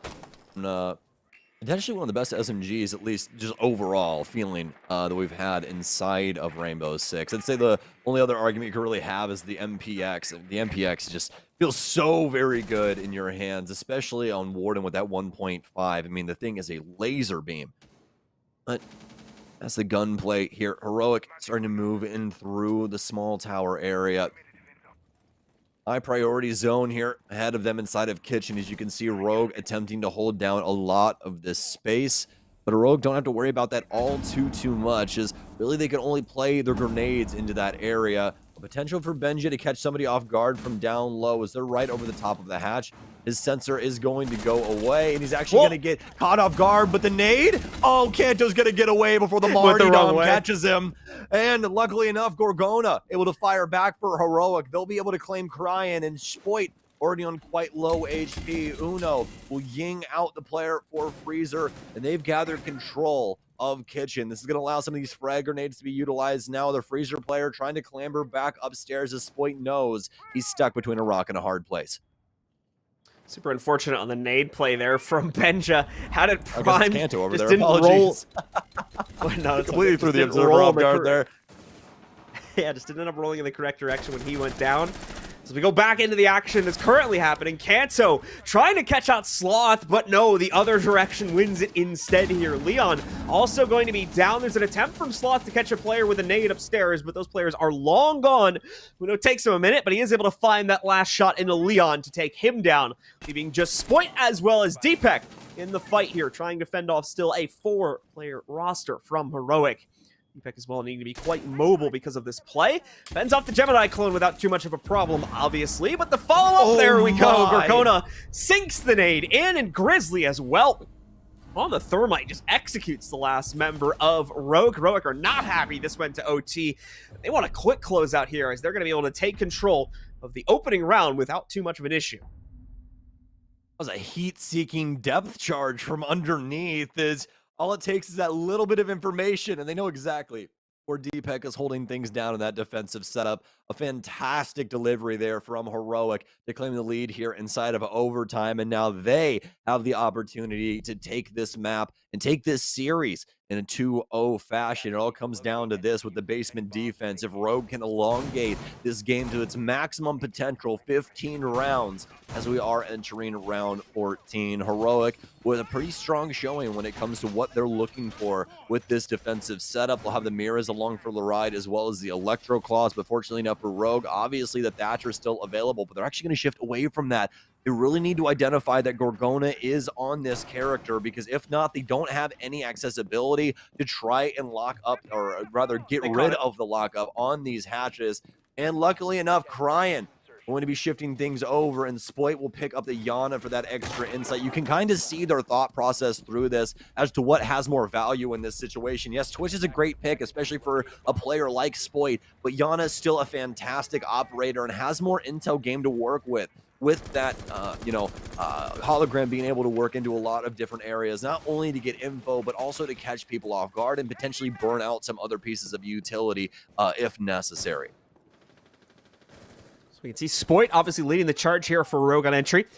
Maybe clearing things out towards Kitchen relatively quickly, as Heroic thankfully not contesting too much from this part of the map. I do believe they have the player outside in Classroom, it looks like a little bit further back, as well as the Freezer door heading down those stairs, obviously, to catch the player inside of there. Spoit really trying to capitalize on rotates right now, but unfortunately not lining up too well with the intentions from Heroic. They don't seem to be leaning into it too heavily, but they do manage to catch Gorgona eventually. He'll be found out, and that's going to be the Electric Claws going down, the ones that weren't already deployed at least. Losing him as well. Gorgona definitely one of the mainstays for Heroic in terms of their capability to win out some of these gunfights. That's also going to be a pretty big loss in the long run here if another player like Sloth or Grizzly is not able to step up and make up the difference here. Spite will continue to move through and clear out the rest of the first floor, as Rogue should have everything they need now to begin setting up their descent into the bottom floor. Gotten control of the mid floor, as you said, so now they'll begin working on these hatches, but this is where the next step comes in. They need Crying to move in and get rid of these electro claws, and that's all going to eat up time as they'll begin hopping to at the current moment. Just begin watching that case through the wall. Easy way to keep track of Crying's position. Spoit will start working his way towards the main stairs. Has to get rid of this barricade here, but that'll be easily done. Obviously, no laser gates here to worry about either, but he doesn't need to have this hologram if he needed that anyways. He's going to fake it out just to see if he can potentially get a frag here. Nobody trying to lean out and take the gunfight, though, to get rid of the now fake hologram play. This point, the real Spoit, waiting inside of that door frame. Heroic, though, they're going to stick to their guns inside of the actual site as they can see this timer continue to dwindle. The hatches will open with a minute remaining on the clock. A bomb has been located. Rogue slowing themselves down after that initial kill here, struggling to make the transition, as we've seen so many teams struggle with in the past. Nades dumped in to deal with the barbed wire. We'll deal with it without too much of a problem, but Spoit not given any targets to fire back on. That could be changing in a second here. Benja sitting just on the other end of the pillar. Be able to get the intel that he's there for sure just yet, but Rogue need to make a move soon. We've seen the first bit of those Candelas go in, no follow-up in from the hatch itself. The same is going to be true as now additional utility is deployed. However, the drop is made. Both Kanto and Leon are able to find impact as well. Sloth will be the first player to trade a kill back here. Uno gets one as well, but instantly, Sloth and Uno are traded back, and the 7-7 is locked in. Rogue keep themselves in the fight, but now they need to do so for the second round here to be able to close out the map and keep themselves in the tournament. Now, what's the question here for Rogue? I mean, the main one being that where do they end up going for this defense? Meeting Hall Kitchen, the current lock-in for them. The top floor, previously not going too hot for them. Obviously, the basement defenses haven't been too strong either. So feeling as though the Meeting Hall Kitchen defense can help them out in a desperate time of need. Try to see what they can potentially get done with this now. Is Heroic with a very solid lineup to try and deal with this kind of a setup. Not only are they going to have Benja with the capability to sneak into the basement and deal with any lone members of this Rogue roster trying to play for a Nitro Cell down low, but they'll also have access to the Flores Rotero drones that can get rid of a lot of these harder to reach pieces of utility inside of the site. They're not going to have too much deniability inside of this lineup, only going to have Leon here and a lot of impacts with a Nitro Cell on DPEC, but obviously as the picks start to go down, this is going to degrade pretty quickly. You're going to really be hoping that Crying could potentially get a couple of these goo mines off in a crucial moment. It could potentially throw a spanner in the works here for the offenses. They'll finally rest upon what they're looking for, and it'll involve a Capital as well as a Nomad.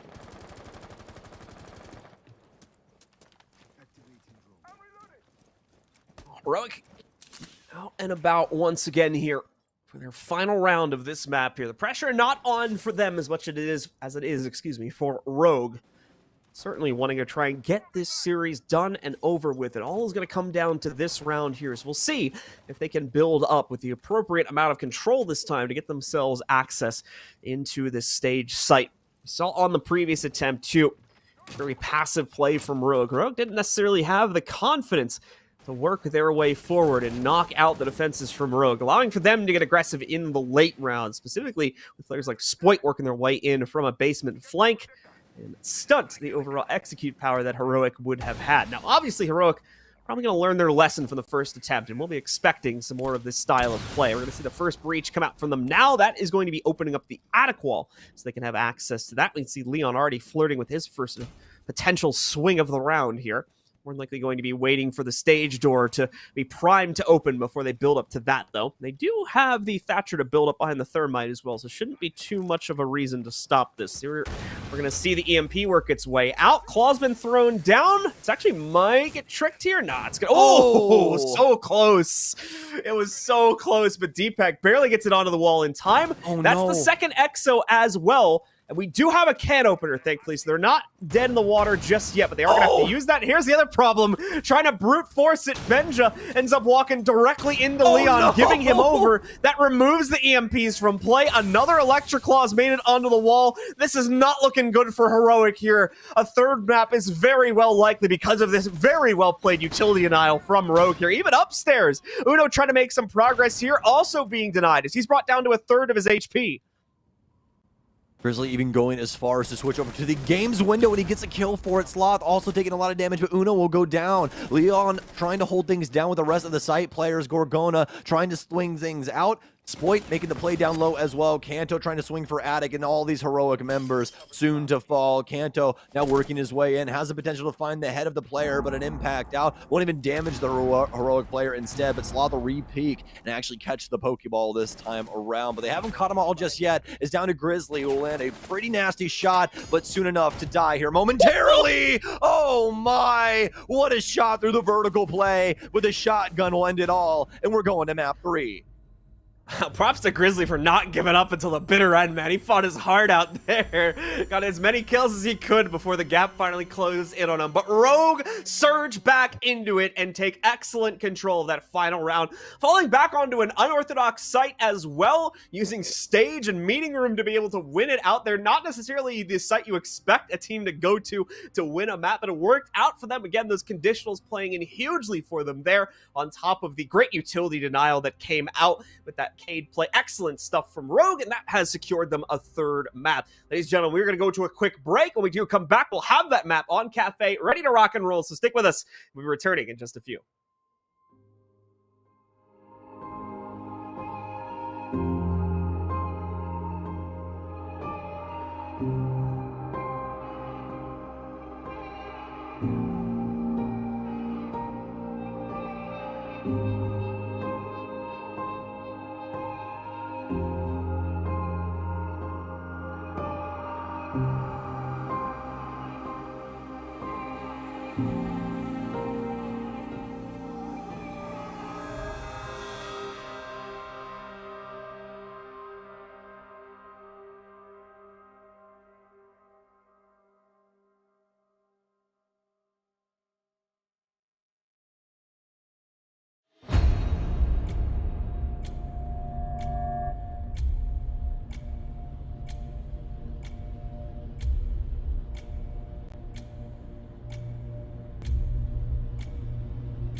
Welcome back once again, ladies and gentlemen, to the Gamers Without Borders qualification event. We're here live on the Bravo stream, getting ready to jump into the third and final map. Our first game of the day for our European bracket. It's Heroic versus Rogue. Both teams deadlocked now at a 1-1 scoreline. Our first map on Bank going to Heroic. Our second map on Oregon going to Rogue. Now we get ready to head over towards Kafe. Only one team can move forward, as this is a lower bracket matchup. So the loser will be going home, or will be continuing to be at home, I suppose, since they're probably there now. But either way, only one team will continue to move on further from the lower bracket to play in the lower bracket finals versus the loser of the other game that should have been going on or may have already finished on our main stream as well. Yes, indeed. And it's going to be a pretty fun matchup. It's already been a banger in between these two. Rogue barely able to edge out Heroic inside of our last map on Oregon in 8-7 fashion, requiring all 15 rounds to get there. That puts us on to map 3, which I believe is Kafe. If I am not mistaken. So past that, we did indeed see some Rogue Kafe yesterday. And if you do remember, we got to see some Azami play around Christmas, which we get that again. I'm quite excited to see what we'll have. Absolutely the case. And just a quick update as well, that other game that we have going on for the upper bracket final, it's Victus versus Wild, obviously. I know I didn't say Wild's team name before. Apologies for that, but they are currently going on to a third map as well. So just a quick reminder, if you're wanting to check out them over on the main stream, if you're watching us on Twitch, that's going to be over at twitch.tv/GWBPS_EN is where you can go ahead and check that out. If you're looking to follow along with that game as well. They're about to jump into a third map on Skyscraper. Just as we're about to jump into our own third map here on Kafe. So lots of action going on, and it's only our first match of the day, folks. Still have our other two games in both Latin America and North America coming up in a few hours' time as well. So make sure you're keeping it here, kicking it here. We've got all the action going on, not even just today, too. While our stream here on the Bravo stream ends today, the main stream will continue throughout the weekend over the following 2 days as well. So make sure you guys are following along to see who's going to make it to the main event and who will get the lion's share of our charity prize pool for this weekend's events. A lot of fun still to be had even today. I mean, this is the first best of 3 that we have. Still have 2 other best of 3s to get through for the day. So still a lot of exciting action. And even in between these two, as we're getting into the last map now, Heroic versus Rogue here on Kafe to close out our first best of 3. And Rogue will have access to the very first ban.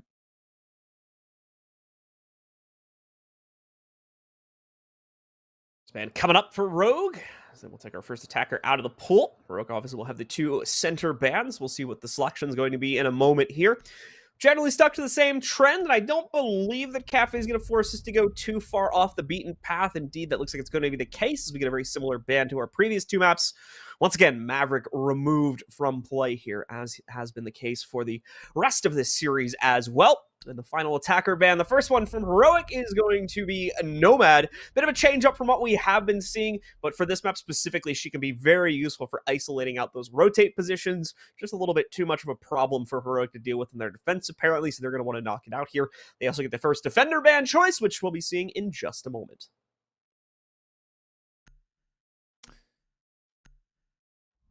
All right, Heroic, what would you like off the board? Thatcher's still in play, but they don't want to hang their hat on that too much here on Kafe, so they'll get rid of Kaid.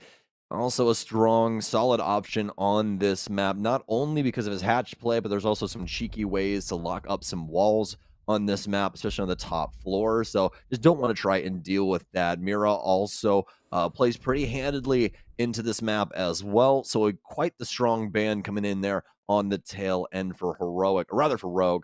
But either way, though, the Bar Cocktail defense going to be the first selection for Rogue here, as they're going to be bringing the Denial trio, Jaeger, Wamai, and Aruni all along for the ride. Valkyrie was left in, so she's probably going to be picked quite heftily inside of this matchup as well. Already seeing her being locked in for the first round of play for Rogue. It's going to be Deepak that ends up taking up that mantle. Originally was going to go for a Maestro as well, so just an interesting side note there. Obviously, the Valkyrie's going to be a little bit more mobile, has more intel points to play with as well, because she has 3 cameras instead of 2. Generally speaking, the camera intel is the most useful part of either one of those operators. The actual laser from the Evil Eye very rarely sees the light of day, except in some very niche plant denial scenarios. So once again, with Valkyrie being available, Deepak will want to probably opt into that. For our attackers, not going to see much changed up. This is pretty much the straightforward kind of Kafe attacking lineup that we're going to get here. Finka, obviously, just because it's the current meta. Flores to clear out the utility. Interesting switch up there for Gorgonas. He's actually going to bring an IQ to bear just to get some better detection on the utility. And then, of course, the small bit of hard breach that they'll need from Bruno and the soft breach now entirely on Benja. So that'll be a little bit of a risk there, as they did have 2 of those a second ago. I'm getting a better look at these opening operator lineups as Heroic is out and about. They brought the IQ here to counter out the Valkyrie. Want to try and make sure to get rid of that extra information game applied by Rogue.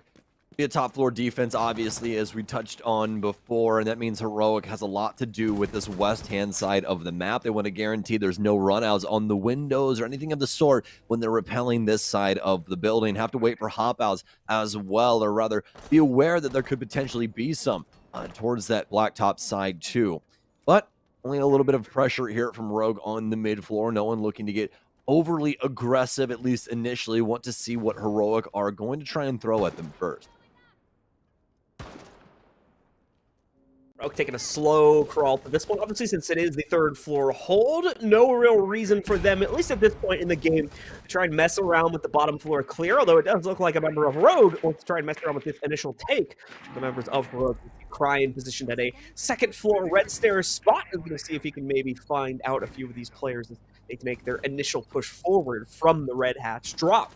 Going to just kind of isolating out the utility pieces here, calling out what his teammates need to look out for as they try to venture forward to get themselves closer to the cigar and pixel clear out, or whether they're going to go for the bar route instead here. Rogue still need to figure that out. It's going to be some time before they're confident enough to really push towards that. Need to fully work their way into it. And unfortunately for Benja, he's been put on a permanent flank watch duty because of that position being maintained earlier by Cryan. As well from the pixel position, I do believe, has been able to make the first big impact here. And it is a big one as they knock out the cloth on the Finkas. They'll also lose those adrenal surges. Gorgona will be able to exchange that back into a 4v4, but I still think, personally, Spoit wins that fight.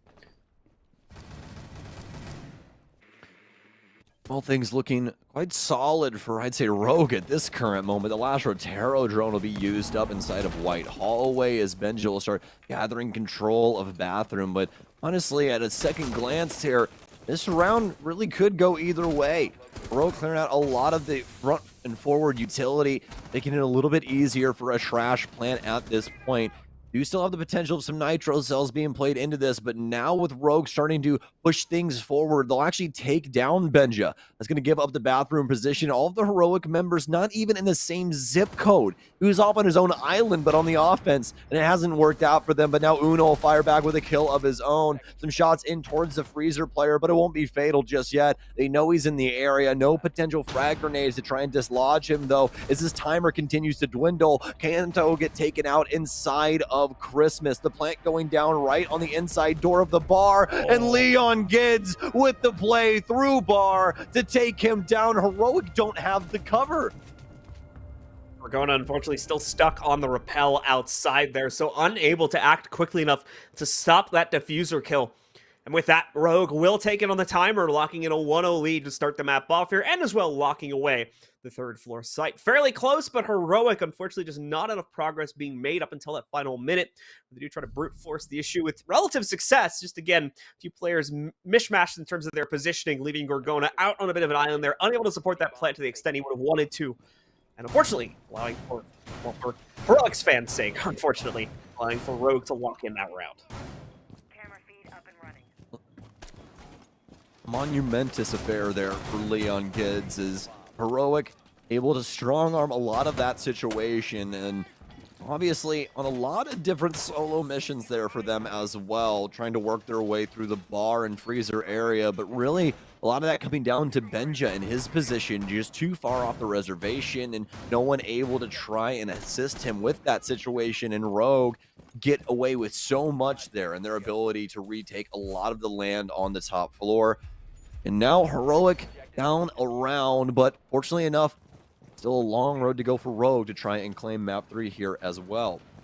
Lost a little bit of the initial drone economy, but not the biggest deal. This has tended to happen to Heroic here on their offensive sides, but it usually helps them influence their operator lineup quite heavily, and also out of those rounds going quite successfully for them as well. Past that, they've also got Sam Fisher, so they have those Argus cams to try and back them up if they so choose.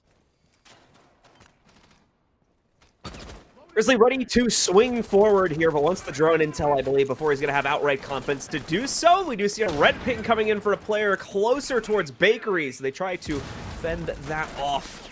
They force that player into small bake, where Grizzly would be able to get a winning angle against him, but so far unsuccessful in flushing the player out to that doorway here. So Grizzly kind of stuck between a rock and a hard place as he tries to work his way in here. Scooby.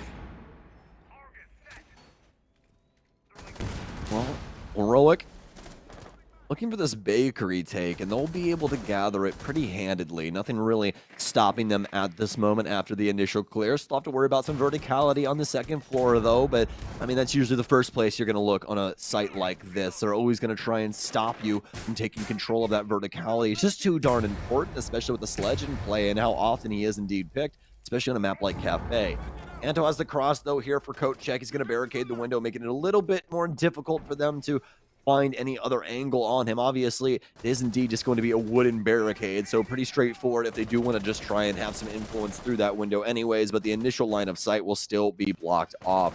Anto, though, after being discovered by that drone, starting to get pressured from a multitude of different angles. Heroic with 2 big picks now, will take down not only Cryan, but D-Peck, and this angle constantly having to be managed back and forth from Kanto, but it's actually Spoit to strike first as he's deeper inside of the actual building. Kanto win one out on the cross. Heroic have to try and gather this back under their own control, but Sloth, he's gone too far yet again. Heroic getting picked apart, even though they had the man advantage going into these dying moments now, but with still 45 seconds on the clock, a lot to be done, but a downed Kanto will open the door yet again for Heroic.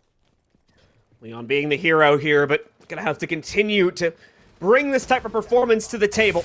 Kanto has been down. Spoit able to hop into it as well. He's going to be able to finish off Uno here. Grizzly trying to finally end the wrath of Leon from inside of this kitchen position, and he will do it, but at heavy cost to Grizzly's own AP. Now alone here with 19 seconds to play out the rest of the round.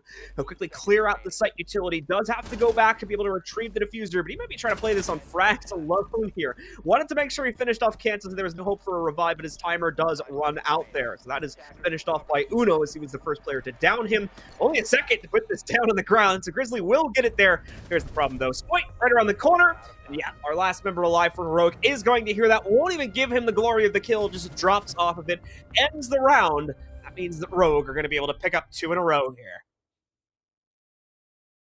Masterfully done from Rogue thus far in the way they've been able to control a lot of this defensive flow, especially being down in man count inside of that last round. Heroic just not punishing them enough. In fact, it seems like a lot of these plays that Rogue had going on, specifically Kanto's position over inside of Kochek, giving them a lot of problems. They kind of split their aggression and just split their focus overall, and it made it to where they really weren't focused altogether on a singular task, and it made it to where they weren't exactly synced up. That's why we see Sloth die so easily inside of prep without anybody really in the zone to be able to get his refrag. So now, that being said, Heroic down 0-2. Rogue looking quite solid here on Kafe so far, looking to take it one step further with Leon Gids now over to the Pulse, add some extra info game along with the Bulletproof from Kanto and those Valkyrie cams coming in from Spunk. Once again, just constant clarification. We'll probably remind you guys of this every once in a while here, but Spunk is Spoit.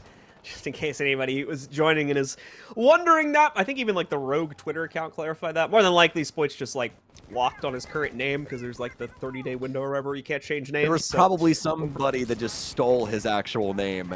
I'm sure that there's a million different Spoits for every single organization. Probably organizations that aren't even in Siege. There's a Spoit name for, I'm sure. It smells like domain parking to like try and get a fee from him or something. But yeah, I'm sure they'll get that sorted out eventually. But yeah, Spunk is Spoit, just in case anyone was curious of that. Gorkota and the rest of Heroic in the meanwhile working on clearing things out, at least for their initial take on the 3rd floor. Unfortunately, it's going to be quite difficult to do that. As you can see, at least 2 members of the Rogue roster are going to be directly standing in their way. Heroic will not have realized that just yet, as the drone did not go far enough, but in good time will more than likely be found out if it's not already been noticed by another member of this team. You can see the bit of a delay at the moment for Heroic. Yep, they've taken the red hatch control, but beyond that, there's going to be a bit of a slowdown here as they try to wiggle themselves out of just that opening position they'll be gifted.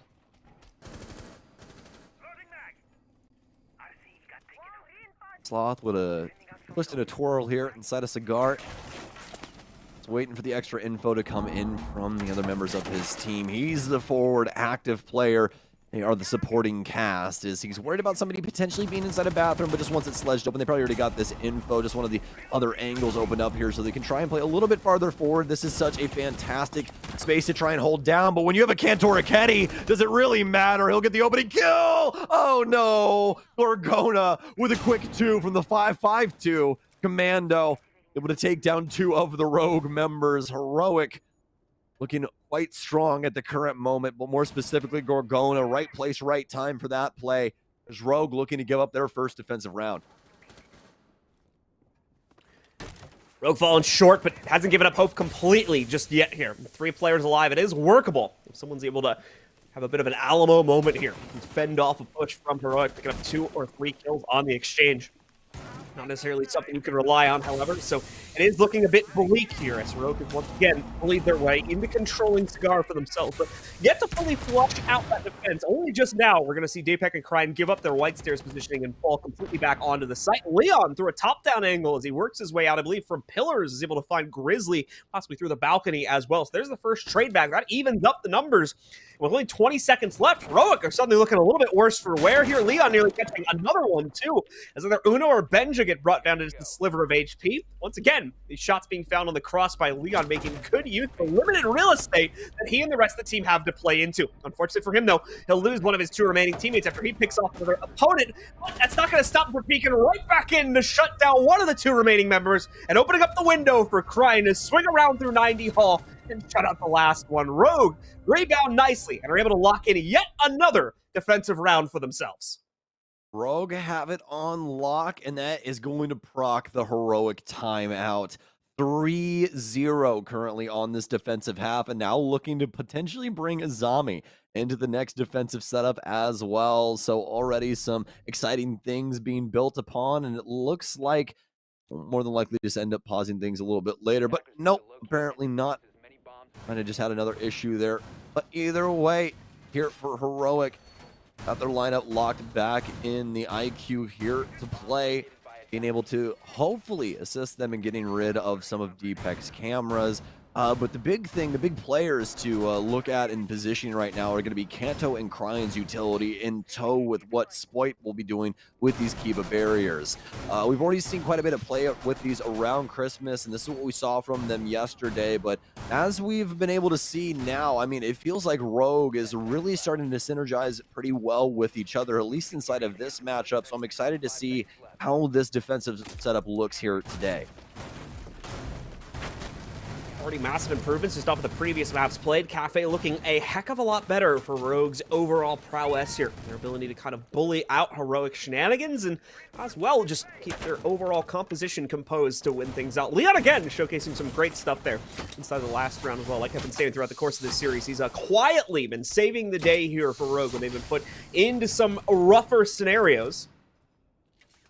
Continuing to prove himself here alongside his new teammate Spoit and some of the other very prominent fraggers that can show up from time to time on this Rogue roster. Heroic finally reaching the first access point here as they'll try to work their way into Cigar. Spoit will very quickly lose control over a bit of his setup here, but thankfully those kunais will come back. He's going to be getting that position back. Here we go. Just in time. There is a drone that's going to be able to see all this to his left. He has not necessarily seen that or has not felt the need to shoot it yet for some reason. Just a bit tunnel visioned here. But regardless, that is going to feed a drip of intel over towards the members of Heroic as they try to isolate him out. And there we go. That might still be the drone in the tree forcing that to happen here as they're going to have that great intel about where he's playing from. And as such, we'll be able to drop him just under 50. You can see how important these Rotero drones are starting to be with what we're going to be seeing in the future of Siege. Spoit able to set up even more angles now with the Kiba barriers. The deployable shield will go away, but has the potential to get another knife here soon, I do believe. In fact, actually, I think he just ran. I think it was his last knife there, but we'll have to see. There's still plenty of round still to go. We'll impact out the X-Kairos here to continue to play Bathroom. Benja starting to get lit up now as well. Obviously, Heroic already having a pick, but this timer starting to dwindle and could become a problem pretty soon. Well, for now, Rogue are holding the line, but seeing as this is the third floor play, they must continue to do so. Sloth, though, will be able to finally isolate out Leon's position with a well-placed frag grenade, burning out the utility mitigation. And oh no, this is looking bad for Rogue, very quickly running out of room to play, as Deepak is also isolated out from the white stairs position. But no, we'll find Kanto on his attempt to transition back over towards Cocktail, and it's the same for Spoid, as he truly has nowhere to run. That's a much cleaner go of it from Heroic. Able to bring themselves back into contention finally after 3 straight rounds on Rogue's defense. Heroic have finally seemingly hit the run of it as they pick up the first retry upstairs. And oh my goodness, well, that's 2 times in a row now that called times out from Heroic. Nothing really happens, and then we're able to get back into the game, and Heroic doesn't need their timeout any longer because they won the round. Is the 3-1 scoreline here as Heroic, the flawless one on that last one. Kitchen service, kitchen cooking defense ahead here for Rogue after that kind of a blunder there on the top floor, not able to lock things down as they once thought they could. Some very strong play, though, around Christmas that ate up a lot of the utility, but Heroic still able to find some kills via the frag grenades later on in the round. Overall, I think just a small bump so far here for Rogue, overstepping themselves a little bit there. Spoit, for instance, trying to overplay into his pixel position a bit too much, and aside from that, just never really seeing the Cocktail players able to find much success with their long cross duels as well over towards the hatch drop area. So Rogue, a bit of a rough go of it in that round. Don't think it's any indication of a long trend just yet, however. But at the same time, Heroic have been able to really take control of things in past maps on this series. It's going to continue to look to see if they can find that solidity and get themselves back into a winning position as we do unpause the game. Get ourselves back into it here to see if Rogue can maintain their lead and try to push for that potential 5-1 if they go back in a really dominant stance here for this half. Bomb located by attackers. Oh, Rogue putting a few people on watch as to what the future could hold here for EUL, as this is only their second day out here. So this could turn into quite the EUL experience for quite a few of these teams going up against Rogue this next stage. But for now, Heroic looking to bring things back and see if they can potentially tie things up on this offensive side. Have the IQ being brought along with the Thermite as well as the Sledge, switching off of the other SAS operator, the Thatcher. Feeling as though they don't necessarily need that coming into the next round. They started off the last time with a bakery clear. We'll see what they potentially want here in round 5.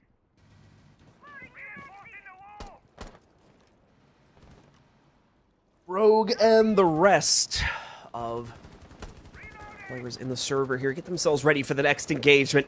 As Rogue running with a pretty straightforward first floor lineup. A couple variations on it, mainly because of the way our bands played out, but really just Spoid having the freedom to play on the Valkyrie here.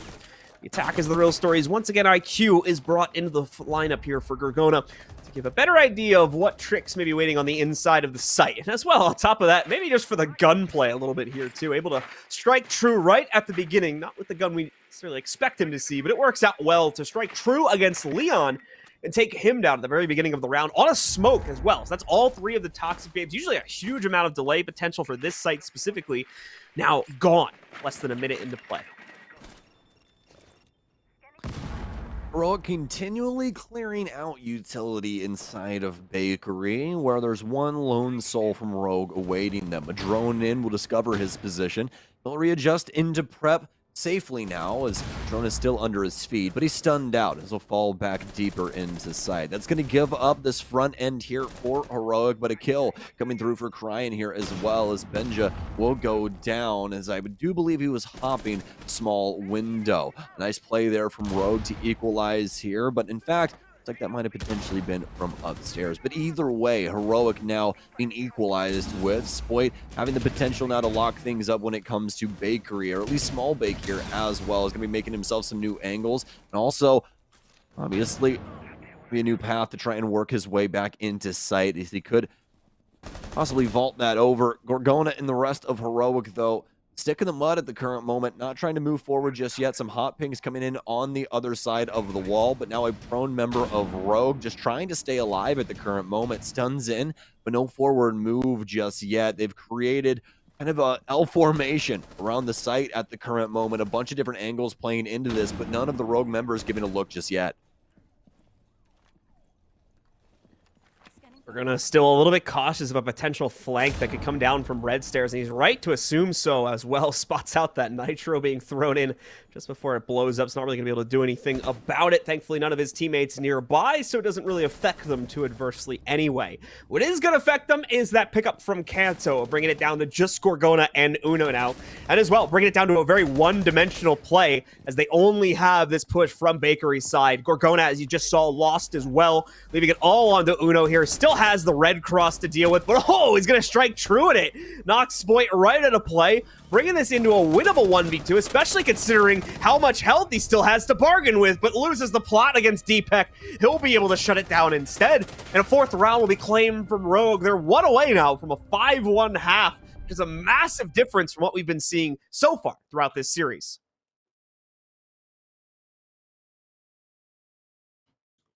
Rogue locking things up when it comes to the kitchen defense and playing pretty well into a lot of these angles, taking their time, not giving Heroic a single inch when it comes to that man advantage, as they are constantly peering in and throwing utility into sight, as well as just trying to dislodge any member and force them to either rotate out or just make a bad move overall. But they stay steadfast and they stay hungry for these kills upon the initial entry, working out for them in a myriad of different ways, and now guaranteeing themselves an advantage going into the second half here, but also have the potential to push this onto a 5-1 scoreline that would surely give Heroic the worst of looks coming into the defense.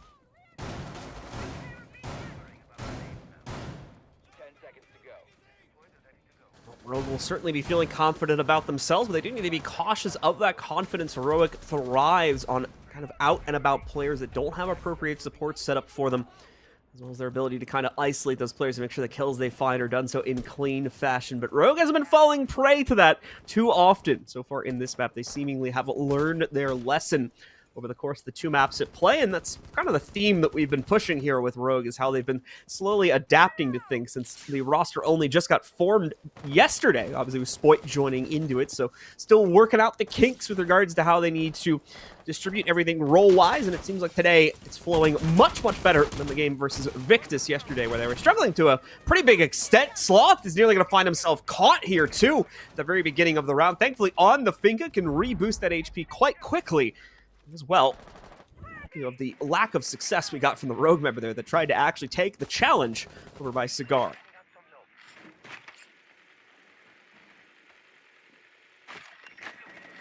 Terrell Drone will be getting rid of a few ADSs deeper into Cocktail. Grizzly still having quite a bit of utility to try and assist this situation. Sloth will have his location discovered here just for a few moments. This will tag up one of those Prismas, but also destroys it. Heroic making a pretty solid staging ground for themselves over here inside of Prisma. Still a long way to go. A lot of soft destruction to be had as Benja breaks up the bathroom wall. They have a Rogue member inside of Freezer. But speaking of Rogue, Kanto's got a kill of his own as well. It'll knock out the Flores. Those Rotero drones really needed at the current moment as well, as Rogue, they're just getting away with too much. Finally, Heroic is able to do something here and at least stays within spitting distance. It'll be a 3 versus 3 now as they find the equalizer. A lot of this top floor control going their way, but still a member around the area. And actually, I take that back. Split down inside of the white stairwell instead. So now all of this verticality available to Heroic.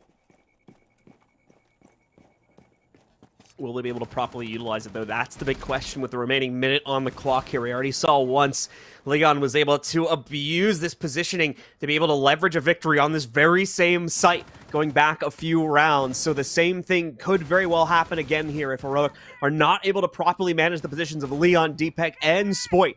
That is, they sit down below here. Really slow build-up on it from Heroic. No confident drop or anyone trying to get into position just yet. That's going to start to change as they go outside to move one of their players over towards, I believe, the Hell Door to be able to make a play towards the inside. Never mind, though. It looks like it might have been a mistake, but we'll get a better grasp as to how this is going to play out. Spoit has spotted one of the players trying to push down through white stairs, in fact, is where they try to make that effort forward. And again, no confidence to actually push this forward. They're going to have to force it.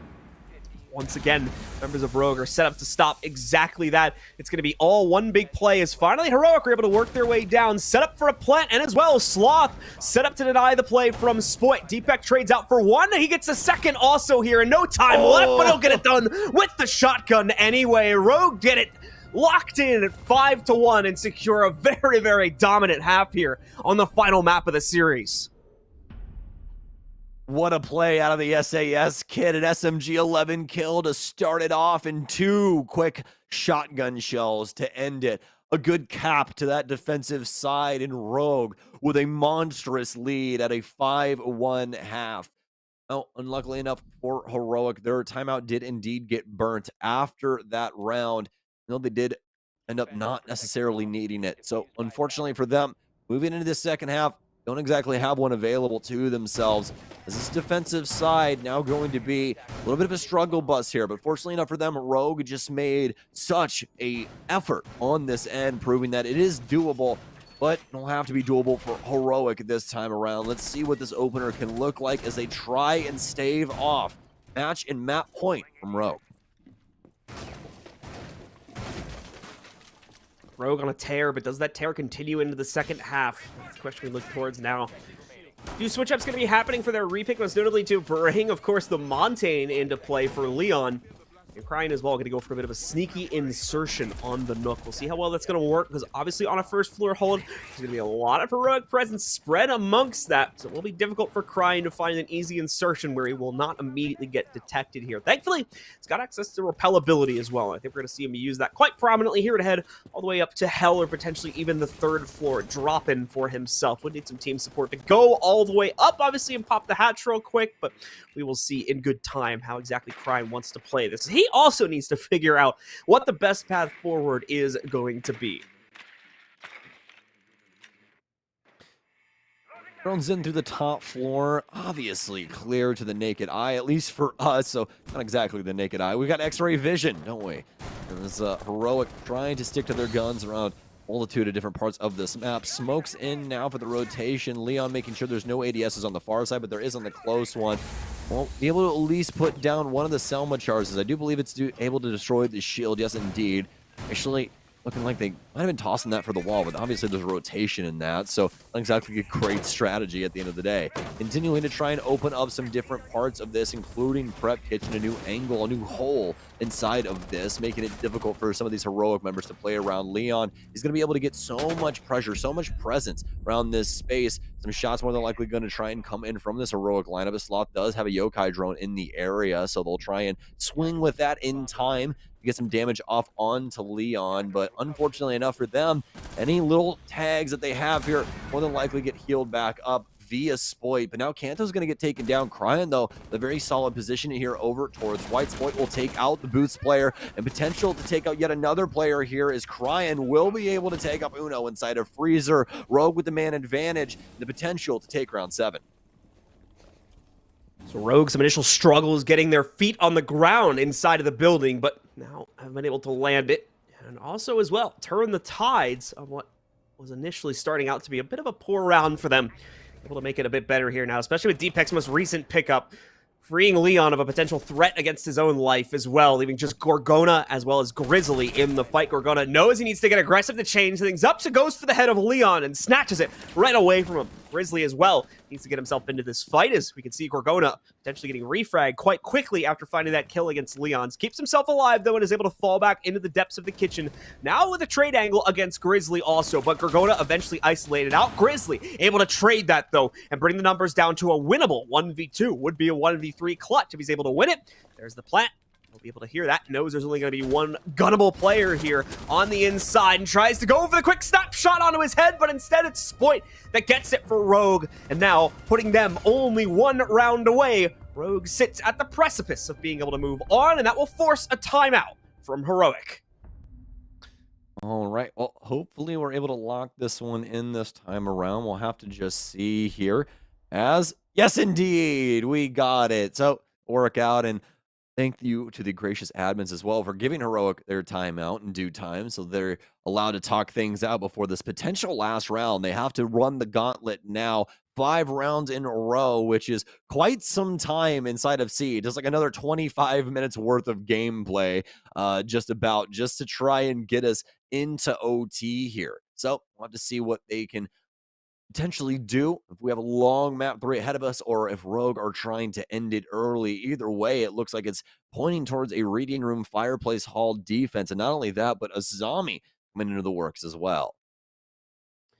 Heroic gonna see if they can work with a zombie here, as we've seen the amount of strength that she can add, especially to an upstairs extended hold. If you're gonna want to try and play it by pixel, it's not necessarily what we will end up getting from Sloth and the rest of Heroic here, but it's certainly the way we've seen her used the most on this map, especially by Spoit just in the previous half there, where we had Heroic on defense. That was the go-to position, because obviously those barricades make it so you can give yourself a lot more real estate to peek out from without having to worry about getting refragged from like a window or something like that sitting next to you. Plus should be expiring in just a second. In fact, I'm right on time with that. So there we go, right back into the game for what could very well be the last round of play. But Rogue have 5 chances to shut this down, so they're not going to be too stressed if it doesn't happen here and now.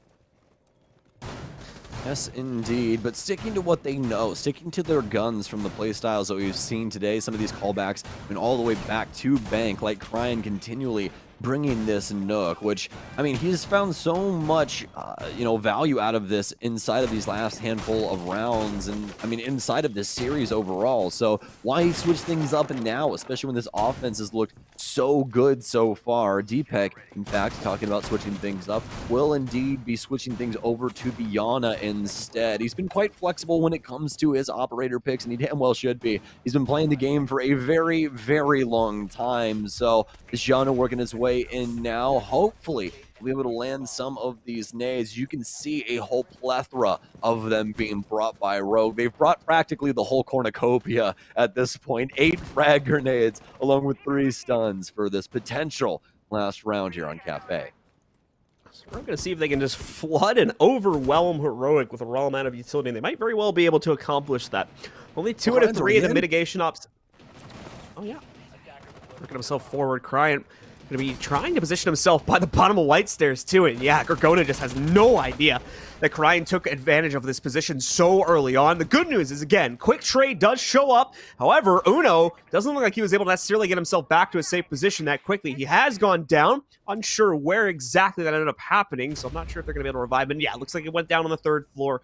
Thankfully, Rogue have not gone for their entries here yet, so Uno will be brought back from the grave, who nearly shut out, though, as he falls back. You can see the Yana trying to contend with that angle, just not able to lock in on Uno's position, so he does make it back to the 2nd floor, where more than likely he's just going to camp out for the rest of the round. As let's be honest, with that HP, it's going to be probably a bad move to do anything aggressive. Yeah, he is a glass cannon at the current moment. That shotgun is going to be a saving grace inside of close quarters. Just has to win out the reaction game, or hope that potentially the first few bullets go astray and he's able to lop somebody's head off because of it. Now with Spoit moving his way down red, has a target in the area, though. One playing close to mining door, and more than likely no moves coming out soon, as that is indeed Uno with that low HP. Cryan as well as Deepek both still on the roof, and that's mostly due to the time still on the clock. They'll have plenty of time to drone things out and then work their way in towards this mid floor. They got a flank drone here for red as Spoit starts to move his way forward. You saw Uno fall off from this wall as well, as he can tell just how much pressure Rogue are applying to this area. They'd much rather try and operate around safer pasture. So Rogue slowing down a little bit here as the intensity of the end of the game probably getting in their face a bit. They just want to make sure they don't make any huge mistakes or walk into any pitfalls, but slowing down to this degree can be a pitfall in and of itself. Only a 4v3 advantage that's very, very reversible by the Heroic roster, especially with the upstairs presence still being established by one of their players here. Sloth and Grizzly are going to be the most capable of taking fights, as we'll see, though. The X-Cars will be held up only temporarily, however, as the Mute Jammer on the other side is dealt with pretty quickly with a well-placed nade.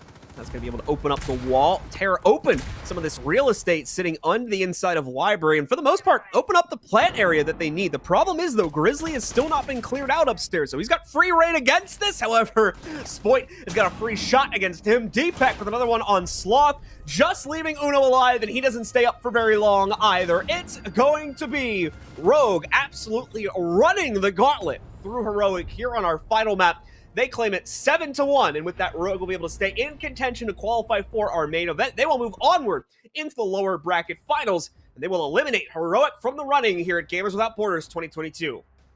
Yes, indeed, a showcase event there on Kafe, only allowing a singular round. And, I mean, a lot of time for, Heroic to talk inside of that game as well and try and adjust strategies, but it was just too hard fought from Rogue. Time and time again, able to claim bodies inside of the early round and be able to find a lot of these key operators that were really detrimental when picked off for a lot of these different setups, not only on the defensive side, but also the offensive side. Rogue, once again, just really showing what they're capable of in some of these moments here, especially on Kafe. Also, their grit there on Oregon to lock things down inside of overtime. I mean, it was just a solid best of 3 from them overall, and really a great showing for what they could potentially be doing soon enough inside of stage 2. But enough said about that best of 3, folks. We're going to send you to a little break, and we'll be back here in a little while with our second best of 3 of the day.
Hello again, ladies and gentlemen. Welcome back. It is time to get ourselves ready for our second series of the day. We have shifted regions. We're now heading over to Latin America for our second game of the day. Bound to be a pretty good one, too. We're going to be having Furious Gaming, who we saw play in yesterday's match versus MIBR. Lost it, unfortunately. They're going to be going up against the team that I will be referring to by their acronym because I don't want to butcher the actual team name. I'm going to call them EDB. They also went up against FaZe Clan in their initial matchup yesterday. Dropped that one as well. So this is another lower bracket matchup. Both teams are going to be fighting for survival. And we should be just a couple of seconds away from getting started with the first map, which, by the way, we've got those bans for you. We'll run them down real quickly. Once again, just to note, this is not the exact order of the bans. It's just the most concise way I can say them. Furious banned out Oregon as well as Chalet. ADB banned out Theme Park, followed by Clubhouse. Then Furious picked into our first map here, which, as you can see, is going to be on Villa. EDB followed that up with their own pick. We're going to be going to Skyscraper for map number 2. Finally, Furious had their final ban of Border. EDB had their final ban of Bank. And that left us with Kafe as the decider yet again. Lots of Kafe play throughout all of Gamers Without Borders, as well as Chalet, I was going to say, which is honestly kind of a breath of fresh air. We've been getting to see Chalet more and more, but definitely a standpoint here so far with Gamers Without Borders. But now, moving on into Villa, which we haven't got to see too much of just yet. Thatcher going to get banned out initially, making a lot of sense. Just trying to restrict some of the accessibility of the map. A lot of early beginnings in this map start with those walls being destroyed around either Master or over inside of Study, just depending on the sites. And now with the Hibana banned out, some of that range utility will also be off the board. So already 2 fairly straightforward bans going by the wayside here, especially with how prevalent Hibana tends to be in terms of a hard reach choice on this map. Melusi will be the pretty interesting follow-up to that. Melusi, obviously, very much a mainstay operator in the meta right now for the defense, but not one that tends to get banned out super often. Her utility is, for the most part, something you can deal with inside of the round, so teams generally tend to leave her in, but apparently EDB feeling a little bit different today. Finally, that does leave us with the choice of who to knock out for Furious's defender, and they're going to choose to eliminate Cade. Cade, a fantastic selection here as well. We usually see that as a respect ban with the Thatcher, and you can see how the team actually ended up selecting the Cade ban, even though they did ban the Thatcher away.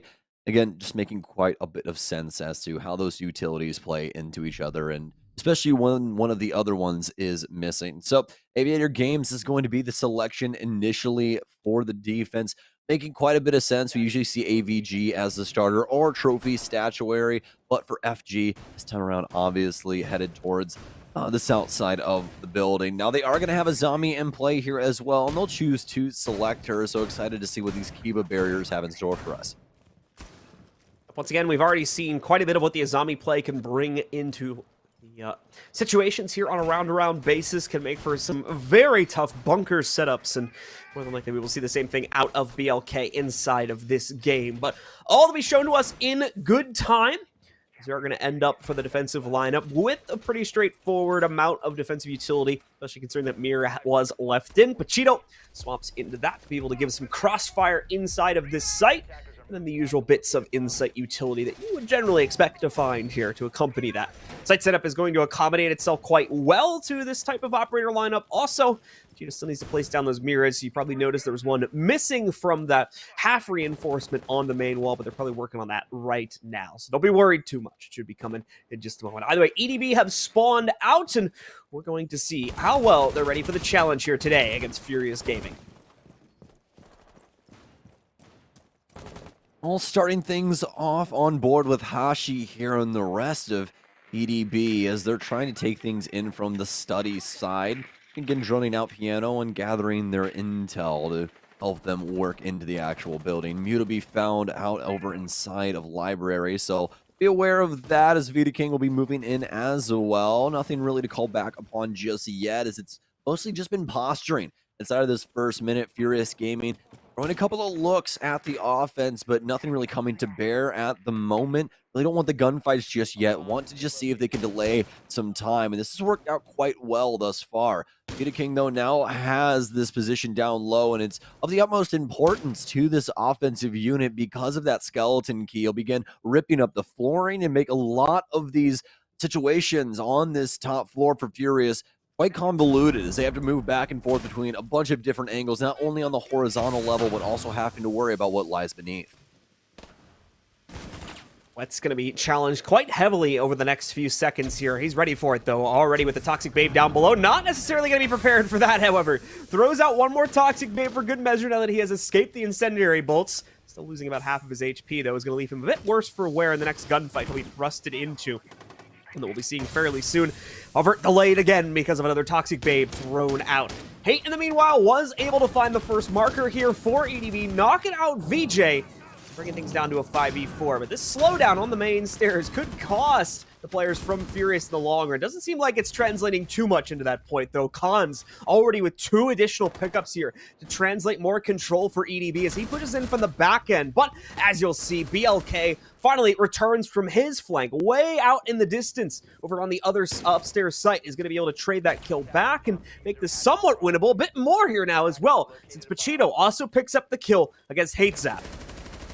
Well, Pachito now down and BLK with a long road to go, but at least available inside of the first one. Able to kill the swing from Bookshelf, but not really much more. The offensive unit too strong with their position over inside of Plains, and now the first round going the way of the offense. EDB locking it down, especially with how that opening engagement went. A lot of kills going the way of Cons on the Nomad, and really taking it to the FG lineup. Unfortunately enough for them, not really able to equalize, only able to grab a hold of the 2 versus 3, and past that, making it way too difficult once it got down to that tail end of the round. Not able to lock things up inside of AVG just yet, but they want to attempt this second try, and this time they're actually going to be shifting the lineup a little bit. BLK will be onto the Valkyrie this time around, with Pachito bringing in the Azami yet again here, as you can see those 2 switching back and forth. Change-up's complete. The setup as well coming to its closing moments, as we are not going to get the mirror setup this time, but we still get the half-wall setup, which is interesting enough there. As the members of Furious still want to be able to contend directly against the study clear, which normally is something you would want to avoid here without having access to the mirror window. Furious, though, disagrees with that assessment. They're going to take the challenge anyway, so we'll leave that open for our attackers, that they will stay exactly the same, so no changes to their lineup as they spawn themselves out and begin the process of mainly just rerunning the same success they found in the previous round. Well, they are going to be missing one key piece of utility that ended up helping them dislodge the member at the main stairs landing, and it happens to be the Capital. Want to have that available here for round 2, so they're going to have to try and do this through more traditional means, and they'll more than likely end in a bunch of frag grenades or something along those lines being pitched in towards that area. New jammers over here inside of the trophy space, or rather the statue space, to hold on to the triple wall here for VJ and the rest of FG, trying to delay this take as much as possible. But do they know that there's a sneaky player moving his way up red currently? Obviously no cameras in the area, and I mean, really wouldn't help him in the first place, as HateZap has been able to circumvent all of those with the Hell Presence sensor. Avoiding that, leaving a good opportunity open, and honestly may not even be needed at this point. Florio and Khan's already finding 2 opening entries to knock out Pachito as well as BLK. HateZap very close to potentially isolating another member of the squad too, but is going to need to move himself forward. As you can see, we're working on building up that little bit extra presence for himself, and finally he's going to be able to catch someone as VJ is caught working his way through a rotate back by Astro's stairs. Dirty taking quite a bit of heat as well, so things continue to look worse and worse now for the Furious Gaming roster. Dirty finally fends off someone with Hate jumping into the fray. He'll be able to get a second kill too, a third possibly in his future, as he does try to contend against what I believe was Vitaking over at the connector. The Gemini will confirm that he has indeed fallen back closer towards Gun Vault, so that'll be the all clear signal for the remaining members of EDB to begin moving forward. Khan's, Florio, and Vitaking, you need to find a way to connect this last bullet or 2 onto Dirty. They'll get the job done. Gonna look to make it a bit easier with a nade, but that'll only force a reposition from Dirty. He's still primed, ready to take the fight, but finally meets his match against Florio as EDB claim a second attacking round.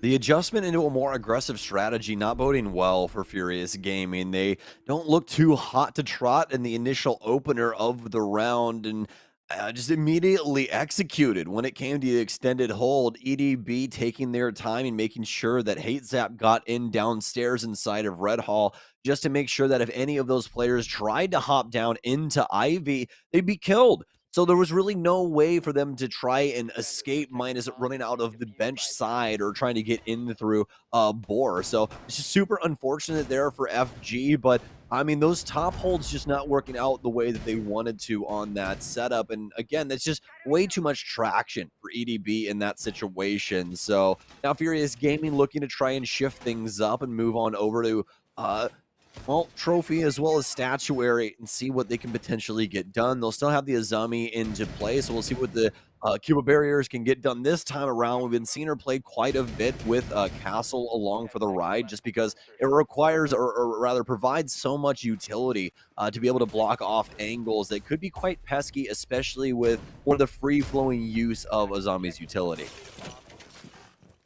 So we've got EDB on the field yet again here. And a very similar scenario going to be lined up for their potential state of play on this attacking side. HateZap still keeping himself locked into the nook.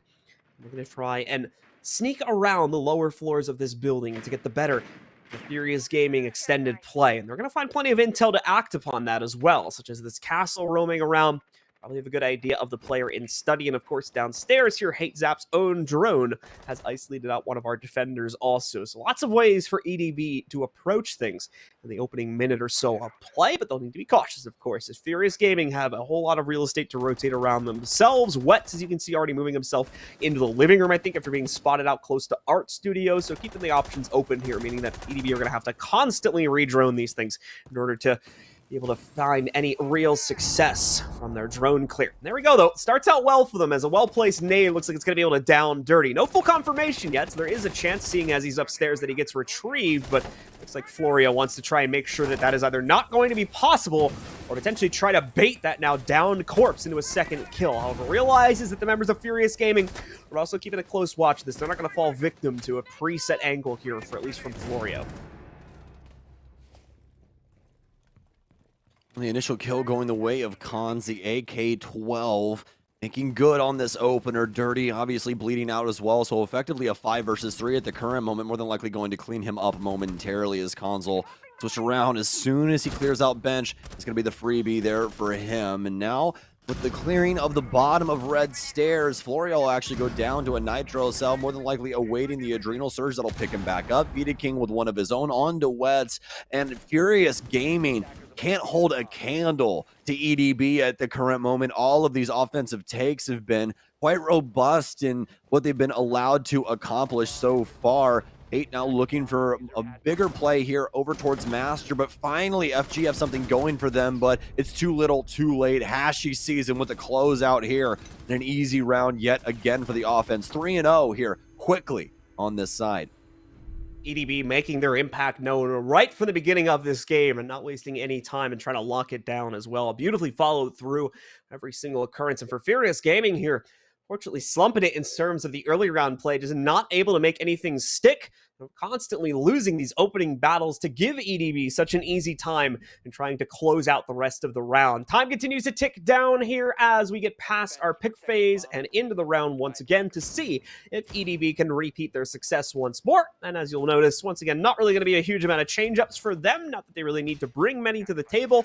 The same, for the most part, will be said here for Furious Gaming. A Castle will now come back into the fold for VJ. The Azami, of course, still in play for Dirty, too. A few other small changes, mainly BLK going away from the smoke and over towards an Ella. So we'll see how this lineup is going to work for our defenders as they still try to get themselves onto the board for the first time.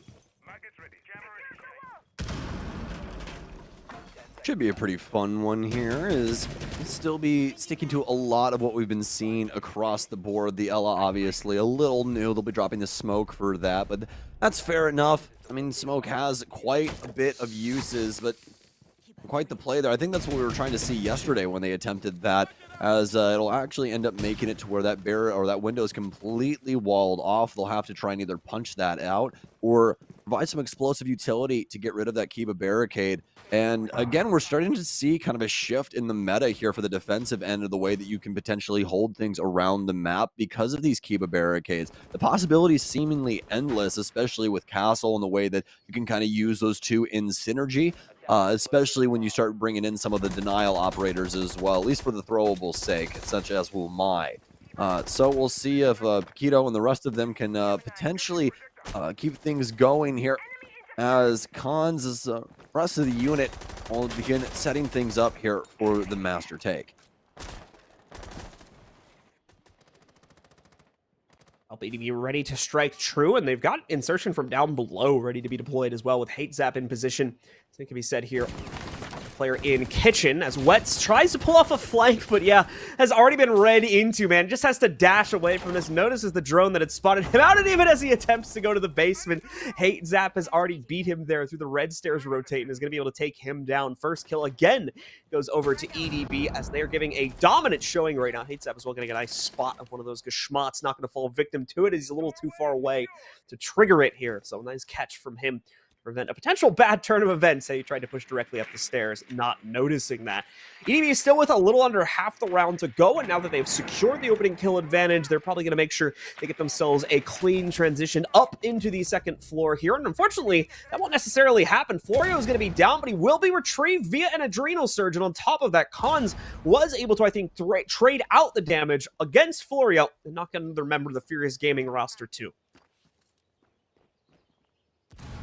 A minute remaining now for EDB to make good on their opener, yet again taking down a multitude of FG players.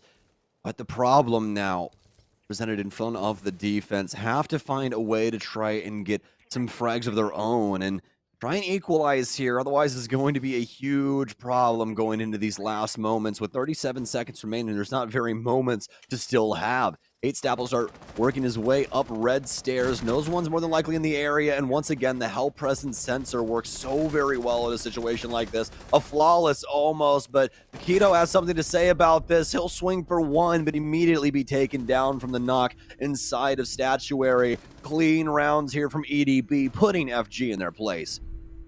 Hate Zap just too smooth on these transitions. Too much control being taken as well by EDB right from the outset of the round, not leaving any room for Furious Gaming to rotate themselves in a more tricky fashion against the pushes that EDB are making, on top of a whole stack of other issues, making this, unfortunately, a fairly one-sided game right now in the favor of EDB. Furious will continue to rotate away. Two on both of the upstairs sites do not yield results, so they're going to fall back into their living room hold next to see if this one will fare better for them. EDB, though, has consistently dominated nearly every aspect of the round.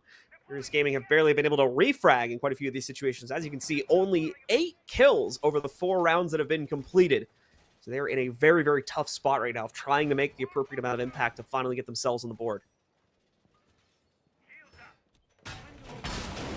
Well, Hate Zap apparently feeling himself at the moment, because we're going to be bringing the Twitch in, and we've been seeing recently how much action this operator can bring to the table, especially in the hands of somebody like Hate Zap. We saw it earlier on today in the hands of Spoit, and still such a strong weapon when it comes down to it, especially since Twitch also gets 3 drones, because she gets a prep-based drone as well as those 2 Twitch drones in the main round. So some extra utility when it comes down to the info game, as well as just the ability to get rid of some important pieces of utility like ADSs, mute jammers, or even if, you know, they're able to work it into sight, some of those black mirrors there for the Mira. Past that, though, not too much of a change up. Florio will bring in the Zofia. Khan's still on the ace that we've been seeing for most of this time as well, so fairly straightforward past that moment. Hopefully, they can hit their mark with these Twitch drones, because that's going to have a huge play into what Furious Gaming currently have set up for this living room defense.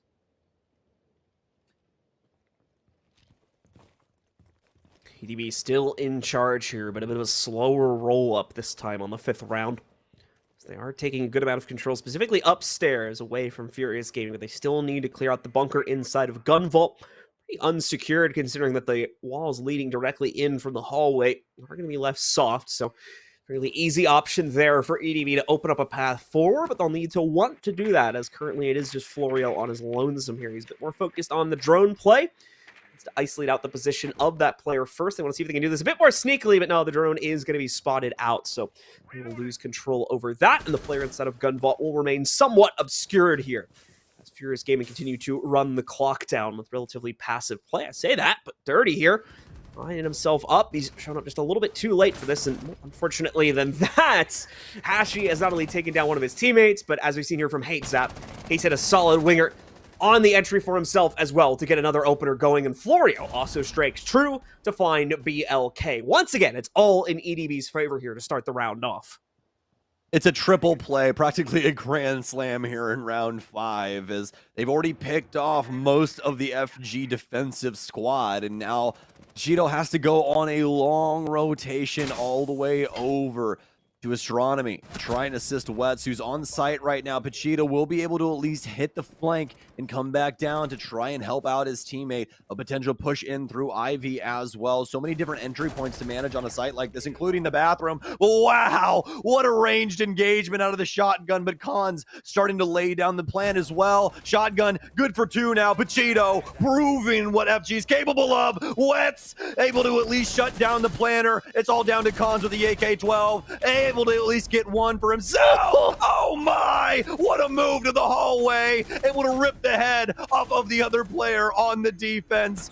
Still locking it down for the offensive unit. FG with such an effort, but can't get it done against EDB. It doesn't even matter how close Furious Gaming are able to bring these rounds. EDB still come back to clutch it seemingly every single time. A 5-0 lead, 1 away from the perfect half, and Furious Gaming out of ideas. The first floor hold did not work. They're just going to go back to AVG for a 3rd time here to see if this will finally yield a result for them and allow for them to at least get 1 round on this first half of our first map of the series. If not, it's going to be apps. Oh, what's going on there? Wets just... All right. Well, yeah, I heard Wets paints houses. Pretty interesting there. Blood red right now. Yeah, it's the only paint he had, John. You know, just had to work with what he had in his arsenal. So that's unfortunate. I'm gonna assume that was just some unfortunate timing with BLK like running across. And but the weird thing is his body's like in the middle of the room. You can see the little blue thing there between the map and the couch. I think we may have had a misclick as soon as they spawned, and he just smoked immediately. It's just a really because that was like we didn't even get a camera transition. Like he was dead already. Oh my! So you gotta be you careful talk with about your, bad to worse, right? Like you never want to tempt fate here. That's just the tilter is the problem there. It's only going to make the situation worse for Furious here. They're already in bad straits because they've gone down 5 rounds. And the 6th round, you got to start it by default from a 4v5. Things are looking a little bleak right now in the Furious camp, but hopefully they can get the opening kill for themselves here. You can see Hate Zap is primed to take it as well, but the player on the other end of it, either VJ or Wets, if I'm judging my silhouette correctly, trying to get the shot against him, but so far not able to find it so easily. As both teams are going to play relatively passively here, mainly because EDB knows that Furious Gaming are probably going to go a little crazy with their swings, given they really got nothing to lose at this point. But at the same time, Furious, I believe, has taken the more passive of the 2 routes they could have taken after losing their teammate before the round began, and they're kind of just rolling this back to play it as passively as possible. So a whole lot of nothing going on here in the first half or so of the round. Yeah, it looked like it was building up to be something quite interesting, but in fact, we have reached a big lull moment here in round 6. No one really wanting to push too far forward. Furious Gaming obviously flirting with death there on the studio, or rather study balcony, but not much to really be had at the current moment. They'll back off of that and try and play it more into the utility part of this. Hashi really thinking that one through. There was a possibility that Vita King crossed in front of him. He bounces the nade, kills both of them, but he's dead anyways as VG just drops through Art Studio hatch and ices Hashi inside of the lobby. Florio now has to try and go in and recoup, pick up that case, and attempt to play this out with the remaining members of his team, but they've gotten the equalizer. VJ now feeling comfortable to move back towards site. We'll maintain that position in sight here as we boil down to the last minute inside of this round. VJ did have himself a nice nade lined up, but no, it's going to be Hate Zap that suddenly just leaps in. Good timing on this one, too, as we need to see something come out from EDB here. Khans will have to clutch it as it's brought down to a 1v1. The rest of the bookcase push fails entirely as Furious have their best chance to win a round in quite some time, and Dirty will lock in the headshot to get it done. They are finally on the board, but still, it's a dominating half regardless in the favor of EDB here as they take 5-1 scoreline now that we finally reached the 7th round. Yeah, this is looking really scary, and this almost feels as though they could could have wanted to prioritize that Nook ban inside of the initial phase, because as of right now, I mean, there was just so much action to be had out of that operator. EDB making good on a lot of their plays because of that op with the different angles that they were able to adopt. And not only that, but some of the early aggression we saw out of that pick as well. And I mean, even past that, even the rounds where they didn't have Nook were still very well coordinated. That round even getting down to a 1 versus 1, even though Furious Gaming had some very solid positioning. But then you have Florio, or rather Hate Zap, hop in through study and just take out so many members inside of the actual site, that LMG allowing him to just play around with so many different angles and continue to pressure deeper and deeper into the site and knocking it down into a situation that I don't think FG thought they were going to find themselves in initially once they were able to play out that timer and get it down to such a situation. But fortunately enough for them, now they'll have a breath of fresh air as they'll be switching sides here. And speaking of switching things, their entire lineup, brand new, fresh out of the box here in the dying moments of the prep phase. So into round 7, Furious Gaming finally primed with a round on the board.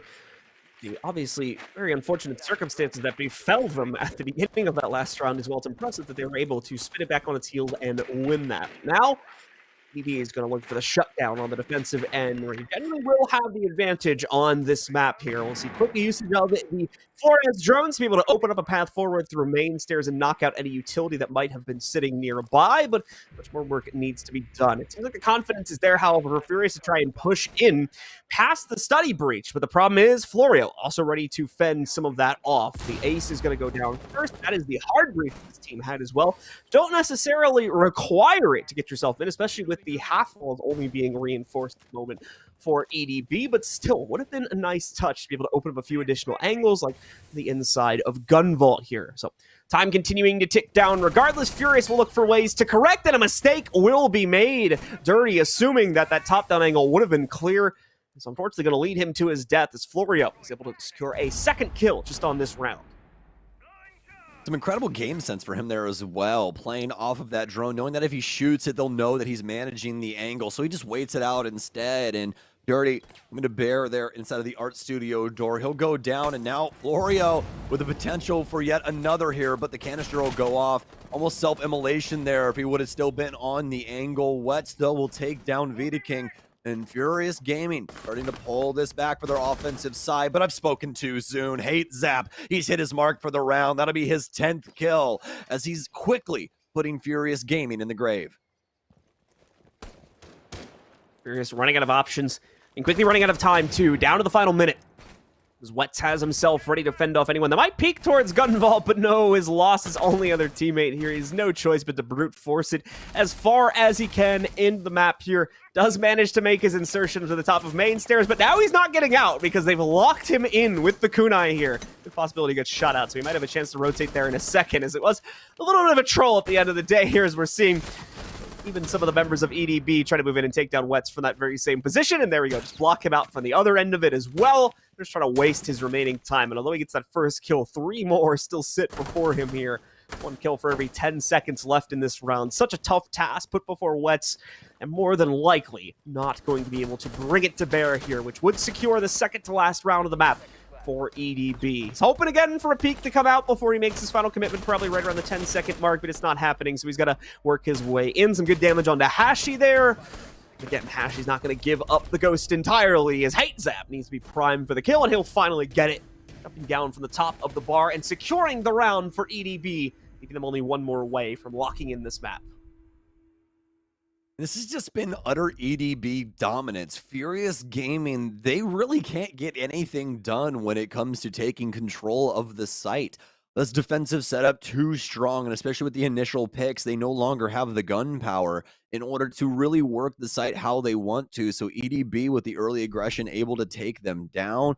And then just play it off of sight from that moment on, where they try and peek inside constantly, and it just continues to be body after body stacked up for the offensive unit. FG, once again, really not having a dog in that race. So now for EDB, looking to close things out in 7-1 fashion here with a kitchen defense, and it looks to be an extended one at that, with quite a few traps coming in. Also, Hate Zap to be on the Azami this time around.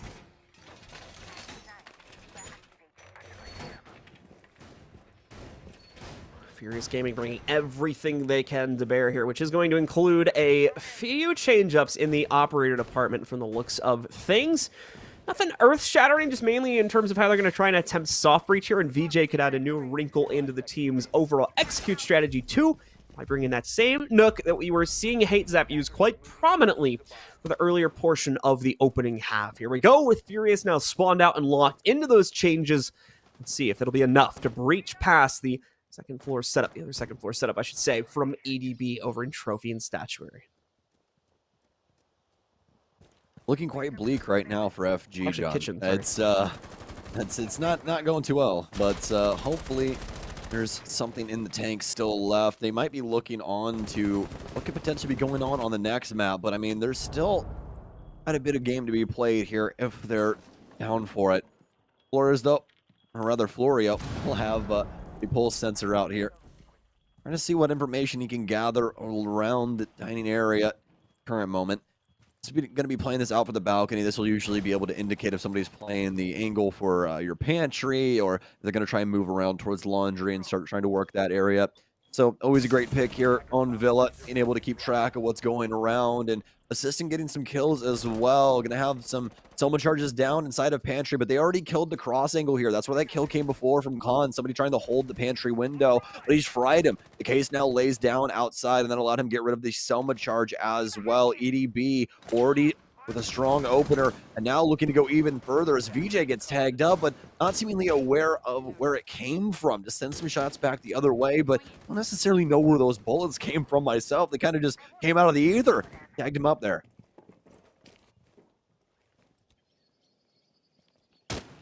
Rolling moment again for both teams as Furious continue to look for a way to turn their fate on its heels here, look for a way to abuse the vertical advantage that generally they're going to have in this situation, but nothing popping out, nothing sticking out to our attackers here.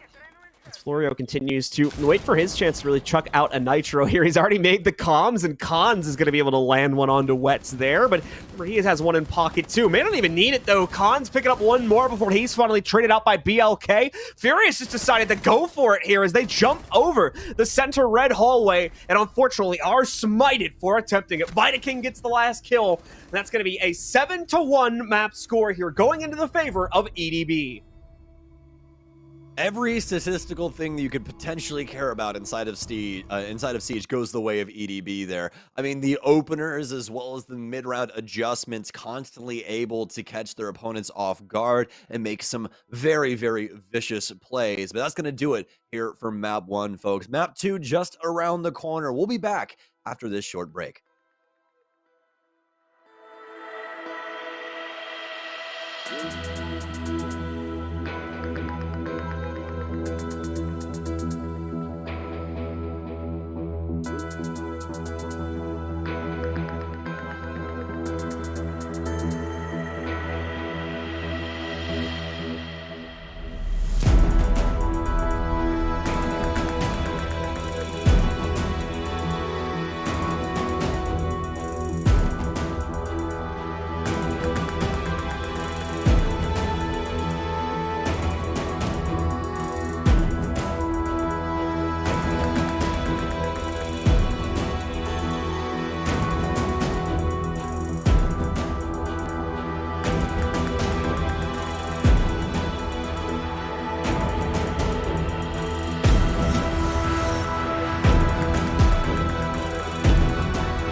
Welcome back once again, ladies and gentlemen, in the midst of our second series of the day here in what is currently the Latin American main event qualifiers for Gamers Without Borders 2022. Our first lower bracket matchup where unfortunately we have to send the first of our 4 teams home. Will it be Furious Gaming or will it be EDB? Got tongue-tied there. Be finding out relatively soon, potentially, as EDB brought a very one-sided performance to our first map on Villa. The big question is, will they be able to repeat the same thing on our second map? It is going to be Skyscraper after all. The important thing to note, though, is this is also EDB's own map pick. So there's got to be some confidence in their capability to play into it. Quite obviously, we'll have to see what Furious can bring to bear as we're going live now. And it's time to see if Furious can hold on after that Villa performance or if it is going to be a potential quick 2-0 in the favor of EDB to send them soaring on into the lower bracket finals. By the way, we're in the bands, and I'll send it over to Stokes here to start talking about what is going to be knocked out from our operator pool. It's going to be quite an interesting affair in between these two, especially given what we just saw on Villa. Skyscraper. Pretty dynamic team fighting map, I would say. You don't see too many plants go down. It usually ends in the gunfights. But it's a lot of decisive gunplay and a lot of utility usage initially to try and fight for some map control around the area. A lot of the main hallway space, especially around Terrace, with that dragon area / shrine, as well as Terrace working into that as well with drum over in that kind of area as well. And that kind of center part, that center strip of the map, quite difficult to try and crack into when it comes to the offensive side. And a lot of these bands starting to really weigh down on this offensive unit as well. You can see the Maverick and Thatcher bands coming through here, as well as the Kaid as a respect to that Thatcher band. These are all targeting not only the clear, but also the hard breach on this map. So that's going to mean operators such as Bandit are going to mean quite a bit overall. Mira going to be removed here as well. I think this is a super solid pick for FG, as it's just going to be too powerful at the current moment. This is something that we saw time and time again with Skyscraper in Charlotte as well, is that Mira just has so many different ways to break up this map and make it super difficult for the offense to try and clear things out, just given how much pressure she has with some of her mirror setups. And with that being said, now we're moving into the very first round here. It's going to be a karaoke tea room defense. This one hasn't changed up too much, except for the back hallway that sometimes teams will play into now, as well as some geisha presence that we could potentially see. We'll see what FG want to do, as the defensive side was not working out for them too well the last time around. So this time, hopefully bringing some fruit to bear. All right, well, let's see here what Furious have to give us on their defensive side of Skyscraper. They do get the edge of being able to start on this side, having the massive freedom to roam around this absolutely huge map and potentially try to get in the way of the initial clear from EDB. It's also going to change up things a little bit here, too. Bit of a different lineup compared to what we had been seeing on our previous map, and with good reason, too. This is a very different map in terms of its layout, immediately somewhat requiring the shield play to get easier access to that main balcony site access point on the south side of your screen that you were looking at a second ago. We'll see how all that builds up in just a few moments of time, as we've only had the members of EDB just spawn in. It's going to be quite a while before they are ready to assault the sites, assuming, of course, they don't go crazy and start fragging out right from the beginning of the round like we were seeing back on Villa. But at the moment, not getting that just yet. However, they do seem to have some intel onto at least one of the roaming members of Furious. You can see a soft ping coming in to correspond to one of those players' position, I think a little bit deeper in barbecue right now. Cons begin droning things out. Hate Zap with a solid read now as the position of the Malusi, but they'll hop in behind Sushi Bar and start backing up towards the dry bar. Excuse me, dry bar area as well here. And hopefully be able to help themselves out a little bit more. BOK has to worry about these players moving in through booths still. They still have quite a bit of pressure, but Pachito also with the potential to have an angle through upstairs. Also VJ having some serious damage dealt to him already. Actually, going to be able to pick another one up here for EDBs. He's able to run directly into him here, sitting in the back of the kitchen. Trying to watch the hatch play for a responding play to that, but not going to be able to catch it so easily here. You can see There was a Furious trying to use their shotguns to open up their own top-down angles, and actually will attempt to hunt that player down from a nice bank on that, too. It actually went up pretty high. Nearly managed to catch our player if it was able to go a little bit higher, but won't work out this time around as Wets or Pacino, whoever is manning the other side of that floorboard, does get out of the way a little bit too prematurely there. There's another member of Furious trying to sneak up on this kitchen hold at the moment, too, so ADB will have to watch out for that, but they won't manage to catch it. VJ succeeds in sneaking himself forward towards kitchen, catches the support for our player currently at Sushi Bar here. Actually, he's going to look for the exchange, is given the opportunity, but it's a bait run out from VJ. Just wanted the intel, and he's got it now, so Hashi has to be very careful. He is watching out for potential other rotates that could be made by our defenders, but meanwhile, Florio is just slamming heads off of our defenders here. He's able to take one away from Dirty, eliminating him. Hashi knows that it's nearly time to assault the site as the rest of the team is in position to do so. As you can see here, the Montaigne already deep in karaoke, and Florio claiming another kill. So we need to see everybody group up here. And this is a brutal post-plant positioning, as you just saw from VJ there, too. Trying to swing out, immediately put down by two different members of the EDB roster. Everything is left to Wets now in a 1 versus 4. And unfortunately, he's not going to be given too much of a chance to do it, but he does get a good start going for it. Vita King immediately knocked out as he pushes a bit prematurely before Cons could get into position here. Wets still trying to look for another workable frag, but won't be able to get it done. Florio shuts it down with the last kill on the round here. And EDB stays strong at the beginning of map number 2. A great start yet again for EDB, and could be an ill omen for Furious Gaming and what the future has to hold for them here on Skyscraper. They're going to try Karaoke Tea Room just again, and I don't know about you, John, but I'm starting to get flashbacks already. We're going to the repeated sites, and last time around didn't work out too well for Furious Gaming. This time they feel as though it might be different, as they will stick to their guns.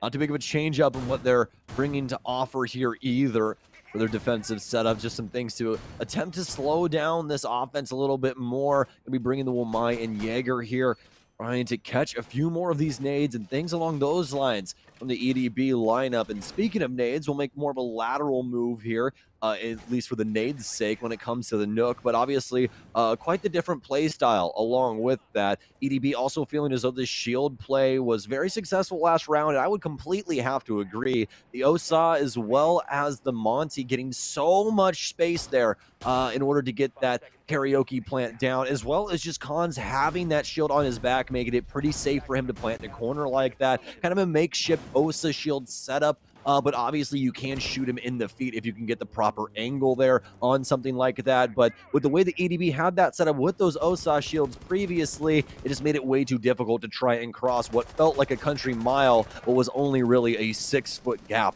across that hallway to the other room. Slow wind up again here at the beginning of our second round. EDB will be keeping watch for the more aggressive tendencies that could come out from Furious Gaming. Aren't going to be able to catch them just yet. We've got Hate Zap. Oh, some good intel himself to play off of. Nicely done here as he's going to be able to spot out. I believe this should be the Malusi sitting on the other side. And indeed, immediately isolated and naded out. Baited into it beautifully there, and keeping the drone obscured inside of the hole as well helps it all out for EDB to keep things contained. VJ, though, will be able to show up with a quick refrag. So far, the brightest star from Furious inside of this map. He's been bringing these frags back under the control of his team, and these rounds by an extension of that, too. VJ gonna have to still make it out of here, though, and that was the problem in the previous round, was while he was able to insert himself, pick up a good kill to slow things down for EDB, he wasn't able to make it out alive. It looks like this time, though, he's got a lot more room to work with, so much better real estate to fall back into. Oh, this has got to be so annoying, just having to constantly listen to Cons inside of this Banshee. As he's continually proccing it, he'll be able to bounce one smoke off of his shield, and that will force him to move down the stairwell a little bit farther. Mute in the area as well, so they know that Wets is downstairs inside of Barbecue. It's Florio. Begin hopping inside of Toilet. Has the initial kill onto VJ. Knows still one is in the area. Almost lost his head there as he walks through the angle, standing up and not behind the table. But speaking of walking through angles, we're going to have a challenge from the defensive member inside of the space as well. Has some yellow pings coming through, but he's dead to Cons anyways, as he just slides the shield down and has a Glock to meet him. He'll be Pachito now to try and figure something out here, so but close. speaking of Pachito, it's all down to him. Florio with a quick hop back in the window. A little bit of a fake here as he'll hop back in, seeing that yellow ping, knowing he's in the area. It's a simple pre-fire with the LMG, and yet another round here for EDB. They've only allowed a singular round so far between these two maps. Love the run back either way. Entertaining at the end of the round from one of our players here on EDB. Florio continues to bring a show in the entry department as he has been throughout the rest of this series also. Now EDB continuing to showcase their stuff. They're 5 rounds away from already locking in the victory here, but still a long way to go in Siege terms. Furious Gaming have plenty of opportunities to rebound in their own regard on both the defensive and attacking side of Skyscraper, but a bit of an unfamiliar territory given this is not their own map pick, and as well having trouble once again containing the early clear potential from EDB. I will say they're doing a much better job of slowing things down, but overall a lot of these rounds are still playing out the same way. And EDB might just be taking a bit of a slower beat to things because of the fact that this is a newer map. Obviously, again, they picked into it, but still a bit of an unstable map when it comes to tendencies that the defenders and attackers will lean in towards. So it's a bit harder to predict how your opponents are going to play out each individual moment. Well, Furious Gaming's lives hanging in the balance here as it's slowly slipping away from them. They need to grab a hold of this rope, and they need to get it fast. Florio currently 6-0. Doesn't need anything else. Just needs to continue getting these kills as he'll be on the F2 for this one. Killing themselves early on here. Had the LMG previously, but Vita King's now slotted in that regard with the Ying. Don't even need the Zofia for this one. Have the hard bridge along for the ride with Cons as well, and he's been getting his hands dirty in a lot of these moments too. Nice little drone hole here at the top of the roof will allow access from the first Twitch drone. Florio looking to get some more information, I'm assuming via the same means. So he'll drive on in, waiting things out. He'll drop back in and be able to at least get some info on one of the players here inside of the front office. Knows one's playing inside of Shrine, and now one coming inside of Dragon Statuary as well. That'll prompt him to start trying to work the building with his teammates up towards this terrace area. He'll be holding the window for some time. That's going to be the opening minute now for EDB as they've wrapped themselves around this site, seeing what potential presence they can find below, and it's going to be Hashi to strike first. EDB continuing to bring a strong contention to the table here. Florio yet to even frag it as well. He's just been establishing Overwatch on this window here to make sure no one pushes out against him. And oh, he's going to get it! The timing on it's so good for Florio. Immediately cancels out, hopping on his drone cam. This is all built up behind Hashi getting another kill also. BLK and Dirty are the last two left standing here. Already EDB showcasing their strength, not just through the first 2 rounds, but all the way through the first quarter of play. Dirty even still trying to lean out from check-in desk and see if he can maybe get that fight versus Florio to trade some of this action back, but be very bold to make a play like that given the straits that Furious Gaming are already fighting for. Dirty cannot afford to lose either himself or his teammate, but he's not going to be given a choice. Vita King's already taken out BLK, so it's just down to Dirty here. What is now a 1v4 after he's traded out for 1 kill, but Vita King takes out not only his teammate, but him as well to end the round. The favor once again of EDB.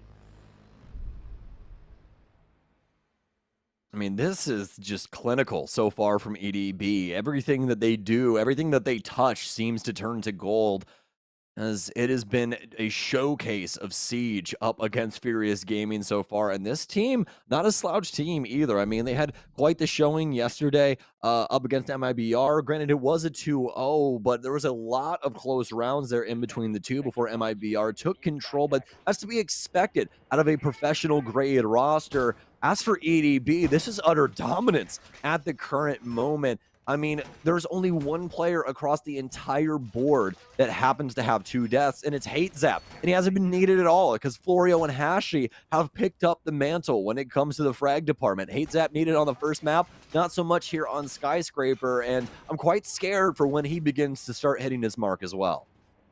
Yeah, Hate Zap's also the entry, too, so he's got a bit of an excuse with regards to the deaths there. Like I said, things just haven't been hitting the ground running immediately for EDB, but eventually they've been able to course correct all 3 times so far, so Furious have to be getting scared. They were unable to rebound on their own map pick back on Villa. Now here on Skyscraper, things are breaking down in a very similar way, which leaves them very, very vulnerable indeed for potential elimination at the end of today's games. But we will see, of course, potential for a pause to come in maybe.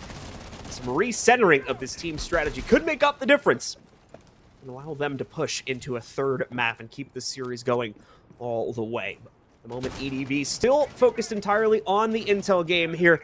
Not going to be too worried about taking map control just yet. Obviously, faring against the different setups, they do need to reanalyze what Furious have brought to bear here before they feel confident to start attempting to clear out some of these hard points for Furious.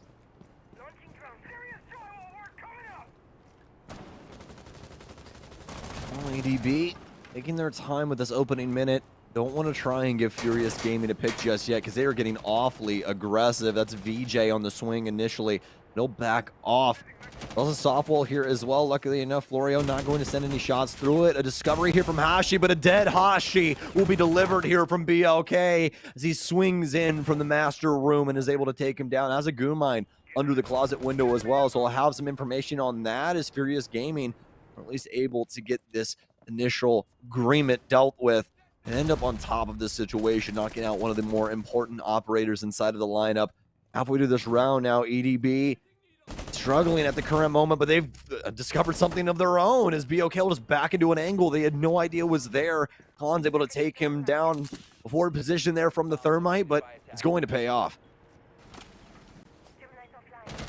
Mighty King ready to move in and support his teammate here as well. The down will be made. The response not being found from over by Check-in.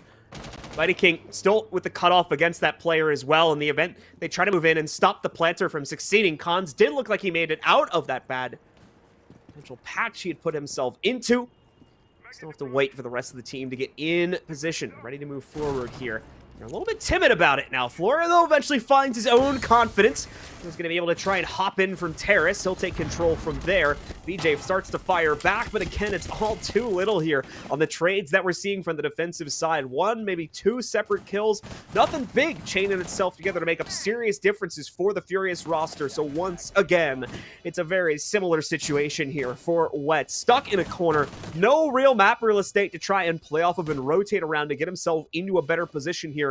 And as well, three members of the opposing team still staring him down, ready to shut him down the moment he makes a wrong move, and there it is.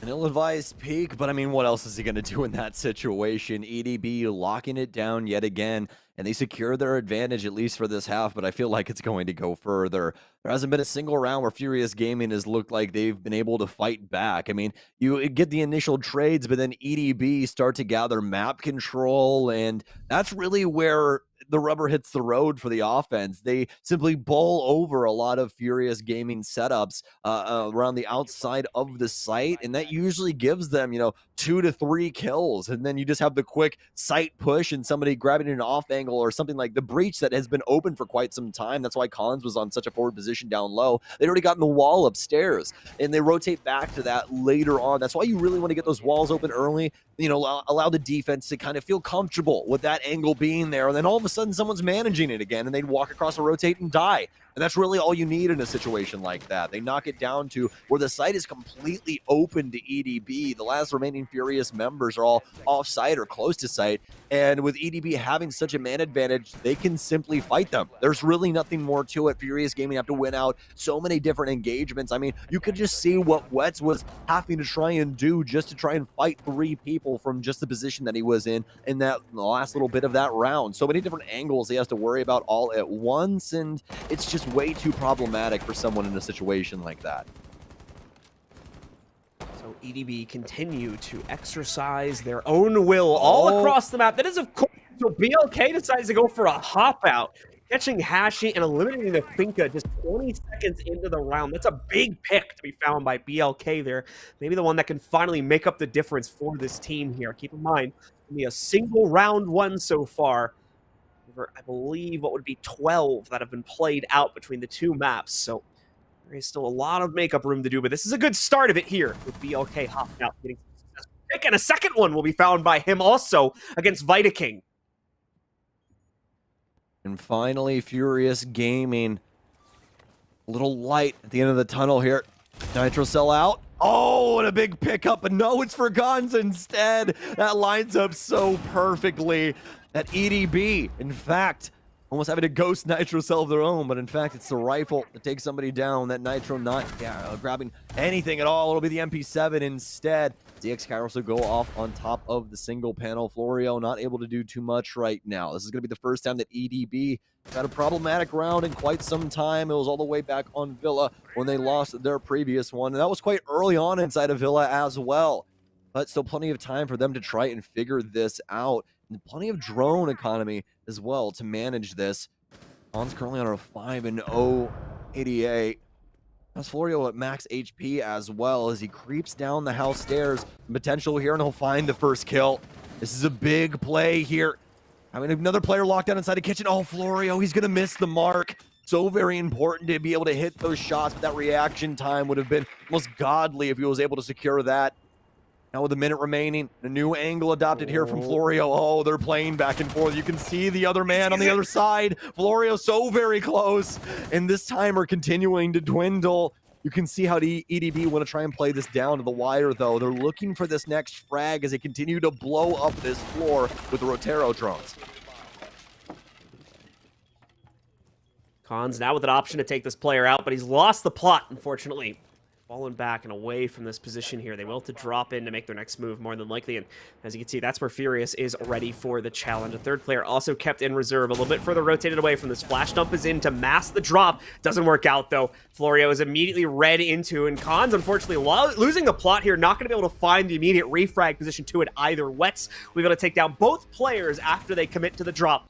That will finally set up a second successful round in this series for Furious Gaming. A long, long road to recovery, but that is certainly a promising start to it.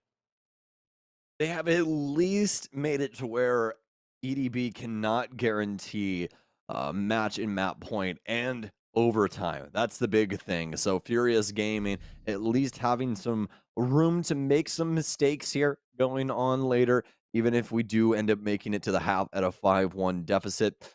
But now, speaking of which, this last round loaded up here as we have the initial look for the lineup of EDB. HateZap still not able to find his kill just yet. Currently sitting at 0-3-1, so he's been able to at least help somebody else, but just not himself. And for Furious Gaming, they're looking for this second round. This time it's going towards Exhibition and Office. And throwing down some extra utility around the area just for some extra info. Cheeto with a cheesy Valkyrie camera there inside of the plants downstairs. Past that, though, there's a lot of info denial as well as some routine site setup here with Omai, as well as the Banshees coming in to slow down any quick execution that EDB looks for. With EDB still in control of things, but finally missing a step just a bit here. See how quickly they're going to be able to rebound, or Furious seemingly has found winning way to show up in these rounds, which really is getting directly in the face, as we're going to see here. Pachito jumping out for a second time. It seems like the strategy from Furious has evolved to get even more aggressive and more passive here, and oftentimes it seems to be the LATAM way. Works out quite well for Furious here, but with a lot more of that in order to get themselves really back into this game. And unfortunately, now that they have played their hand, so to speak, on the previous round, it is going to be quite difficult to catch members of EDB unaware from this point forward. They will be razor sharp, heads on a swivel, to watch out for things like that run out and like those more aggressive earlier starts that we got from Furious at the last round. So no blood drawn just yet between the two. First minute now gone. Florio on drone duty as well as Cons, but they'll switch things out. They've had this wall blown for quite some time now, so be able to find some Banshees here, but HateZap, he's going to get taken down yet again. I believe a run out from Pachito, able to make good on that promise. And now Cons, he's going to run into a Banshee, but continues on. Should be dead momentarily, and yes, he will go down as his body flails into Lounge here. Office being well watched over by this black eye cam. Pachito knows that there's a Monty inside, but he's dead and gone now as well, I do believe. A Nitro cell from underneath and a beautiful shot from BLK. Furious Gaming, they're here to stay as it's looking like a quick second round for them. The Candela's in, and Vita King still having something to say about this round, but not any longer as he's dead in the water. Dirty will pick him up. It'll be a 4-2 split here for Furious. Furious able to lock in some solid defensive rounds for themselves at the bitter end of the half. Big question's going to be if it was enough to be able to leverage control over this map and send us to our third and final one on Kafe. Still need to pick up the lion's share of the remaining ones here as we switch over to the second side, and they'll need to do it on the attack. So I doubt EDB going to be worried too much just yet, but certainly seems like a trend developing here for our newly mounted attackers as they try to bring this lead back under their own control. For EDB, in the meanwhile, they're going to have a lot more freedom to play in. Again, we talked about this previously. Quite a bit of real estate for our defenders to expand out to on this map, and EDB is certainly going to utilize that with the confidence they had coming in from the previous map. Might cool it off a little bit here now, just with how the last few rounds have played off here. Seem to get a good read against the play coming in from EDB, but it's a new half, so that might reignite some of the old flares here for EDB to attempt some more crazy stuff. Yeah, it could honestly activate Hate Zap on EDB. I think that's what you and I are both pretty worried about at the current moment, because these rounds have been quite strong, but I mean, Hate Zap still lays dormant at the current moment. Only one across all 10 players that doesn't have a frag at the current time, as well as been playing some pretty influential operators when it comes to the frag department as well. So for Furious Gaming now, they'll be out and about on the board for the very first time on offense. Some drones out up towards the second floor just to discover what is potentially going on this side of the building, what possibilities there are for some early swings here from EDB. EOK will continue to stay outside, knows that there's a little bit of play here that could potentially go on for this window as they're looking to see if they could, in fact, swing out of that shrine balcony. Wets will be getting the single panel here initially towards the east side as they look to clear things out on the second floor.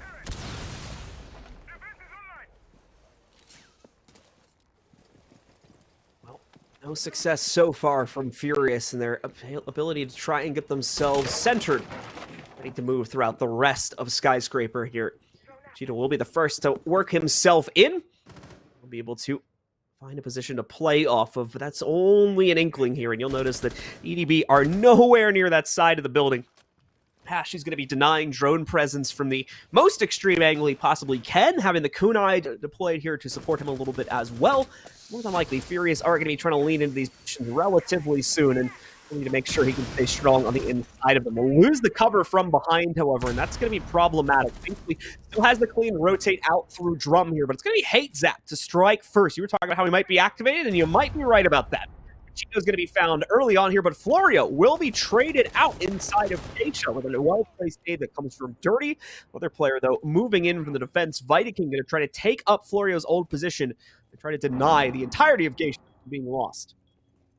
Look at this time sink right now for FG. They haven't been able to trudge forward in the trenches right now. And like we were talking about inside of the pregame, this center strip, this center hallway-esque area, so very important to the overall play. And finally, FG able to at least dislodge a member a little bit. And Hate Zap able to get it done again for his second kill of the game and his second kill in this round. FG, they've been boxed out of the site.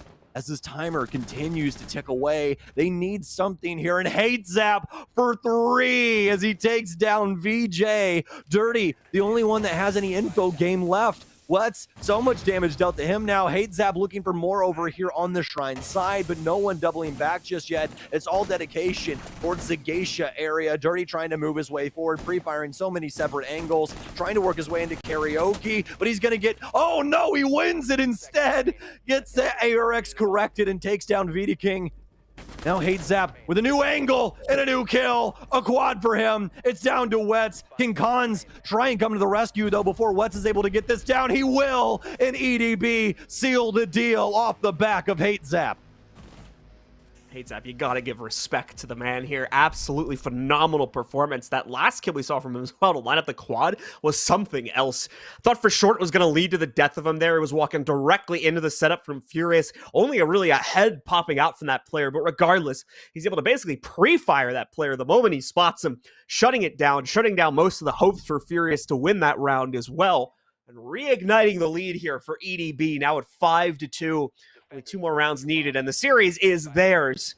Furious Gaming, they're not going to give up too easily here. Does seem like this game, they've got a much better capability to fight in on a round-to-round basis here against what EDB is bringing to the table. But sometimes losing a round as disappointingly as that could help, or could hurt, I should say, the morale for Furious as they try to constantly recenter themselves and get ready for another assault.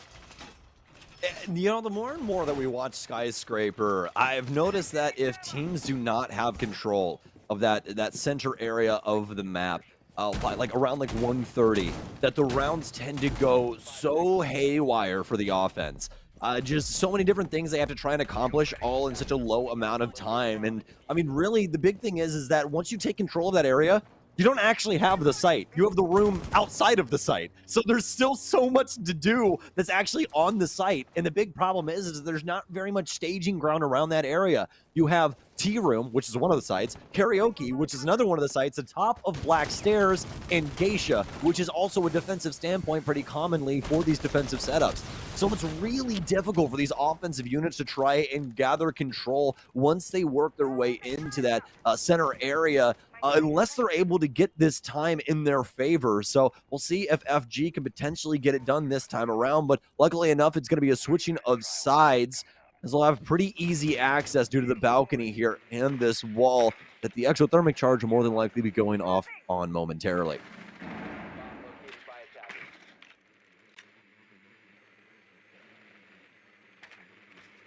Well, early days yet again for Furious here, as once more they truly take their time with this early clear, just to make sure they can lock in on a target to try and hyper-focus on as they try to take early map control. And they may have very well found it there with Vitaking being spotted out on the drone work. Okay, trying to line up for good nade work to isolate him, but not going to be able to find it just yet. Cancels that away. Wants to go for the depth charge as well here, but is not going to be able to line up the shot too early as it's sent out. Cons instead will be able to thrive up top here by the VIP desk and wait for the next bit of aggression to be thrown at them. Vitaking will become the next one to have to face off against that, though, as we see, oh man, Vitaking sneaking in, so nicely done against Wets. But VJ able to find 2 additional entries here against his teammates, leaves him in a very delicate position. He needs to get aggressive here, flirting with the run out, but keep in mind that new timer, it's going to eat away at you so quickly, and now Vitaking being pinched out, tries to re-peek into it, but he can still see the tracers coming out bit by bit here, does not have the confidence to peek into it, doesn't want to lose another life, so he backs away from it. Is going to allow members of Furious Gaming to make the next move here, and it seems like both Hashi and Florio are attempting to do the same thing to minimal success here. Vitaking trying to chase down one of the members of Furious who attempted to flank him from downstairs but got caught, making him have to run away with his tail tucked between his legs here. EDB being so cautious with their aggression, but almost at a deficit as Florio walks right past, doesn't even notice the planter. They're still able to deny it as we see Vitaking able to drop that player, but Dirty's position has been maintained on the outside. He's able to knock out Florio and leave only Hashi now in the 1v3. Plant more than likely going to be reattempted at some point in the next few seconds here. The Gemini will just run through real quick to confirm the position of Hashi. Now that they have found it, just need to line up these last few bullets, get the job done. And the round will go over to Furious, but they're hesitating. They don't want to push in just yet. Finally, it is found by BLK. Almost running a bit close on the timer. They do get the job done. With that, Furious will continue to maintain a semblance of strength in this series as they bring the scoreline back up to 3-5. Well, EDB looking strong on these defenses, but Furious Gaming able to play out their man advantage there into the dying moments. A lot of very critical gunfights being lost by EDB there. A few of those angles assisting them, but as soon as they swung and were able to get some big kills, especially under the planter, that's when Furious Gaming struck and took down a multitude of members and made that late round pretty palatable from them from that moment on. FG feeling as though that they can begin shifting some things up on their offensive lineup. We haven't seen too much of this Monty play from them, and VJ actually going to call that off yet again here in favor of the Glass. But on a second thought, he thinks that the Belk might be a little bit more helpful, and I would honestly have to agree. They're going to move the Monty over to Pachito. That's going to be a thermite off the board. They're actually going to need some semblance of hard breach there, and there we go. Dirty going to be picking that up. We're going to have anybody switch on over to the Yana now, though. It's a big question. Doesn't look like we will, so they'll be dedicated to the drone game here to make sure that no one's holding any of these tight corners, as well as having the ability to lock things up on the flank with those air jabs from Wets.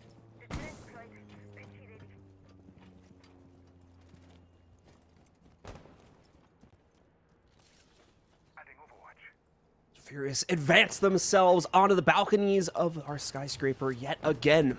Moving first into first floor position here to begin clearing things out from down below. Very heavy emphasis again on the drone game still going to show up here for Furious.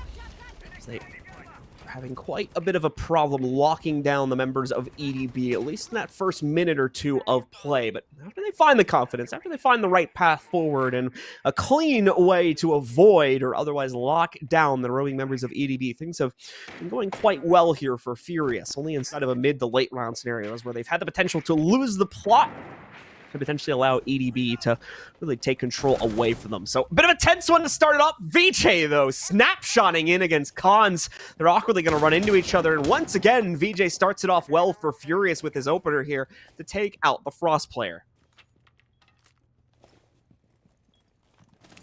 Furious Gaming will at least negotiate for the opening frag. Doesn't mean that the round's over just yet for EDB. It's only a 5-4 advantage, and they've made Furious Gaming fight for every single one of these rounds down to the wire.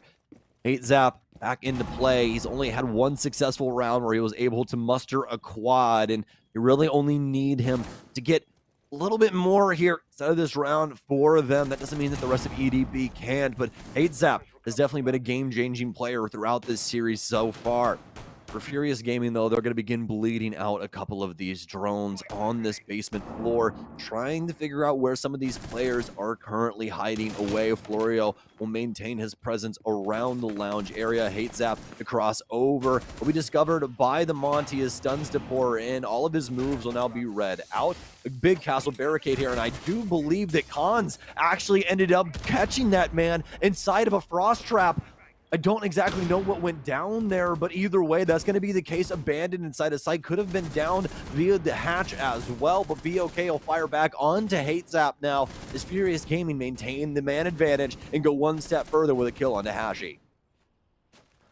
Fighting King and Florio are going to be the last two players remaining here as Furious Gaming trying to look for a way to reascend now and will open up a path forward, but Florio is going to be too much of a thorn in the side here. He's able to pick up another kill, but unfortunately, not only is King lost just seconds after Florio goes onto his drone, but he as well stays exposed while in the midst of it. Will be caught out, and that ignites yet another successful round on the attacking side for Furious Gaming here, putting them within just 1 round's reach of being able to tie it up versus EDB, and potentially go directly up towards 7 as well. It's important to note here, they are going to need to win every round remaining in regulation in order to pull that off, but at the same time here, members from the other side on EDB are also running out of room to pull off their victory too. One more for Furious. It will be a dead heat here. Teams will need to either trade rounds and go to OT, or win out the remaining 2 to find their victory inside of regulation. EDB will now fall back also into T-Room here.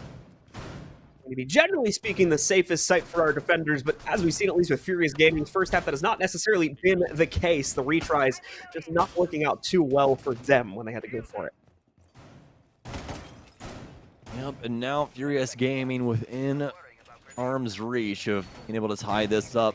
Aura's drones being brought in for the Monty. Yana will also be along for the ride. Plenty of nades here as well as hard breach to go around the building and break up a lot of these important walls that'll give over access to some of the stronger angles throughout the building. Diddy King now with a solid Goyo canister just to try and delay once they start to try and take mezzanine area. Diddy King now back in across for site members, but past that though, Furia Gaming will be on about and onto the field. Already an exothermic charge going off, more than likely for the single panel up top, and that's exactly what it will be as they open up some access to the top of house stairs.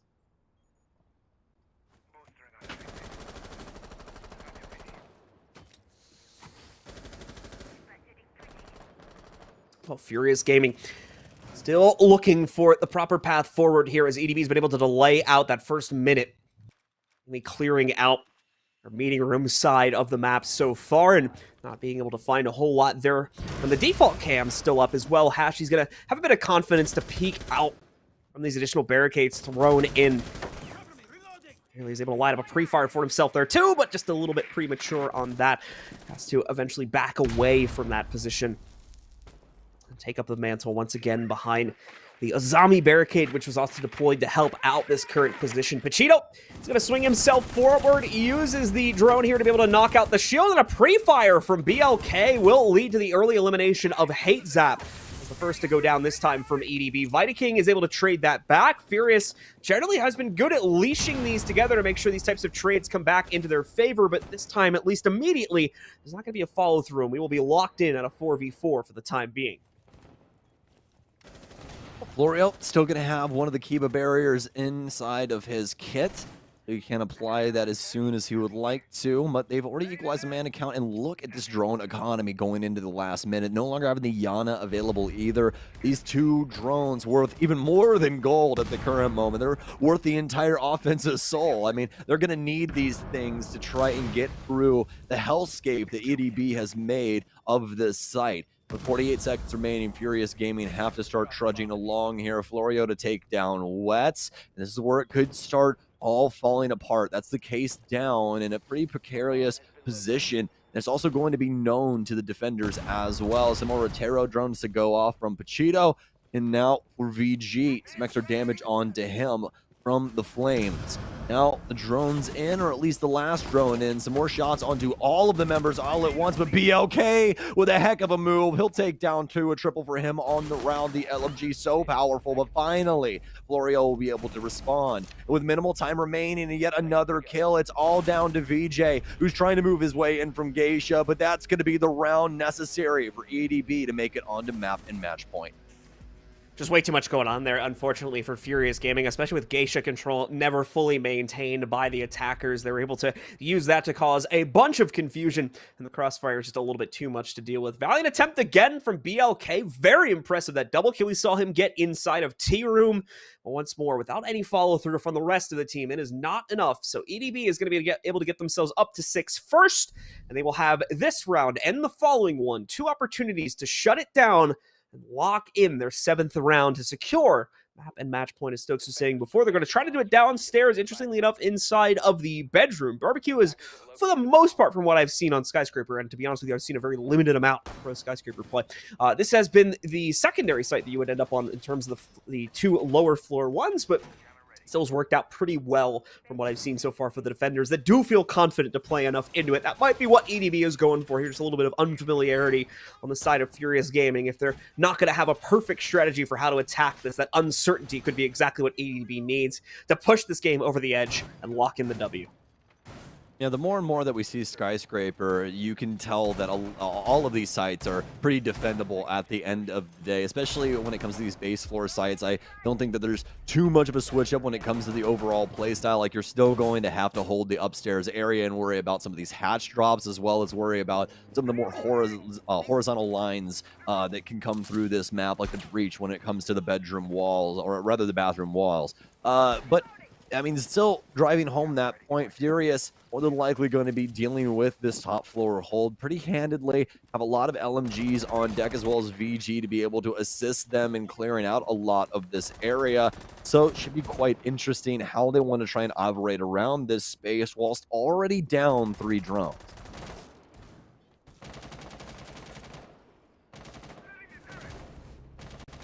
Things will start out well for BLK again, as he's able to line up that opening for himself. Florio, however, strikes right back with a double of his own. Certainly gets revenge for the death of Khans. Not only does he knock out 2 members of the team, he takes out arguably the 2 most important players from a utility perspective. Finka's down to no free heals for the attackers. That's 2 nades going along with her. Pachito also down, removing the only hard breach these guys had, as they didn't bring secondary hard breach on either the Ying or the Montaigne. So they have no backup for this at the moment, and they're going to have to walk directly in through whatever soft breach or default access points have been left vulnerable. Well, grinds to a halt now. Just a barricade being destroyed right now for Terrace. A drone in as well to discover Ashi's position inside of office. Has to worry about this swing coming through, but it's going to be the Monty first that'll more than likely ping him out. But I don't know if he saw him just yet. He moves forward here, worried about the potential pressure coming in from both of these angles. And Ashi gets VJ from behind through the wall. It's all down to Wets. Just the T95 by his side. He can't land the shots, and it's Vita King to knock them out of the tournament. EDB take it to Furious in 2 maps.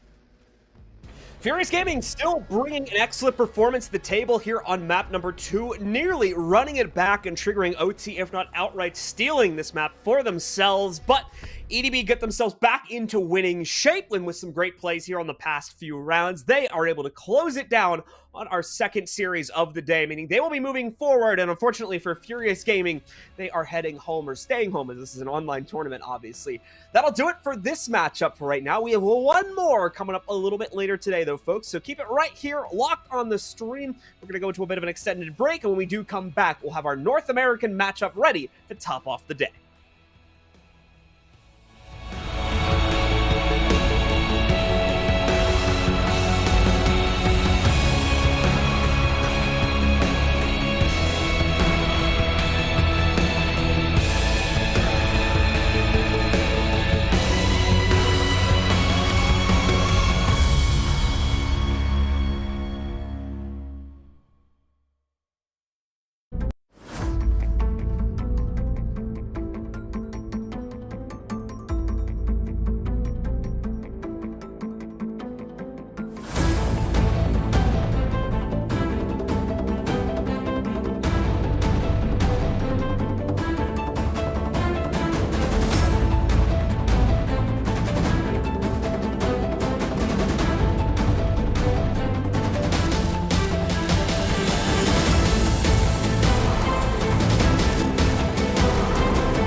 Welcome back once again, ladies and gentlemen, to the Gamers Without Borders qualification event. We are here for our final game of the day as we shift regions one more time to head over to North America. Get ready for our final matchup here.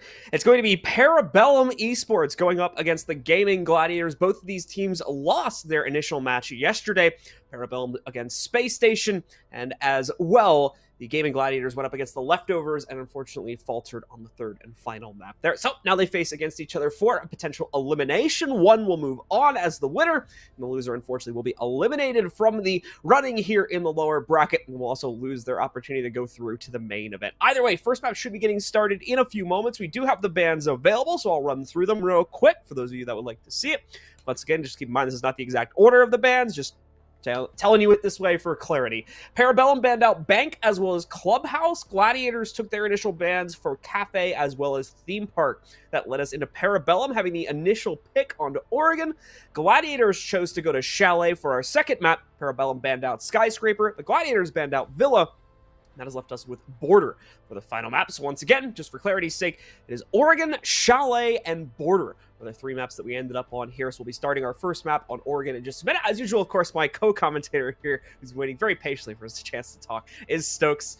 And I think we're pretty much ready to jump into it, Stokes. Let's just get your opening thoughts here while we're waiting for the players to ready up. Yes, indeed. It's going to be on Oregon. And there for a split second, I thought we were going to have Kafe there as that last map, but didn't hear it initially inside of the band phase. As it got down, I was like, oh, no, we're not going Chalet Kafe again, are we? But no, it's going to be Border this time around. So a pretty exciting map getting thrown in there at the very tail end. But, I mean, you could say that about this entire pool. Oregon to start us off. I think this is just, you know, as NA gets. So we'll have to see what they can potentially get done here. It's Parabellum Esports up against Gaming Gladiators here on kicking off our last best of three of the evening. All right, let's get into it, ladies and gentlemen, and see if the Gaming Gladiators can rebound after yesterday's loss. Meanwhile, for Parabellum, also looking to do the same. Parabellum looking to really claim something here for themselves as they showed up earlier this year into the NAL after winning their relegation match at the end of last year versus XSET. Managed to promote themselves into it, but unfortunately have had a little bit of a rough go of it since actually jumping into it. So Gamers Without Borders is going to be a nice opportunity for this team to potentially prove themselves. As far as bans are concerned, no huge surprises here for our attacker knockouts. Ying might be a little bit of a outlier to some folks at home, but considering it's Oregon and the amount of executes we've seen used with her, specifically for basement attacks and occasionally an upstairs play, she's just too useful right now. So wanting to get rid of her so they don't have to take the chance. That also stops teams from having to play into Warden in certain scenarios as well, as he is brought occasionally as a hard counter to that. Kate will be our first defender ban as well to counter out the Thatcher one. And what are Gaming Gladiators thinking with their defensive ban? Looks like we're headed towards a Wamai, one we don't see all that often. We actually saw it a little bit more in recent history at our most recent LAN, but going to be a first-time staple here today, and it will be removed on Oregon. So going to force the hand of the defense to look towards Jaeger or possibly Aruni for that denial, barring feeling the Jaeger instead of their first defense as they're looking to laundry supply, and also to notate it for some of the NA fans that are more than likely joining the stream, Azami is indeed out and ready for this event, so Jolton will be adopting that into the lineup as well. So let's get into it. Our first round getting started right now as Parabellum, of course, for the attacking side. No surprise for the Gaming Gladiators with their initial site choices. They're going to go directly into the basement here. Usual, actually not the usual operators we'd expect to see. Court's throwing a bit of a curveball this one, adding Echo into the mix for it. Bit of a comfort pick for Arrow as well, bringing in the Alibi, giving him a little bit more movement here and possibly the confidence he needs to take some of those riskier gunfights. We'll, of course, have the clones be able to help out potentially with tripping up the attackers and getting some additional intel inside of these very close headshot-based gunfights. And then away from that, everything's looking fairly normal. Even the Azami, not going to be too surprising here. She has unlocked, as Stokes mentioned, so kind of expect to see her experimenting with quite a bit, given the amount of power she can bring to a defensive team setup. Now the power to shut down quite a few angles that could give the utmost importance to the overall offensive strategy. We'll have to see here though, but I'm a big fan of Parabellum's name here, John, inside the game. PB Spottert. It's nice little tidbit there, but I think our observer had to like panic type it in or something. he was just trying to get us into the map as fast as possible, and I appreciate that more than anything. So Blaz will start pushing us through here with some drone utility. You can see the head level peak there being guarded off now, allowing this player to play a little bit more aggressively, but Jolton just giving himself to the wolves. And Arrow, he's hanging around in the wrong neighborhood as well. Quickly gunned down from Blaz. Be a quick 2-0 here, and a great start for Parabellum.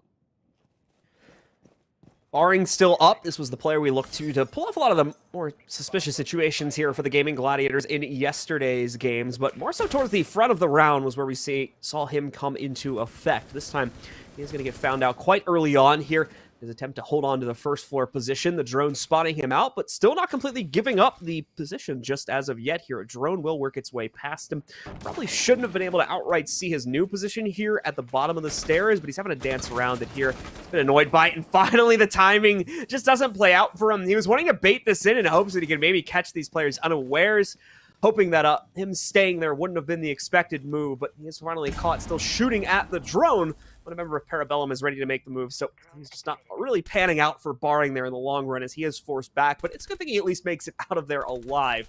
5v2 would have been a pretty much surefire win for Parabellum, so at least the Gladiators have a bit of a hope to fight off this execute now.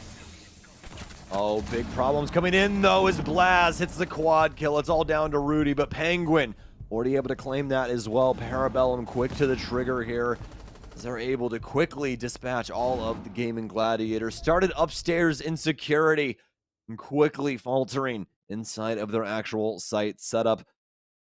Yeah, indeed, Penguin. Indeed, the Frenchman on the French op has which quickly claim multiple bodies in that round. And round one will go the way of Parabellum. So Parabellum not having much of an issue clearing out either the extended game or the Insight presence there. Members of the Gaming Gladiators trying their best to play around with it, Barring specifically just really attempting to push the envelope as much as he possibly could from that main stairs play, backstairs play, but just not working out ultimately at the end of the day. Parabellum far too aware, having too much of an advantage, and not really needing to care about the kind of efficiency of their execute, already having brought it down to a 5v3. Blaz also just waltzing right in, getting two more after he picked up the double already at the beginning of the round. Really set it up for Parabellum to have an easy time here. So we'll see what Gaming Gladiators will adjust into now on their kids' dorms to try and prevent that same amount of success. Overall, though, Parabellum will be able to execute in the same way. We already seen a couple interesting wrinkles for them. Blaz will move off of the Twitch onto a Finka, the kind of expected support operator right now. And as well, Penguin is going to be jumping onto the Montaigne to add a whole new facet of annoyance to this attacking lineup. Have quite a bit of pressure here with the shield player coming in. We'll have to see if they can hopefully get some assistance in clearing things out with the gunplay from these LMGs. Gunner making his debut inside of this tournament with Parabellum. Had a pretty decent matchup against SSG yesterday and hoping to have an even better one up against Gaming Gladiators here today. Penguin will begin clearing out the barbed wire on the main stairs. He'll slot the shield back into place as well as they're trying to take control of this eastern side. Some reinforcements here to try and bog up a lot of these angles, but an important one now is Arrow will fall back into an angle. A Gunner's been occupying, and so will Jolton as he tries to go for the refrag. Penguin with some solid insight as to what's happening inside of Attic as well, as they have another angle here. And now the White Stairs player done and dusted. Gunner for three. The hip fire here onto the smoke, and Penguin will get him. Penguin will more than likely go down here inside of the smoke, but no, he stays alive. Blaz will swing it out inside of Trophy. Actually, Games instead. The angle indeed coming from Trophy. Also get that final frag. And Parabellum with a quick 2 here as they're looking to see they can potentially change a skin or something along those lines. I think somebody was using Ember Eyes or something like that. I gotcha. So it looks like they'll have to be using the 1-minute tactical here in order for Eska to change that out. So a little unfortunate for them, but that will also give them some time to try and discuss what they want to do with these further offenses that have came together quite well so far. Just for clarity's sake here, as far as I'm aware, and the production can correct me if I'm wrong about this, I'm pretty sure those skins like Ember Eyes and stuff, they are not necessarily banned here, seeing as I was noticing them being used in a lot of other games as well. So that's totally like a sportsmanship move coming out from Parabellum there, because I'm pretty sure they can use them if they want to. They may have just accidentally left it on because they weren't expecting to play into it here. And yes, we did indeed just get word from production. Yes, you can indeed use skins. So that is definitely a bro move if I have seen one from Parabellum there, Yep. taking the Ember So, Rise off just or giving whatever skin it was, because there's quite a few different ones that can give you a little bit of a problem. I was actually telling Blue about one earlier. It's the Halloween skin head for Jaeger. You're like a skeleton pilot, so you have a really, really tiny head box and it blends in with everything. Yeah, so just wanted to give that clarification out in case anybody was wondering if we made him do that. We definitely didn't. He did that all on his own, which is why they also had to use the 1 minute pause for that, which is a bit unfortunate. They're not going to be able to preserve that until later on, but all good. As we get ourselves into the third round, though, Parabellum definitely in the driver's seat at this point. The Gaming Gladiators with a lot of makeup work to work towards here. And unfortunately, still working on the first step of that. Parabellum taking so much control so early on. This is going to be another basement attempt from the Gaming Gladiators, so maybe he can find some strength at the beginning, but it won't line up. Again, Gunner strike, true. Good time to mention as well, of course, the new pickup here for Parabellum. Gunner obviously doing a fantastic job in this matchup right now, as we see Blaz already claiming a second frag in the round for Parabellum now. Jolton, as well as Barring, both already gone. Quartz, however, able to respond to that, finally knocking out Eska, and a chance for Blaz to be taken down as well, but the shots come out too soon, and he's able to fend off that player back into the depths of the basement.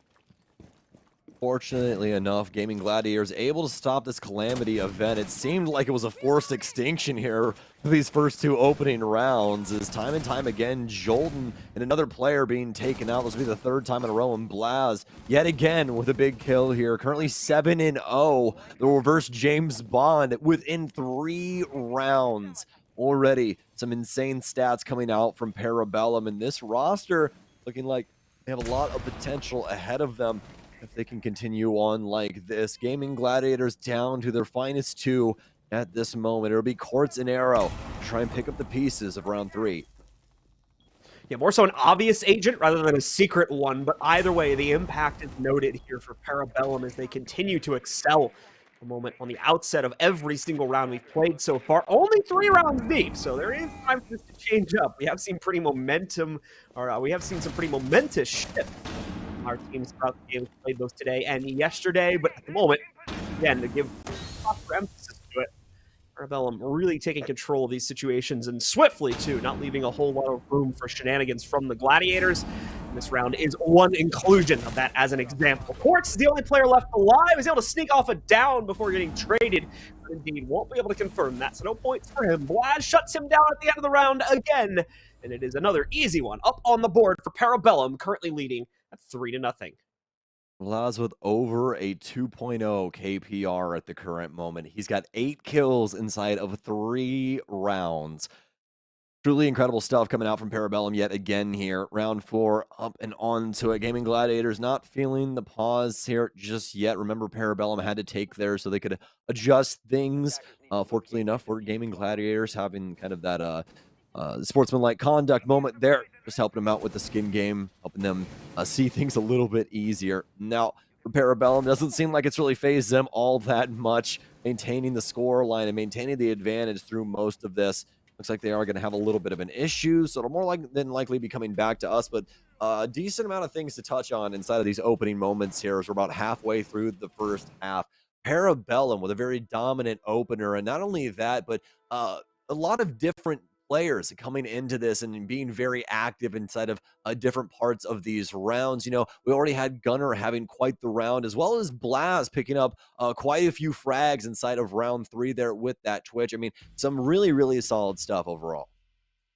Big problem right now is freedom of execution that Parabellum seem to have in almost every single scenario they're walking into. Just giving themselves free real estate, whether it's getting access to the freezer stairs area on the basement clears or walking through to places like attic or bottom light stairs. They're getting there unchallenged, and some of that is respect, it seems, coming out from the Gaming Gladiators side, but to an extent, there's a lesson that was taught to me years ago by someone that goes by the name of Daze. People may know him as a Counter-Strike personality of some fame, some infamy, but he's always told me something really good when you're in these sort of like underdog-overdog matchups there, when you're in the position where you're kind of like expecting the other team to try and, you know, walk you around the map and really control the pacing of it. You've got to want to be the you got to be the one to play unpredictably. You got to want to be the one to play in their face and make the moves that they're not expecting. And unfortunately, we're just not getting that right now out of the Gaming Gladiators. They're falling very much into a pattern that I think Parabellum, given their experience, especially Pro League now, can read into very easily, and they're just shutting down every type of swing attempt because of that. And then aside from that, fortunately for the Gaming Gladiators, they're just losing the confidence to even try them. So they're just sitting back in default positions and getting hunted down one by one, it seems, in a lot of these rounds right now.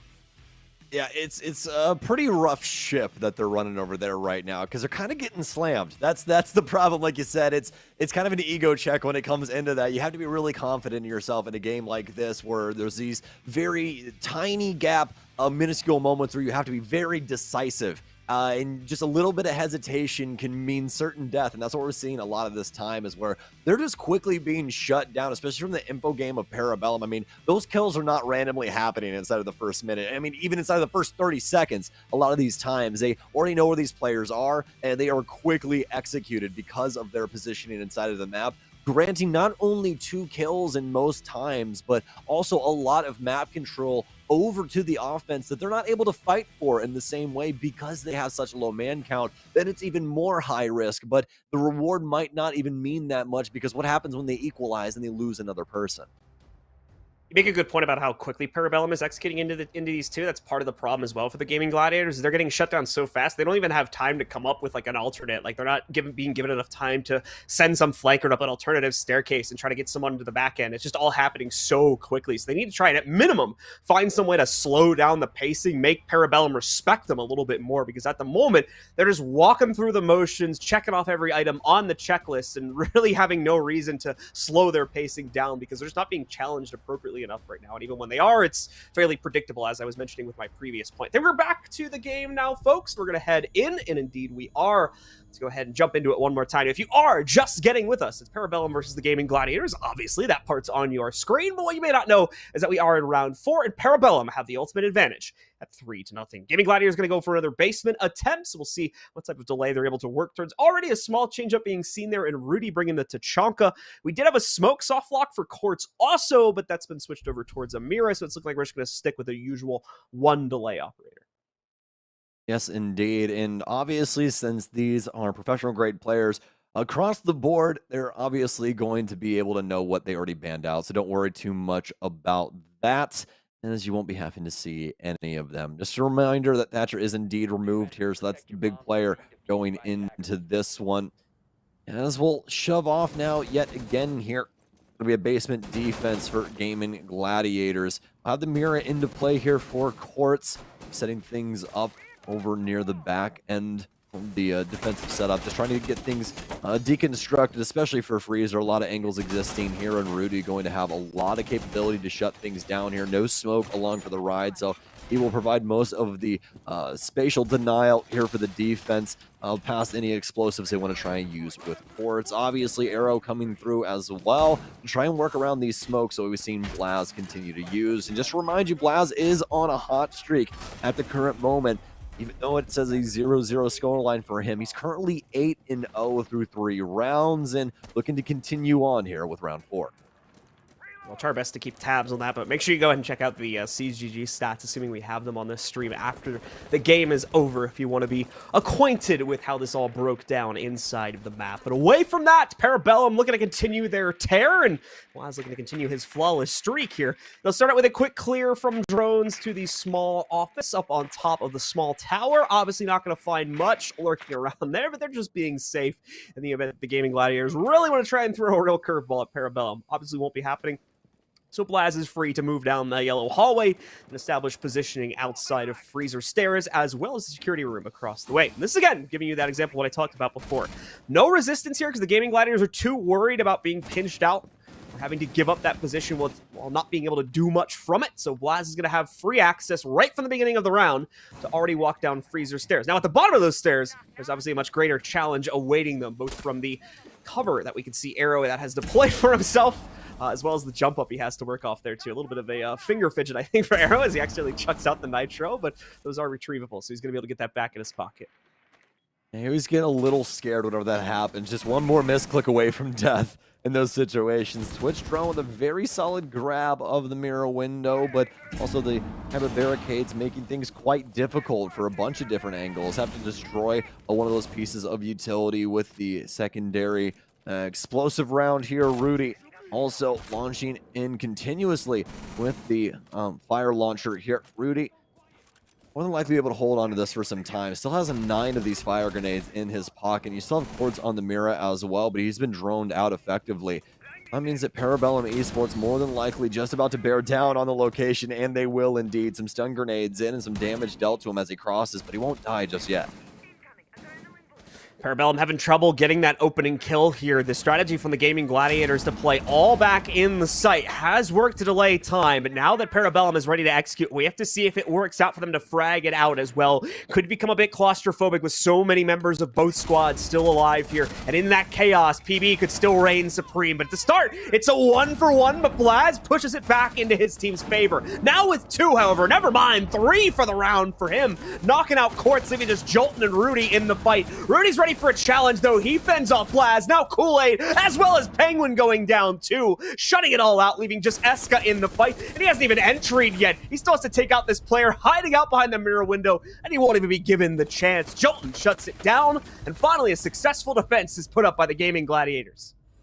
A huge comeback there with Parabellum trying to force their way through Freezer and Laundry, but not capable when it came down to contesting these mirror windows, and more often than not inside of that round, contesting Jolton as he took down a multitude of different Parabellum players. Kids Dorm's now on the docket for Gaming Gladiators, and feeling as though this Tachanka could work out for them yet again inside of this round. Still quite a ways away from trying to tie things up here at Parabellum, or guaranteeing this for this side as they quickly put 3 on the board, but still have a lot of time left to see if they can continue to add to this tally. The Parabellum finally slowing things down a little bit. The Gaming Gladiators delay composition works wonders for them. Try and pick up an opening round. Gonna try to repeat a little bit of that success in the form of mainly Rudy sticking with the Tachanka over the smoke. We'll have to see if the angle work will play as generously as it did for the inside of... Oh, yeah, we did get a rehost request there, so we'll see if our admins are able to accommodate that or not. It was requested a little bit late and did not get confirmed before we started the round, so... Okay, so it's one per map. So we're not going to honor that rehost. Unfortunately, it looks like it's just going to be continuing on as it currently is.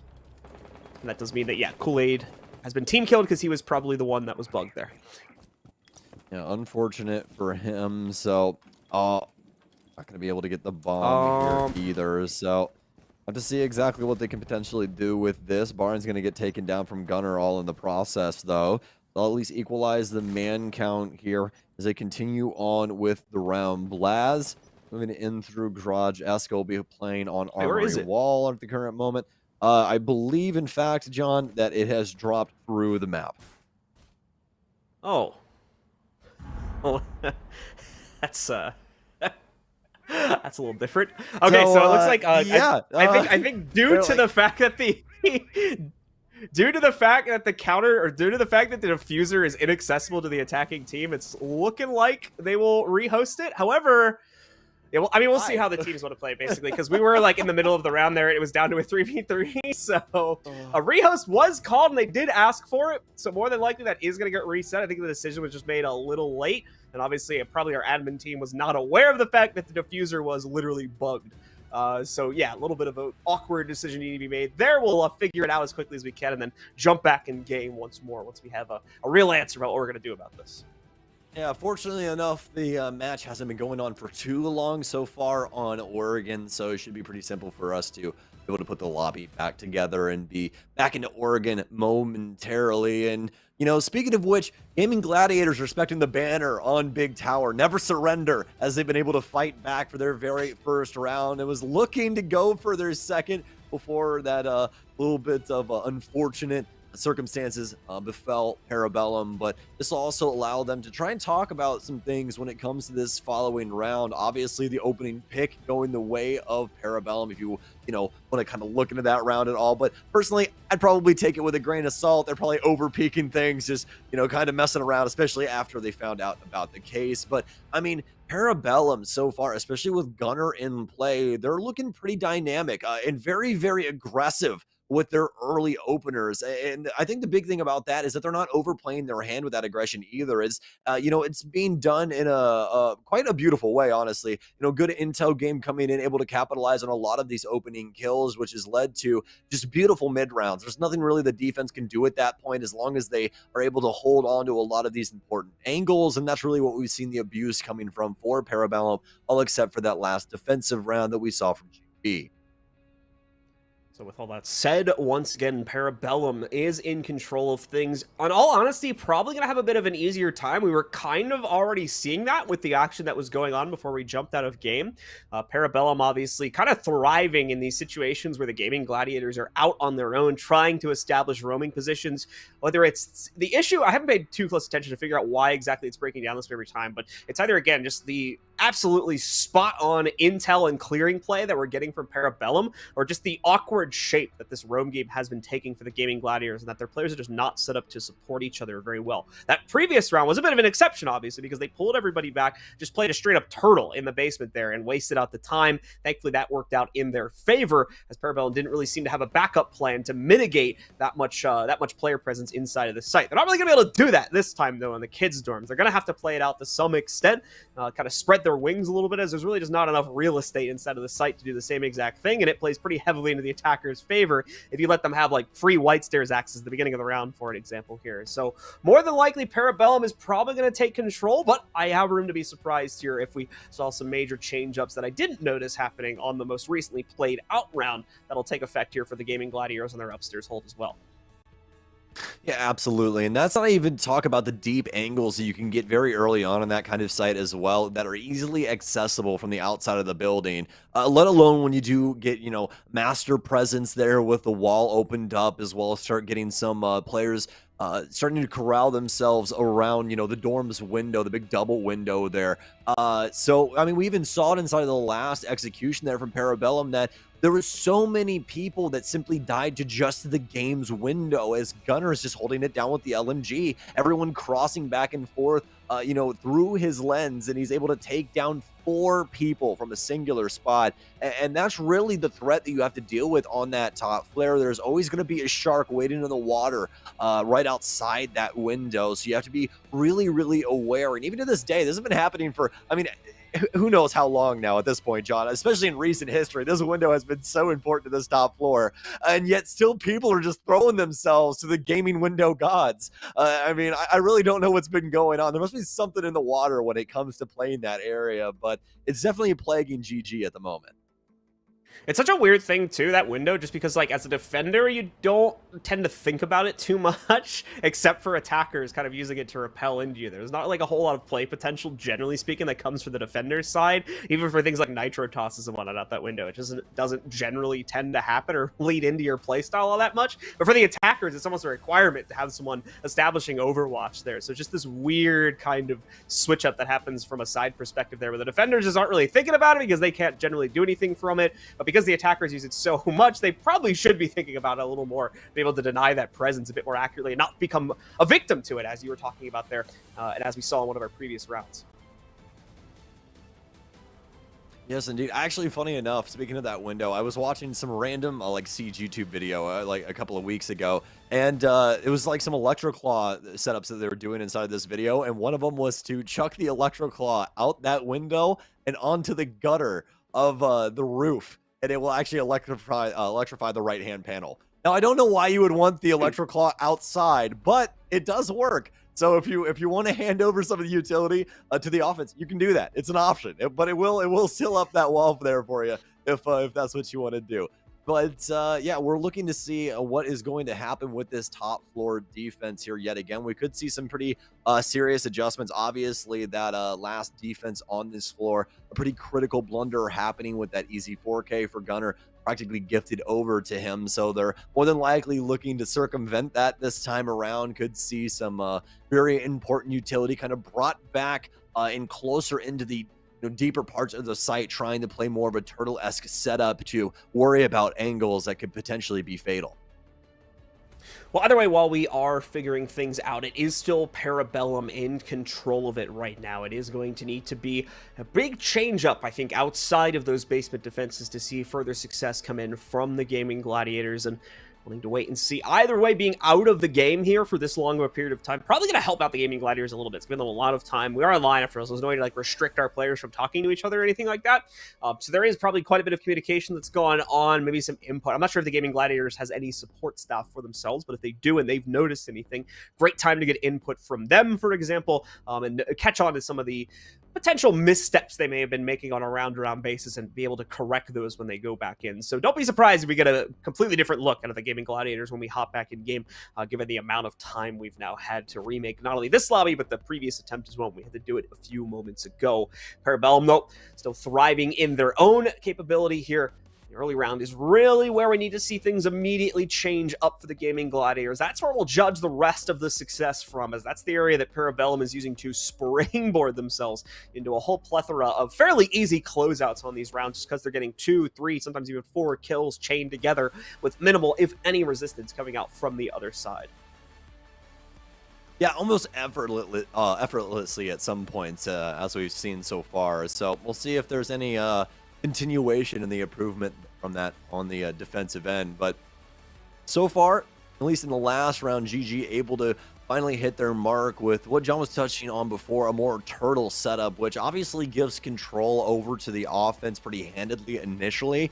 But they were able to play into it quite well with their setup, especially off of the mirror windows, and Jolton being quite active around those. Actually playing off of a few of the Kaiba barricades earlier inside of the round there as well. The Azami constantly inside of their defensive operation, or operator rather, rotation that has been working out decently well for them inside of recent history. But again, we need to see them kind of continue to adjust this early round to make sure that they're not in such dangerous areas. Okay, guys, still waiting on, I believe, a player on Parabellum to reconnect here. They had to reset their PC real quick or something, probably trying to avoid a crash. Let's stick with us for just a few more minutes. We work on getting them back in. Quick reminder as well, over on our primary stream, we do also have the other North American game that should have started by now. So if you're interested in checking out Space Station Gaming, they are currently fighting it out versus the Leftovers in the upper bracket final. That will guarantee at least one of our two teams to go through to Sunday's grand final best of 5. For the loser, they will have to face off against the winner of this match as well. Loser of this match, unfortunately, will be our first team from the North American bracket to be eliminated. So they are very much fighting for survival. And obviously, with the current scoreboard, we have things are looking a little bleak for the Gaming Gladiators, but they've got time to rebound not only inside of this first map, but still on maps number 2 and 3. Also, their fight has truly only just begun. And well, yes, it looks a little bleak right now. Anything can happen in the future here, especially with Parabellum looking to secure their own seeding, though. Looking to secure a nice land finish also. They are going to be hungry to try and take this game regardless. So it might be too much of a task for the Gaming Gladiators, but we'll have to wait and see once all of our players are ready and rejoin into the lobby. It will, of course, be good to hop back in once that's all settled.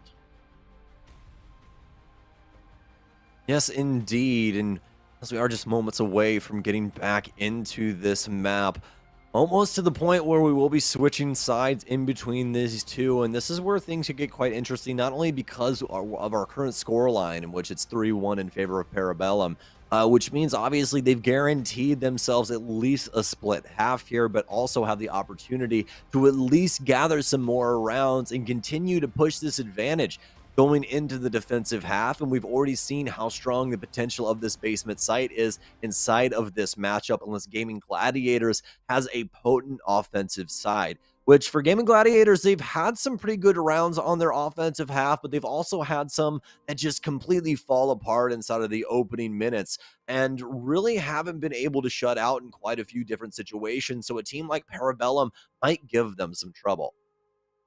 The other problem that they're going to deal with too is if Parabellum knows that they're kind of controlling the game in all facets right now, they're definitely going to get aggressive on the defensive side. They're going to try to go for like these security room setups and whatnot against the basement hold. And if the intel game and the communication game, more importantly than anything on the attacking side, is not on point for the Gaming Gladiators, they're going to get tripped up by that. Those players are going to run circles around them inside of that opening minute or two, and things unfortunately could continue to get a little bit even more so drastic than it already was. The good news is though, intel game is a little bit rougher to work on the defensive side, so no guarantee necessarily that that's going to happen.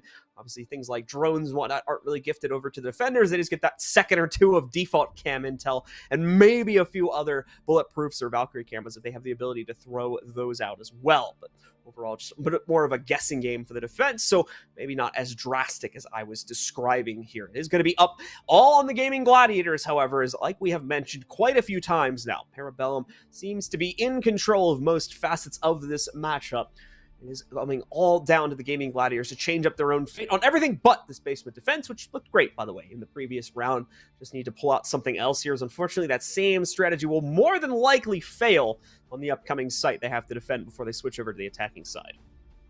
Yeah, I mean, initially it looked like GG couldn't even buy a round, you know? Like, the 3-0 came so quickly off of those opening engagements, and then finally they're able to at least stand up for one. I'm going to be interested, again, to see what these next two rounds look like, because it really looks like Parabellum just weren't able to get fully into that last round, especially with Jolton, and how dynamic he was for that last round, picking up quite a few kills. So they're more than likely going to be looking to try and shut him down and try and rip away some of these harsher defensive standpoints, especially when it comes to this top floor defense. Like we were talking about previously, it was quite the easy round for them as Gunner was practically gifted a 4K off of Game's window, but this time more than likely going to be steadfast in the way that they want to hold things. Probably a lot more of bastions of hope closer to the actual site instead of reaching out into like the trophy area and things along those lines, where that line of sight can definitely punish quite a few people, as well as that attic rotation. So with that being said, Gaming Gladiators still looking to try and shore things up on this side, needing 2 rounds to tie things up at the current moment. Still looking to improve the performance, and it looks like we are back, ladies and gentlemen. So let's see if we can lock this in and get ourselves started now. As Parabellum looks to continue to control this gameplay, and it looks like we are actually going back to where we were at previously. So 3-1 will be the scoreline. Parabellum looks to try and take back their control after they dropped the first round due to the turtle defense that came out from the Gaming Gladiators. And we'll have to wait and see if that same strategy, more than likely not, will unfold itself in a kids' dorms defense, or if they'll try to bring something else to bear here to catch Parabellum off guard. Either way, we're heading in-game in just a second.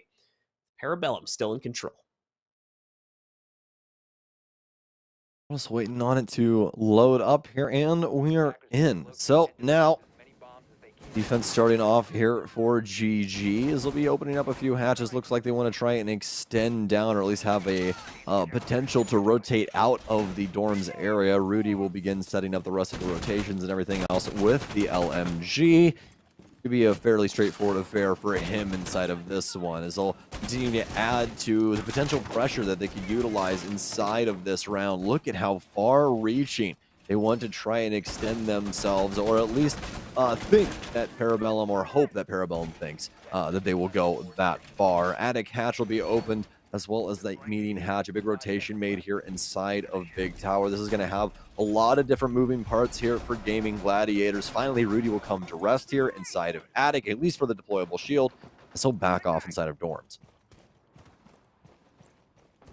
Gunner, of course, on a very interesting operator, as the Gara hook will come out to play for him, potentially allowing for a very quick insertion into a higher point on this map as well, and immediately Parabellum getting off to a hot start yet again. Arrow being found out and eliminated, as the alibi, unfortunately, will be no contest inside of this round. Jolton does take some heat in a response fight elsewhere on the map, but not lead to a full kill against him just yet. Penguin already opening up the arsenal, has done his job here. He can now back away and get ready to try and insert himself in a different part of the map, possibly joining up with Kool-Aid in a moment for the walk-in opening, but Kool-Aid can very realistically take care of that himself as well. We don't have much in the way of mitigation. Even if we do see a mute jammer on the other side of that walk-in closet, we can probably knock that out pretty quickly. Parabellum back to form fast here, arrow to fall. Jolton already quite low, as it seems like he is a magnet for these opening bullets to simply find.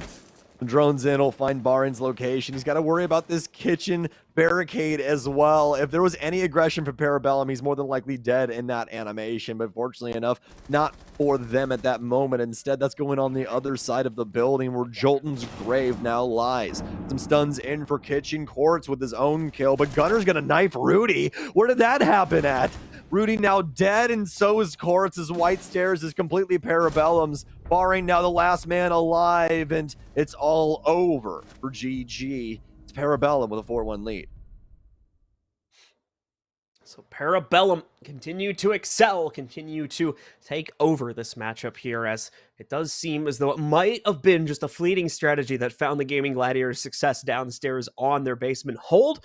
We'll be testing that a little bit now as they fall into a meeting room and kitchen defense. Once again, we'll test our extension capabilities for our defenders, as they do need to deploy themselves out a bit more widely to properly defend these two sites. Parabellum, same time, mate. Finally contend against a little bit more of that aggression directly instead of being able to avoid it outright.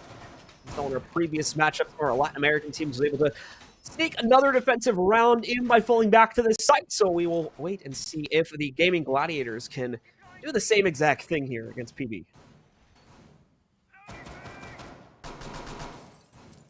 Well, hopefully round 6 has some form of luck infused into it for Gaming Gladiators, as things have just not been coming together for them at the current moment. Gonna be the meeting room kitchen defense here for them. Obviously, that means that Parabellum's more than likely leaning towards a stage plant, and you can usually tell this by what hard breach they want to try and bring. This time around, it happens to be the thermite. We usually see that for big jobs like stage wall, a double panel wall. They'll look to explode to try and find some safe space or to get that plant down. Blaz start working the outside of the building, opening up a bunch of different angles for himself, including the kitchen hallway. Quartz is actually already going to get tagged up, and I'm not even joking with you. Singular bullet catches Quartz in the arm, and you can already see how much damage that LMG can do with just a graze. Bringing Quartz down so low, but still keeping his aggressive capability alive. It's high enough for that.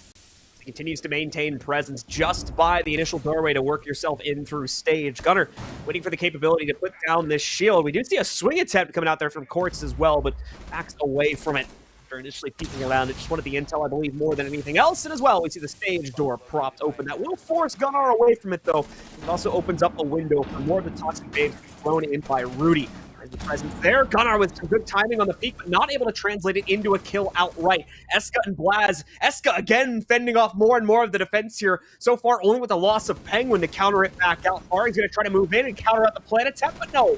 Blaz already has full control of kitchen to establish a cross for this, meaning Arrow upstairs is all that the Gaming Gladiators will be able to carry into an extra. On a nice headshot for Arrow, but it's only the start of a very long clutch here that he needs to work towards. Pincered out from both directions. They don't expect him to make that move. He falls back by the trophy connector and is able to take down Blaz. 2 more players to go. They'll both fall back into the site as they know they can play this on timing. They're going to attempt to do so. Zero's reached the toughest point of this clutch yet, nearly caught on the drop down from the hash, but still keeps about half of his HP in play as he makes the move to get himself out on top of stage, where he'll finally meet his match against Kool-Aid. I mean, that was the Eska play if I have seen one. He just sneaks his way in through security unbeknownst to any of the Gaming Gladiators members, and he pulls all of their aggro over towards that area with a nice 2K that allows the other members of Parabellum to start pressuring the front end of the play and forcing Gaming Gladiators into a pseudo pinch where all of them have to try and make their way back to site, but they start dying on that re-entry as well, as we see Blaz with a big pickup with the Finca swinging through for a split. It's leaving Arrow all alone on his lonesome upstairs inside of Attic. Now 5-1 here for Parabellum, showing utter dominance here on map 1. Parabellum looking to secure a quick victory for themselves here on Oregon, but they will have to contend against this basement hold at least one more time for the Gaming Gladiators. This could potentially be a good springboard for the Gladiators to at least find some centering for themselves. We saw in a previous attempt, just playing this into a bunker hold worked out very well for them. The Gaming Gladiators could not find a clean entry or two that were needed to get them real access to this site and close down on a quintessential round that could have allowed for a 7-0, but obviously has denied it here. Gaming Gladiators going to look to see if they can negotiate a second on it, but for Parabellum, they're looking to get revenge from the beginning of this half.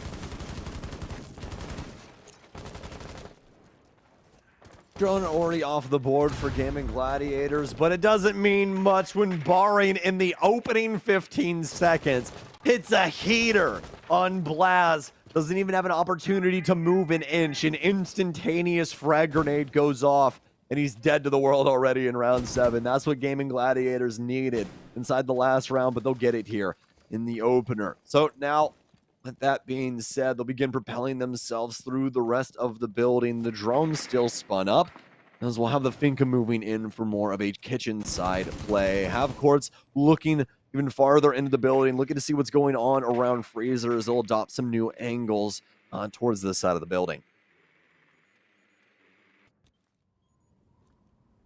New angles need to be played into here.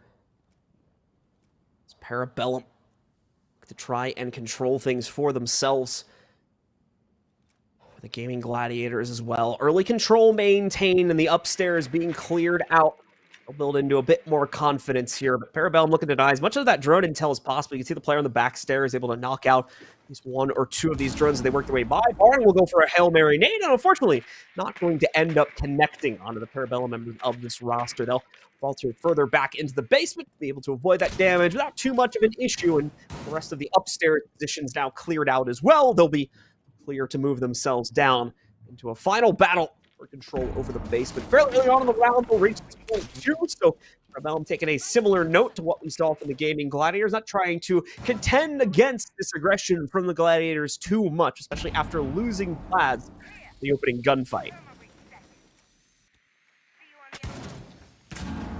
Skyros getting set off across the map, trying to make some new angles, especially for the boiler door down here that could have helped them to dislodge any player trying to hold on to construction, someone like Eska inside of this area, but he's playing more towards pillar at the current moment. On the Zone 6s will be able to take down that barbed wire on the back stairs. ADS still at the bottom though, so any frag grenades that they do have won't be able to be utilized there just yet until they're able to clear that out, but they still have plenty of stun grenades to their name in that case as well.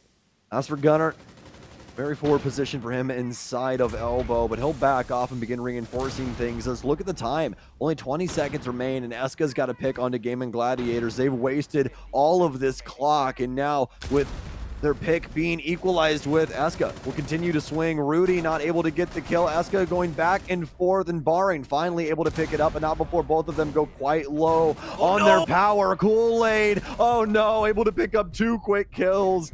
And as you can see, Gaming Gladiators will hop off of the defuse there at the very last moment. We've seen some plays recently inside of this corner from some pretty solid smoke players. We'll get it yet again here inside of Supply. The shotgun play will leave just a small enough of an amount of time to be able to deny the plan entirely from the Gaming Gladiators. There's a small animation you need to build up towards before it technically counts you as planning. And our last player from the Gladiators that was trying to put that down to the ground, more than likely getting caught up in the middle of that and just ran out of time. So close for the Gladiators as the plan more than likely would have led to a successful round as well, but falls so short because of one mis-scouted area on the map there. Giving Parabellum their 6 out of 7 rounds here. 1 more is all they need to claim.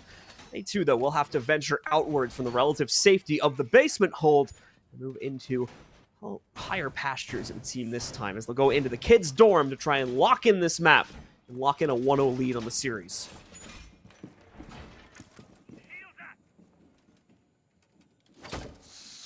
Some new additions here being added. Zami continually showing us what she is capable of inside of these defensive ends. And as of right now, Parabellum looking to complete their last one, as it's already been a successful side for them, starting things off 5-1. And now pulling ahead to 6. With Jolton currently 0-3 since the rehost. Nobody really able to muster too many frags for Gaming Gladiators. It's mostly been an extinction event. We saw that kind of coming from the earlier rounds that Parabellum were able to put together 3 in a row, and then yet again another 3 rattled off from them without a single stop in sight. They're looking to quickly dispatch Gaming Gladiators here on Oregon. Jolton will ascend to the skies and start playing things out from the roof. They still got a decent amount to do here when it comes to their info game, especially inside of this opening minute. Jolton looking to see if there could be potentially anyone rotating through white stairs, but not at the current moment. We do have Blaz on kind of an aggressive position down low. It's going to be the utmost importance that he's able to hold on to this, as there's a bunch of different players in the area. Lots of potential for him to waste out time and get a few frags. Oh, the drone. Blaz will continue to try and mitigate things as much as possible from his downstairs kitchen position. Quartz, the meanwhile, with full vision onto him here. As you heard Stokes mention a second ago, that drone directly across the way. They've got a yellow ping for it. Here's the problem, though. Reinforced wall. No easy way to make it work. That nade will go in, though, and primed perfectly. Will knock out Blaz. Beautifully done. We've got another player on Overwatch here to make sure nobody can mess around with the white stairs. Push against Jolton.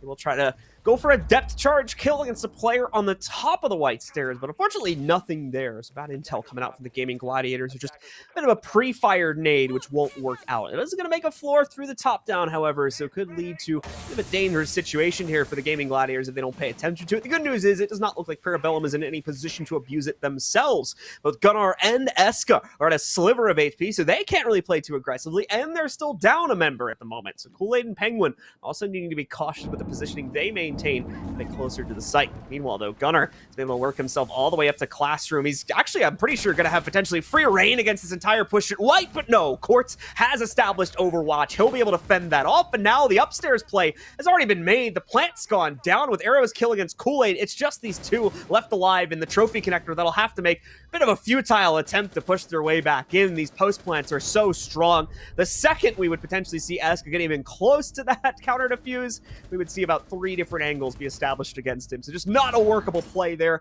Much cleaner in the meanwhile for the Gaming Gladiators as they waltz their way through another round and get that much closer to coming back into it and triggering OT.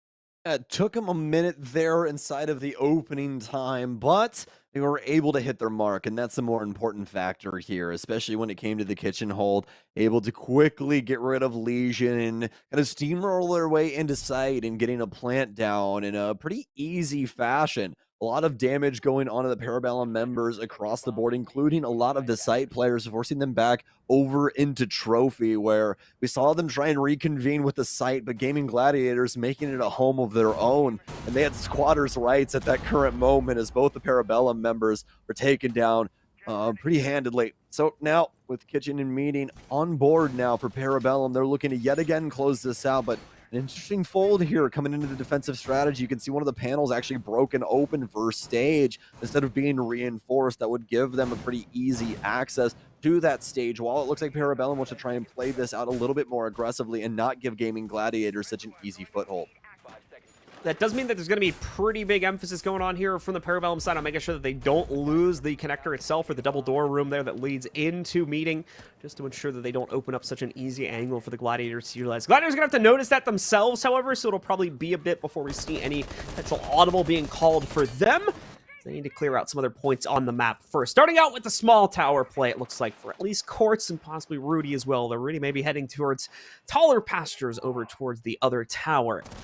Jolton also keeping Overwatch on a potential play that could come from the white stairs window. Not going to see it, though. Parabellum, as you can tell from our silhouettes, are nowhere near here, keeping themselves contained to the kids' dorms area upstairs, as well as the big tower, where already Penguin has been able to jump out and find success taking down one member of the Gaming Gladiators. Unfortunately for him, though, this is also where the large majority of the Gladiators decided to stack up, so they were able to not only trade that out, but apparently negotiate a second kill versus Gunnar as well.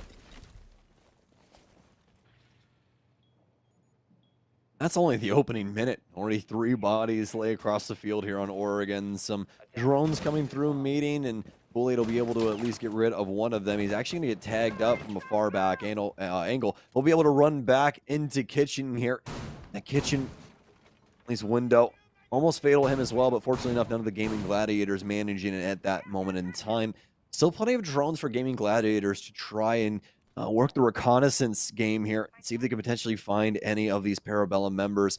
as they're holding things down closer to sight. So that soft breach wall to worry about here, but fortunately enough, they do have quartz on the OSA, so these shields will be extremely helpful in trying to mitigate the damage that Parabellum will be capable of in a situation like this.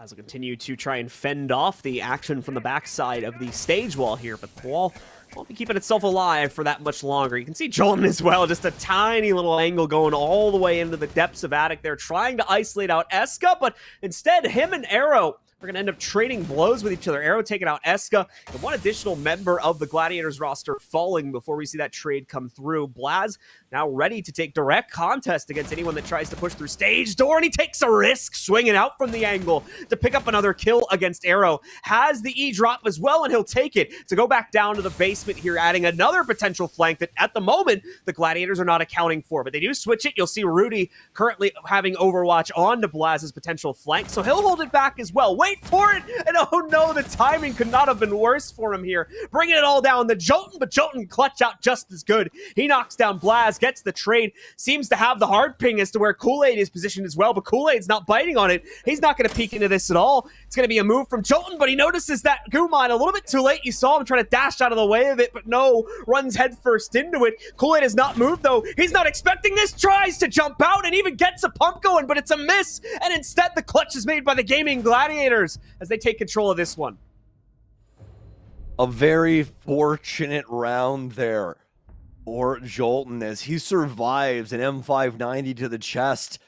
More than likely, a couple of those beads just going wide inside of that spray pattern. Now, Gaming Gladiators able to stave off the ending of Oregon. We have a laundry room supply defense now for Parabellum to finally try and lock this up. Gaming Gladiators able to get away, the skin of their teeth there, with Jolt making the play there at the tail end.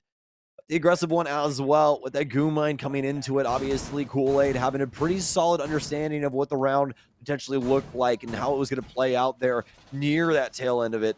And it's still able to try and make the play, but shut down by the F2. And now 3 rounds separate us from overtime here, unless Parabellum have something to say about it.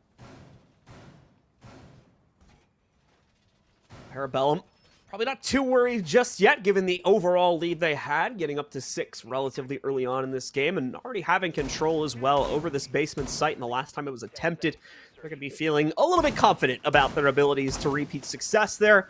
So much so that it looks like we're actually going to have a pretty active style of play for the Parabellum members. At least that's the appearance we're going to get here, judging from the way that we still have quite a few members off the basement floor when the round gets started. But that could still just be players finishing things up with prep. We're going to try and open up a few walls to rotate up on the first floor. Either way, we're into the round now, so we'll get a better sampling of that as the Gaming Gladiators begin to approach the building themselves, starting off with the small tower entry.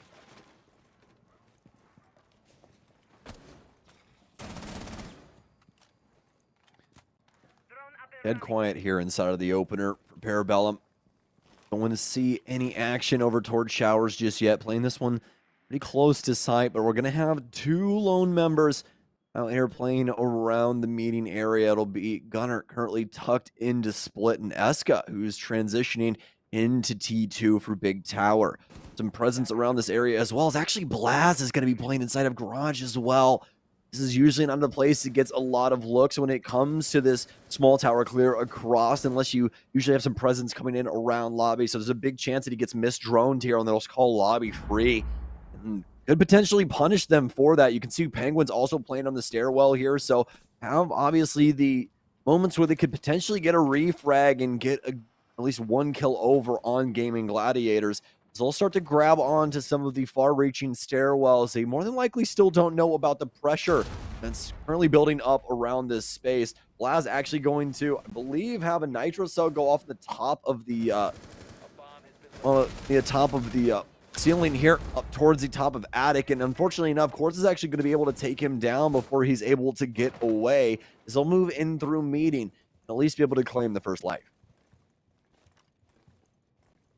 One member from Parabellum down, but quite a few more to go. The good news is, though, not going to have to deal with any outside of the basement floor from this point forward. Gaming Gladiators do get full clearance. That means they can focus on their descent into the basement with the remaining time that they do have. Decent amount of it, too. We're going to need to get the formula going for how they look to approach this.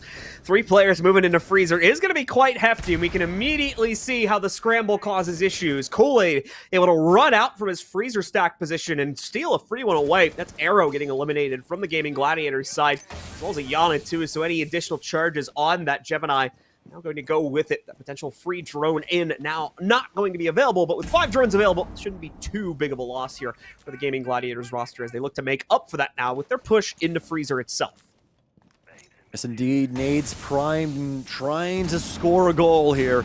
Deeper inside of freezer. Not going to pay back any dividends, though, as this Adrenal Surge is actually going to force them to stay out of this smoke. It'll deal more damage to them as Jolton hops in. Not able to land any kills, though, as Kool-Aid's able to get a second one pistol out. Quartz will take him down. They have to try and get inside of sight. Jolton trying to flank inside, but he's going to be knifed, and it's actually going to be Parabellum Esports that wins it out. It's going to be good halves in the chat. This is going to be a 7-3 scoreline with PB closing this one down for the basement defense. They managed to catch it at the very end, but I think we may have... I don't even know if the game lets this happen, but it looked like for a second that they, like, knife traded almost, where, like, one player got a knife kill and the other one got, like, a shot into his head or something like that. I'd have to roll back the tape and see the replay real quick to see if that actually happened. But, yeah, absolutely crazy gunfight to end it out. And unfortunately for the Gaming Gladiators, just not leaving themselves enough time to get them into the site. They're trying their best to build up the intel when they were around the 1-minute mark, but spent a little bit too long doing that, and as a result, had to flush themselves in. So map 1, done and dusted, ladies and gentlemen. Stick with us, though, as while we are going to a quick break, we'll be back in about 5 minutes with map number 2 here. So stick with us once again. We'll be back in just a few with more Siege action.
We are back once again, ladies and gentlemen, potentially for the final time this evening as we get ready to jump into our second map here.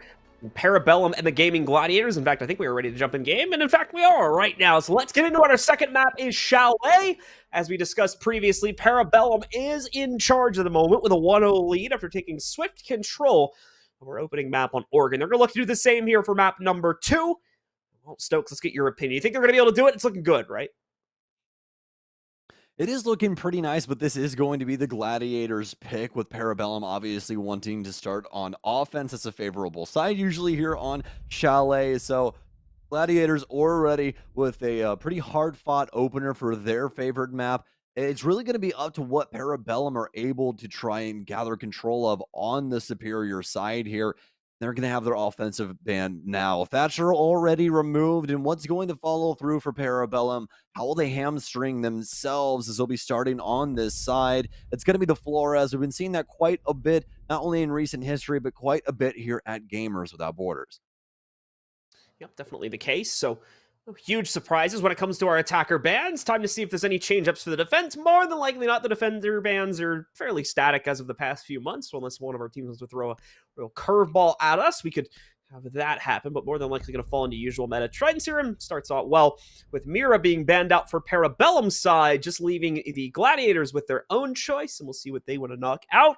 In all honesty, I would not be surprised if we end up with a zombie here, seeing the amount of power she could exercise towards just from one of our LATAM games yesterday on that library extension, but no, Valkyrie's still too useful as well, so they'll choose to knock her out instead.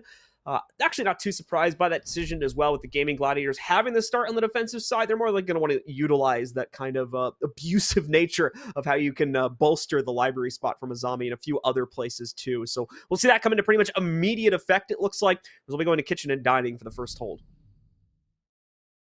Now, not only is it going to be kitchen and dining, but it's also going to be kitchen and dining with the Tachanka as well as the Azami coming in from courts here. So potential for a lot of these windows to be locked up, and a couple of these doors as well, with that castle working its way in. So excited to see what the strategy is going to look like from them on this kitchen dining defense. Not necessarily a site that you see off rip by a lot of teams. Usually we see master bedroom or potentially the basement, never really this site. I mean, well, quite a few teams even going to gaming and bar before they come here. So looks like we're going to have to potentially have a rehost here right off rip, unfortunately enough for Parabellum. So means that we will be coming back to us here shortly, as we will put together back the server and get back in momentarily. But just to remind you guys that you only do indeed get one rehost per map here. So that is going to be Parabellum's going out the window pretty early. Yep, so Parabellum not going to be able to use that in a future round. Hopefully they don't run into any further crashes. Unfortunately, the client hasn't been the best for that as of the past few months, so no guarantees that won't happen, but we'll have to wait and see how things end up breaking down there, especially if it ends up putting them in a situation where they've got another game-breaking bug like what we had with the diffuser, and in that situation, we'll more than likely give it to them again. Obviously, I'm not an admin, so I do not speak for them. All the decisions will be purely at the admin's discretion, but we will wait and see how that all plays out. Either way, just going to put the lobby back together real quick. Thankfully, it's a fresh game, so it shouldn't take too much effort. We just got to redo the bans and whatnot real quickly, and then we will be jumping back into it. Starting fresh from that first round, as I said, there's been no place. We only have the discussion points from the previous map to go off of. No real surprises in the operator ban department either. Like we said, they're leaving a zombie in, just banning out the usual expected operator of a Valkyrie gone now. So we're going to continue to see her exercise so much control, especially over the upstairs portion of that map. And for basement holes, she'll come in quite effectively to be able to block off some of the access points too, and maybe give the snowmobile garage kind of contention point a bit more fighting life there if she can expand the capabilities of the defenders that peek out from that doorway. Yeah, you know, it just really feels like she's part of America's Home Makeover. You know, she's just constantly rebuilding all of these sites and making it a lot easier to play across the board. You know, even when it comes to these extended holds, like you were talking about with library, but you know, a million different applications for a character like this. You know, it's almost unlimited with the capabilities that you're able to really go for, just because of you know, it being kind of a free-flowing operator, unlike Castle, where you have to dedicate things to doors or windows. So it's going to be a bunch of different ways we'll more than likely see her utilized going into the future. And yet again, another bout with her in, so we're going to be able to experience her a little bit more here today. definitely the case, as she has really going to be able to, or she is really going to be able to bring so much potential in to be able to change the way the game is played, and Chalet is truly no exception to that. So Zami will continue to be a mainstay as long as she's allowed in play, and that will more than likely continue into the NAL, EOL, and all of our other divisions of play. Once we hit stage 2, I believe she will be unlocked. I don't know if the announcement from earlier today, for those who missed it, they did delay like the upcoming patch, so like Sense being implemented, for instance, that's on the back burner for right now. I don't know how that's going to affect stage 2. We might have, like, I think a week or two of play where we potentially are just either on the old patch, or maybe they delayed the tournament for a week or something like that. We have to wait and see what how Ubisoft decides to handle that, but there could be some change-ups there where we kind of get it in the middle of the season too. We're not only going to get a Zami. Stokes mentioned yesterday, obviously Sense will be coming into play too, because we're removing the quarantine periods. That's 2 new operators that are going to be added into the competitive pool, and this will be the only time you see that happen for quite a while, since Siege is only adding 1 operator per patch now. So it's going to be an exciting time indeed, especially if we see quite a bit of play coming out from Sense. Not entirely sure if we're going to get that just yet, but we'll find out when she's allowed in. Yeah, yes, indeed. And, you know, it's going to be really, really interesting. Oh, and by the way, not America's Greatest Home Makeover, Extreme Home Makeover. It's already been a long day again here today. I was like, as soon as I said it, I was like, no, that's not the name. Like, I was just remembering Move, That, Bus. That's all I was remembering at the current moment. So, but either way, just one of those operators that can really apply a bunch of different ways into a map. And you can say the same thing about Sense. Excited to see what they're going to offer, as well as we have a new kind of smoke op to play with. Is you know, the defense does indeed have quite a few different options that can indeed counter out Sense, but also a couple of options on the offense to make it even a more potent operator comboed with a few of our other ops inside of that lineup. But that's enough of us talking about the new patch and what is the potential future for Rainbow Six Siege, as we'll have Chalet back on and live for us here with that kitchen dining room defense coming back in. Both operator lineups will be locked into what they had previously as per Rehost rules. Yep, so it is going to be, as Stokes mentioned, same operators and everything like that. We'll be loading into it now and seeing if Parabellum can get themselves off to the same good start they had in the previous map, or if the Gladiators will be taking their own correct foot forward this time. Here on a second map. Stokes mentioned this is going to be the Gladiators map. They're looking for some repeatable success this time. But if memory serves me correctly, and I can go and check this for myself in a few rounds on CGG, but Parabellum, I think, is no slouch necessarily here on this map either. Should feel quite comfortable inside of it. But either way, Parabellum with the series advantage, not going to be feeling too worried about the results here, as they have a whole other map to still play into if things don't pan out for them here on Chalet. Well, moments away from experiencing round 1. Parabellum shifting a few of their operators inside of the lineup. Lion is what they're looking to adopt in. Fink is still being allowed in, as well as Blast will pick that up instead. And why not? Already was pretty potent with it on the last map, so might as well continue it with a part 2 here on Chalet. Penguin will be piloting the Yana here too. So we'll have the hologram hopping in and get the initial clear here for Game as well as Bar Stock, and should be able to at least clear out the initial area so that Parabellum will have something to work with.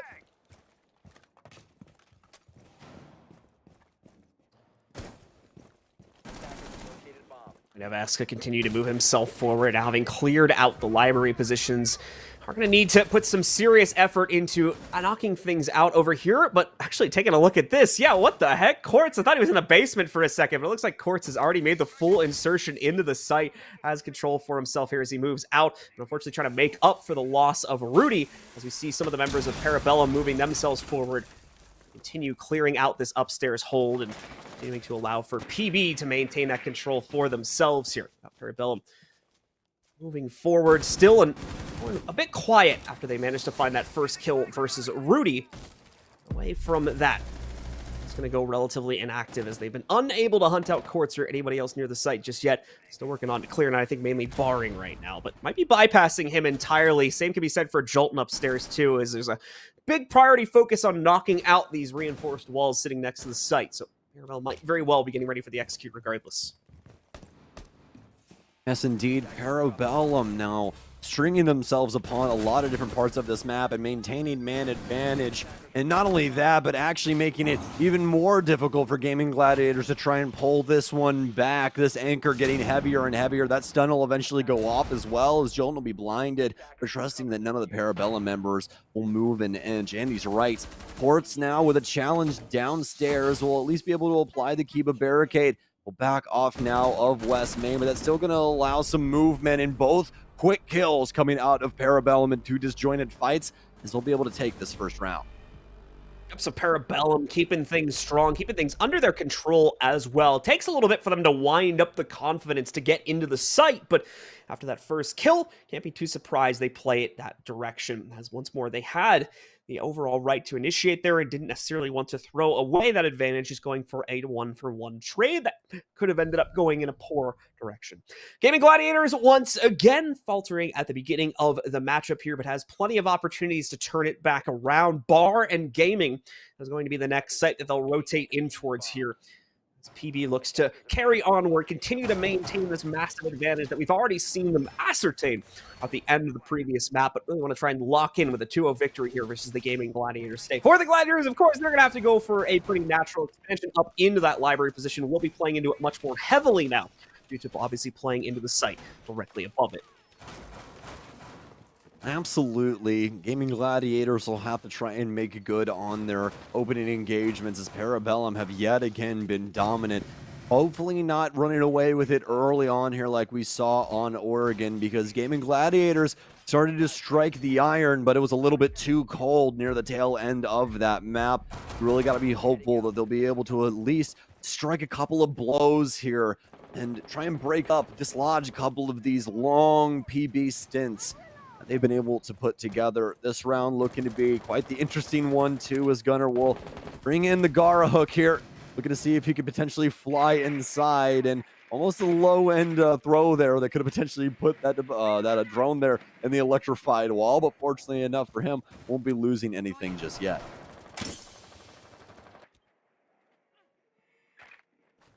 PB with no early round success for themselves, but Blaz is probably going to be able to find it there, just as I bring it up here.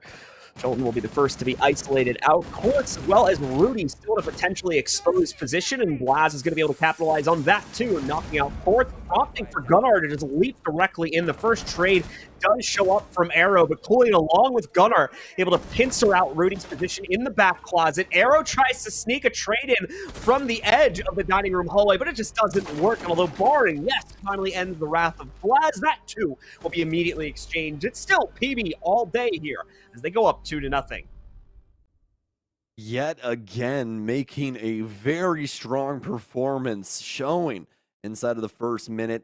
Parabellum taking down a myriad of different Gaming Gladiators members, and then flying through the window with the Gara hook, taking control of site. The Amaru working out pretty well there as well. It's going to be a quick 2-0 lead here, as Gaming Gladiators once again cannot get anything going for themselves on the defensive end, whether it be on site or off site. Only 3 kills to the team's name inside of these 2 rounds so far, and 2 of those kills going to Arrow. So the off-site extension simply just not getting anything done against Parabellum.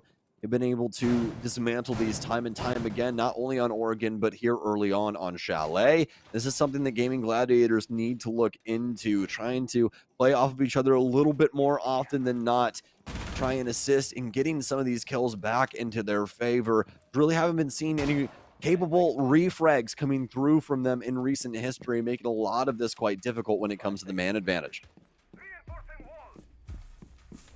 It's very tough for the Gaming Gladiators to try and put the right foot forward when they're always tripping on it, it would seem, as Parabellum wants to keep sticking their leg out to get in the way of the stride from the Gaming Gladiators. Let's see if they can finally kick it out of the way on this round. It's Parabellum once again going for a quick closeout, it would seem, of this matchup, as the way they played the first 2 rounds. For the Gladiators, though, we're going to see the usual bits of extended play come out for them. Penguin already realizing, though, that the majority of the car garage is going to be open for the clearing after he deals with this barricade, of course. E1D will double confirm that as he moves himself forward, wants to try and preserve this drone as well. He'll be able to accomplish that. Just be a little careful as we've got a couple players crossing around, especially towards the back stairs here, to be able to access things by the front door. more than likely hearing that barricade break down, and indeed that would appear to be the case. So Jolton probably preparing for that, potentially stop this clear. The event it comes his direction here, trying to trap members of the team on the inside of what used to be the old front lobby of the building. Kind of still is, but it's blocked off now. Regardless, though, Rudy will find the opening impact here. He's able to knock out Blaz on the Finca and remove those adrenal surges as well as the nades from play. Big pickup onto Blaz as time and time again he's taking control into his own hands, and one of the deciding factors for Parabellum with a lot of their rounds. Nade out will be able to get off a lot of the equipment around the area for the garage panel. X-Kairos to soon go off, and that's going to be that blown open. Gunner still holding the top rotation when it comes to this top floor. Big potential here, but he's going to fall off at the last second, and that's exactly when we're going to start seeing the pressure come in from Gaimin Gladiators up here. The Gunner starting to work down blue stairs. Rudy will be there, a potential pinch coming in from them as well. Gunner, though, will win out the fight inside of blue. Still so many bodies for Gaimin Gladiators, but most of them, in fact, off-site at the current moment. Only a single one lying inside of the connector. Gunner getting tagged down so very much at the current moment. The EE1D catching him inside of that animation. Kool-Aid tries to bounce back inside of that last gunfight, but now it's just down to Gunner with very low HP. He tries to pre-fire around the corners and won't be able to take out Bahrain, who will get the very first round here for GG on their defensive side. Much more efficient early round stoppage coming out that time from the Gaimin Gladiators, able to take the early challenges against PB, slow them down, and more importantly, pick up the kills and not allow them to be immediately translated back by the attackers either. A much more solid stance put out by them. Hopefully the beginning of more things to come. But as we saw from our Oregon game, it does necessarily, 1-1 round, I should correct myself to say, doesn't necessarily translate to immediate success here for the Gaimin Gladiators. We need to see this become a pattern. It just hasn't reached that point yet, although certainly building up the prominence to be one with the play we saw on that last round. Way more one side in the favor of the Gaimin Gladiators than a lot of the other rounds they had played into had seemed. So for Parabellum, it's now their time to adjust and look for a better way to clear this out. Thankfully, again, Gaimin Gladiators will be forced to spread out a bit as they'll return to the bar and gaming room site, which will kind of force that out of them. And don't count them out of it just yet. Just as a reminder, Gaimin Gladiators did have our hotly contested match yesterday to close out the day, in a pretty feisty best-of-3 that ended with the last two maps going to the maximum rounds capable, 30 rounds in between those two. So we'll see if Gaimin Gladiators can continue on this warpath and at least try and give us a show here on Chalet. Bomb located by attackers. So we will continue to see how Parabellum looks to take control of this series and how the Gaimin Gladiators looks to steal that control away from them. No surprises with regards to the layout of operators we will get here for the Gladiators' own defense. And for Parabellum, again, no real reason for them to change anything up either. This is one of those maps where you can bring a pretty straightforward operator lineup and you really don't need to alter it too much on the attacking side unless you just put a comfort pick to sneak in. Like we're going to see from Gunnar right now, as he's going to go for a sneaky little Twitch free pick here. Swap the Lion out for that. Seeing as they didn't get a whole lot of intel off of the EE1D charges, this will make perfect sense. Gunnar can line up some frag at F2, as we've already seen him do on a previous map. A lot more frag potential, a lot more drone potential as well, and can potentially get rid of a few defensive standpoints on the utility game with those Twitch drones. Repel up, just pre-fire into mudroom and starts immediately looking at bathroom. You can see how Parabellum are already trying to wrap themselves around the library side of the building. There'll be a prism inside that window, so Gunnar will run off as he doesn't want to lose his head just yet. Parabellum quickly working their way into this library take as they'll get rid of these laser gates and start trying to collect as much info on this situation as possible. Blaz prepared to move forward. It's not actually going to be him that strikes first. It's Penguin on, I believe, the library repel. That's going to be able to find Baring first off through the window there, taking him down, eliminating the Jaeger. It's limiting the defensive options for our members on the Gaimin Gladiators here. Full library control goes over to the members of Parabellum because of that. They do still need to deal with the extended presence here on blue stairs. That's where Quartz will get the first trade. Quartz realizes there's probably a member of Parabellum close behind those, so he doesn't stick around. Dashes down to the bottom of those steps immediately afterwards. And Jolton, who was in the usual extended library position, has now hopped over that, gone down. Also, be able to await the eventual drop in the Parabellum roster as they get ready to assault the site. better kind of timing control coming out from the Gaming Gladiators. They're not falling victim to not too long in their extension. This laser, though, yeah, that's going to give Quartz away as he tries to go up the steps. Gunner will see him coming from a mile away and knock him out. Parabellum, power position right now. Plenty of time to continue their reconnaissance of the site. Kool-Aid taken down, though, from Rudy as he's caught soul-searching into the site. Jolton will pick up yet another one as he'll grab man advantage. Arrow actually down, so it's actually equalized at the current moment. Blaz knows this, and he'll chuck a nade over his current position. Another nade deep. Will he check tight left here? He will, but not tight enough. Blaz actually makes the move, and Eska, he'll take down Jolton. Parabellum out of nowhere, winning the 2 versus 2, and yet again, it comes with disjointed fights. Man, just like 360'd someone, I'm pretty sure, right there. Having to back out, pull off the quick adrenal surge, and then whip it right back. Nicely done by Parabellum to recover there. As, once again, just to give credit where credit is due, the Gaming Gladiators doing a much better job here of spreading out their pacing, making sure they don't lose too many players on the extended game, actually kind of unleashing the Parabellum members back to the site. But it's all for naught right now. Parabellum players just on a different level, able to shut down clutches like this. So they continue to lead and advance it at 3-1. Growing stronger, it seems, with every single round. Number 5 now. So we've got just this assault and one final one afterward before we switch sides and throw Parabellum onto the defense. They're going to look to try and steal away the dining room one final time here to secure a 4th round. And that's the danger of being the one to pick a map like Chalet when one side is so favored. You don't get to pick the side, you only get to pick the map. And if the other team is competent, then they can more than likely deal a lot of damage on that favored side. And that's what we're starting to see here from Parabellum as they've put the pieces together. Gaming Gladiators trying to add more to this puzzle, but time and time again, Parabellum better in the situation as they just locked down that 2 versus 2. They're feeling comfortable with this operator lineup yet again, and so stick to Gunner on the F2. The Twitch, as we most likely call it, but that gun's so very important to that overall kit. And Gunner now going to be looking for another angle and a potential frag that just goes by the wayside inside a piano. And that will be the at least initial peek into the site here for round 5.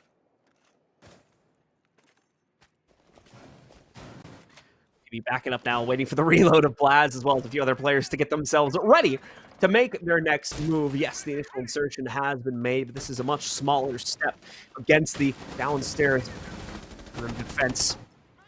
Arrow's going to be trying to fend off that initial play from PB to be able to kind of just swing into the piano upstairs room and take that away, but still to go fairly well, all things considered for PB here. Penguin now popping into it as he tries to swing around the bend, but that is going to get eaten up quite quickly as he tries to go through that. We'll have it destroyed, and we'll have to try and gain the intel through another method, as another window is opened up, I believe, over on the balcony here to get direct vision access into the office upstairs, and that is going to force a few members of the Gaming Gladiators a bit further back here as well to defend from the inside of just the bedroom, as well as Solarium sitting on the top floor. There's a brand new hole in the side of Big Garage, but that's not really the plot as to what's going on right now. It's Blaz and the elimination of the kitchen player and Jolton inside of Trophy. Continuing on, nobody paying attention. There's a man inside your house with an LMG. Somebody stop him as he's looking for the quad. An arrow handed over. Round 5 goes in the back pocket of Parabellum as once again they find such an easy way to slink into sight. And it's all Blaz all the time on the LMG. PB continue to run the gauntlet here. As well, yes, they dropped themselves a single round. It was on this site, too, if I recall correctly, inside of the basement here. So the Gaming Gladiators will try to leverage the advantage they had previously into one more win for themselves, but as we saw back on Oregon, no guarantee of that necessarily happening here for the Gaming Gladiators. They very much will need it, though. A 5-1 scoreline on the attacking side of Chalet is going to be so tough to come back from. So it's do or die time now for this defensive roster. Hit the ground running. Make sure that they do not fall too far behind here and lose their opportunity to go further into this tournament, potentially onward to the main event in a few months' time, where they can earn a share of what I believe is going to be about a $2 million prize. Yes, indeed. And honestly, I agree with the original statement. They need to hit the round running here because this is the last round, round 6. And if they don't, we're going to have a very similar circumstance to what we had the last time. Parabellum with 5 rounds in a singular half. And that's where they were able to negotiate back and forth with Gaming Gladiators just to get 2 rounds over and simply trading rounds back and forth. Yes, Gaming Gladiators able to get 2 of their own, but I mean, obviously these having a massive difference in between their 2 values as Parabellum was able to win things on Oregon there. And with that being said, Parabellum onto the field for their last round, or potential last round, I assume, on offense, with Gaming Gladiators still having the ability to try and get us to overtime eventually. But if Parabellum have anything to say about it, this is more than likely on the blazing path towards a PB victory. But it requires some more effort here. So they'll blow open the initial panel here. The Electro Claw will not trick it on out from Arrow, so Kool-Aid will be managing this angle here for quite some time. Can see Gunnar just swinging in again. These LMGs, always such a surprise for the Gladiators members, as Gunnar is able to take swift control of the connector between Library and Blue Stairs and use that to bully Quartz out of the roster. Arrow, though, is going to be able to get revenge for that. He trades the kill back, and Barring gets one better as well here with his slight little pixel angle from on the outskirts of the Library position. Another kill found against the diffuser carrier as well, just outside of Snowmobile Garage. So that's going to leave the diffuser in a very awkward position. Not the greatest setup right now for Parabellum. Penguin's going to have to jump down there when the rest of the team is ready to execute and pick it up real quick, but they'll also have to be ready to take an immediate fight, as Barring and Rudy have now both fallen back and are going to be available here anymore to be knocked out off the site. Frag grenade. Oh, Eska! If that was cooked a little while longer, he's more than likely more of a self-imploding kind of situation, but currently Gunnar with solid position, knows there's a player in behind the bookshelf. Will take down 1 and make it 2. EE1D to lock things down as well, as this is going to be a pretty early round execution, but Jolton able to pick up a kill, but now he's the only Gaming Gladiator alive. Stuns in, Nitro Cell out. Not a big push yet from that side, though, as he's being collapsed upon. The case will be picked up. Parabellum is trying to guarantee a successful plan, a successful objective play. As a lock things down inside of Connector. You can see Eska managing this at the current moment, and Jolton knowing that he has to try and find some success for himself early on here. Should have tried to go for it a little bit earlier just because of the gun power. Now both of them available to try and take the gunfight, and the Sledge will get it done of Eska. It's going to be a 5-1 half here for Parabellum on Chalet. Parabellum going for the throat of the Gaming Gladiators here, not giving them an inch to try and squirm out of this grasp either. It's only that single basement round is claimed earlier on in the half. Parabellum immediately getting revenge for that too on the retry. Now they take on the defensive mantle and need to close out just 2 out of the 6 upcoming rounds. And they will have not only this map, but the series along with it, as well as the elimination of the Gaming Gladiators and a spot, of course, in the lower bracket finals come tomorrow. They're going to have that matchup as well, potentially getting themselves ready for the grand finals. They can go onward and defeat the loser of the matchup between SSG and the Leftovers, which is currently, if it hasn't already finished, is currently going on over on our main stream, ladies and gentlemen. If you're interested in checking that out, feel free to head over toward that main broadcast, along with the other NA teams currently in contention here. The round begins for PB, and they are going to go towards the office site, actually, which is a site where we didn't see a whole lot of play for the Gaming Gladiators. They'll take this on the cheek and see if they can go straight up second floor defense, send themselves out from it, and try to limit the clear for the Gaming Gladiators, whether it's going to be from Solarium or Library side. Well, with these 2 maps almost under our belt at this point, if you want to favor Parabellum winning this quite handedly, Gunnar and Blaz both look fantastic with this roster at the current moment. Excited to see what they have in store for us here for stage 2 in a couple of weeks, but at least up against Gaming Gladiators at the moment, they are looking like they slot in quite nicely. Blaz, though, now has some fresh holes inside of himself, so add some natural AC. I'm assuming they're have to cool himself off after that insane offensive half, but obviously going to be a little worse for wear now as he's leaking just a little bit. But speaking of leaking, Eska also now dead to the world as Arrow will find him on the rappel. That nice crossfire that they apply usually to the master window. So Eska down, Blaz heavily injured as well here. PB are having trouble exercising their will from the defensive side, but finally, they're going to be able to be met with success as they knock Barring out. Bring the numbers down to an even point, and at the moment, the Gladiators have no immediate course correction for that. Jolton as well, nearly being found out here as we see an attempt to peek from Parabellum. They're going to continue to play with it. Jolton's trying to stay steady here as he does have himself a nice position behind a pillar where he shouldn't be able to be found out. Quartz obviously lining up his kill with the nade, and Arrow following through to finally finish off Blaz, leaving it just on to Gunner as well as Penguin here. Penguin also really on his own in the position by the site. The site itself very much open for the taking, so Gunner and Penguin going to try and play this out for a post plant more than likely. Gunner still with some potential to stop the outright execute. Keep in mind the Gladiators have still not gone for the swing directly into Solarium just yet, but they'll be free to do so now as Gunner over peaks into it. Allows for Quartz to have the winning angle to take him down. That leaves Penguin on his lonesome here. First challenge potentially about to come his way from the window side, but I believe the Gaming Gladiators trying to figure out exactly where Penguin's going to be playing from with a drone first. And obviously, Penguin will be looking to avoid that. The cross nearly sent out against him. The same again from Solarium, but he gets aggressive, swings out, catches the first player, knows the rappel is coming in for the movements of the other player just on the outside. But on top of that one, there's also another one that moved up through Solarium, so he's got to get ready for that. Tries to swing in, prepares for a player at the window, tries to dash into the open, but it's so awkward, the animation when you come out of that. He's not able to recover from it in time. Finally meets his maker here as the Gaming Gladiators get things started off to a good run on the second half as they take control of the opening round. I'll be honest, that was just really mad unfortunate for him. He actually dashed into the position to try and get in behind the bomb chassis, but since one of his feet actually hit the hatch and the opening in the hatch, it stopped the animation. So he just stopped dead in the middle of the room and got shot instead.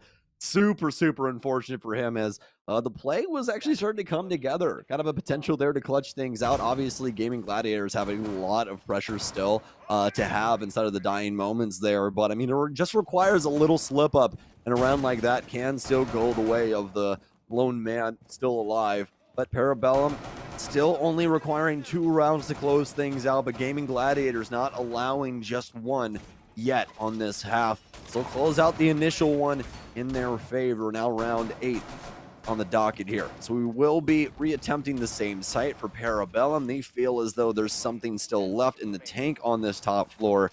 As they can get it a little bit close there, but maybe some overswinging really playing into that gave up quite a few of their bodies, especially going into kind of that mid-round.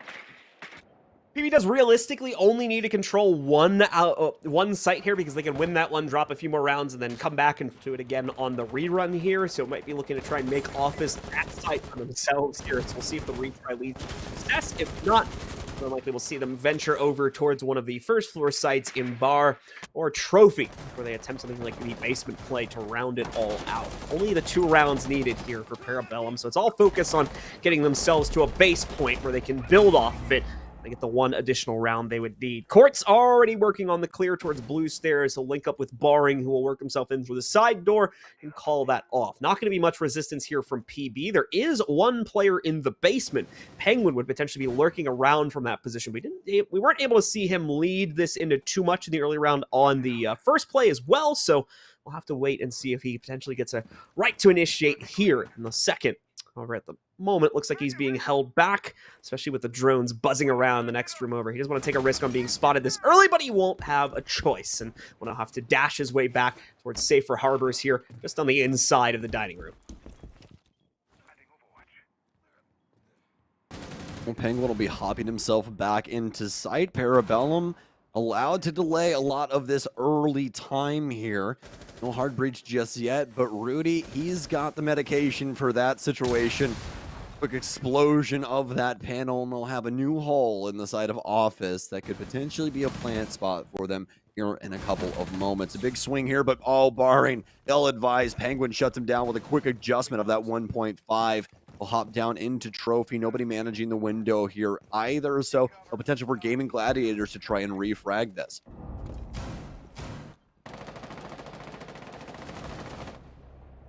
Jolt going to be able to pick up that refrag as Eska, inside of the bathroom of all places, will be found out here, leaving actually a pretty big part of the site defense open at the moment. Not going to see anyone on the Gaming Gladiators try to take immediate advantage upon that. And Penguin does try to hop out the window to go for the refrag on that player, but it's only going to give himself away. He is locked in a cell now. Is going to try to hop out here, dash his way around. He's got to go a long way to get into a good harbor. But the good news is the rest of his team is fragging out, is being a huge distraction now. And it works out perfectly with Gunnar able to line up these last 2 kills, and the rest of the team able to shut down the initial attempt. Great piano defense there from Parabellum Esports. Fantastic shots coming out of that and Penguin making a little joke there about running outside, and I mean that is quite the distracting thing for the offense when you just have that blinking on your screen all the time. Operator detected outside, and well, for Gaming Gladiators, it's gonna throw just enough of a spanner in the works to make it where Parabellum will be able to muster that round that will guarantee themselves overtime. We're looking for the kitchen dining defense now here for their potential last round, as they were looking into Jaeger initially, but have rested on Wamai. Very solid operator, not only because of his deniability for a lot of throwables and his countering of Capital, the only counter that exists in the game, but also having impacts, and the MP5K with that 1.5 allows you to take some longer distance gunfights that you're really looking to do a lot of different situations. Kool-Aid can obviously help with that, along with Penguin with their own respective weapons, and Blaz and Eska will be more dedicated to those closer engagements, with obviously Eska playing a lot more into the info game with the cardiac sensor. It all comes down to this, with the repicks now locked in for the Gaming Gladiators. They have to hope that this roster will bring something to bear. Already finding success on the initial play upstairs in office. Bit of a different real estate to clear, or a bit of a different part of the map to clear out this time here for the Gladiators. Still wanting to get access to office, of course, but that'll be a lot easier. It'll just be an extension, if anything at all, played into by Parabellum. Obviously, they're downstairs in the kitchen site this time, so a bit more focus played onto that. It also gives a safe harbor for Eska to rotate into as well, to gather all that intel from his heartbeat sensor. There's not going to be much of a way for the Gaming Gladiators to knock him out. However, just as I say that, a nade finds itself in very deep territory here to knock out Kool-Aid early on in the round. A second one also going to be thrown out, but I believe this one just mainly to knock out some utility, and apparently Baring's own drone, I'm pretty sure, if I saw that correctly on my screen.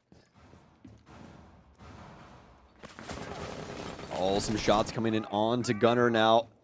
Multiple different angles to worry about. He'll swing back in towards bathroom. While having a lot of management here on the Solarium windows, a quick trade back and forth, but that obviously favors the Gaming Gladiators as they're ahead inside of the man count. Have another player here on the window, some potential shots to be landed from Gunnar yet again.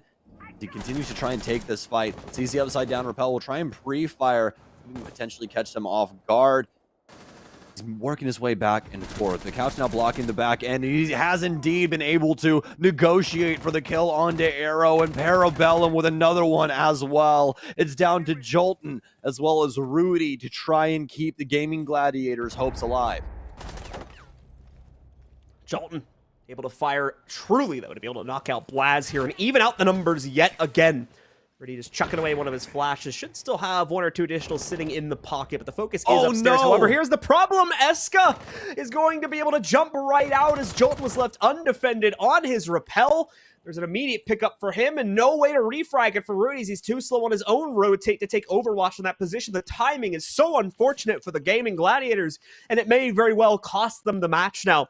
Eska probably hearing this rappel is going to be able to react to it in kind, getting himself a bit closer. And oh no, nearly seeing him get knocked out by that utility toss right there. It falls just a bit short, but the bullet does not. Gunnar locks it in, and it's going to be Parabellum with the 2-0 victory, moving onward further into the tournament and further towards our main event. And as well, knocking out the Gaming Gladiators is unfortunately our first team to be eliminated here in North America.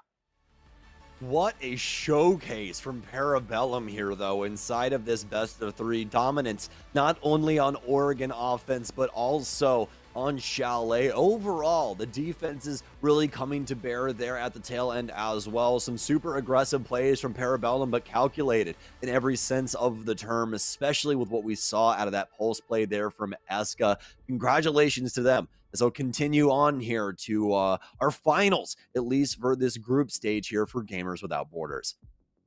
Yep, they are once again going to play against the team that lost from the upper bracket matchup that was going on our main stream. All the results in front of me right now, but we'll hopefully have those for you guys soon.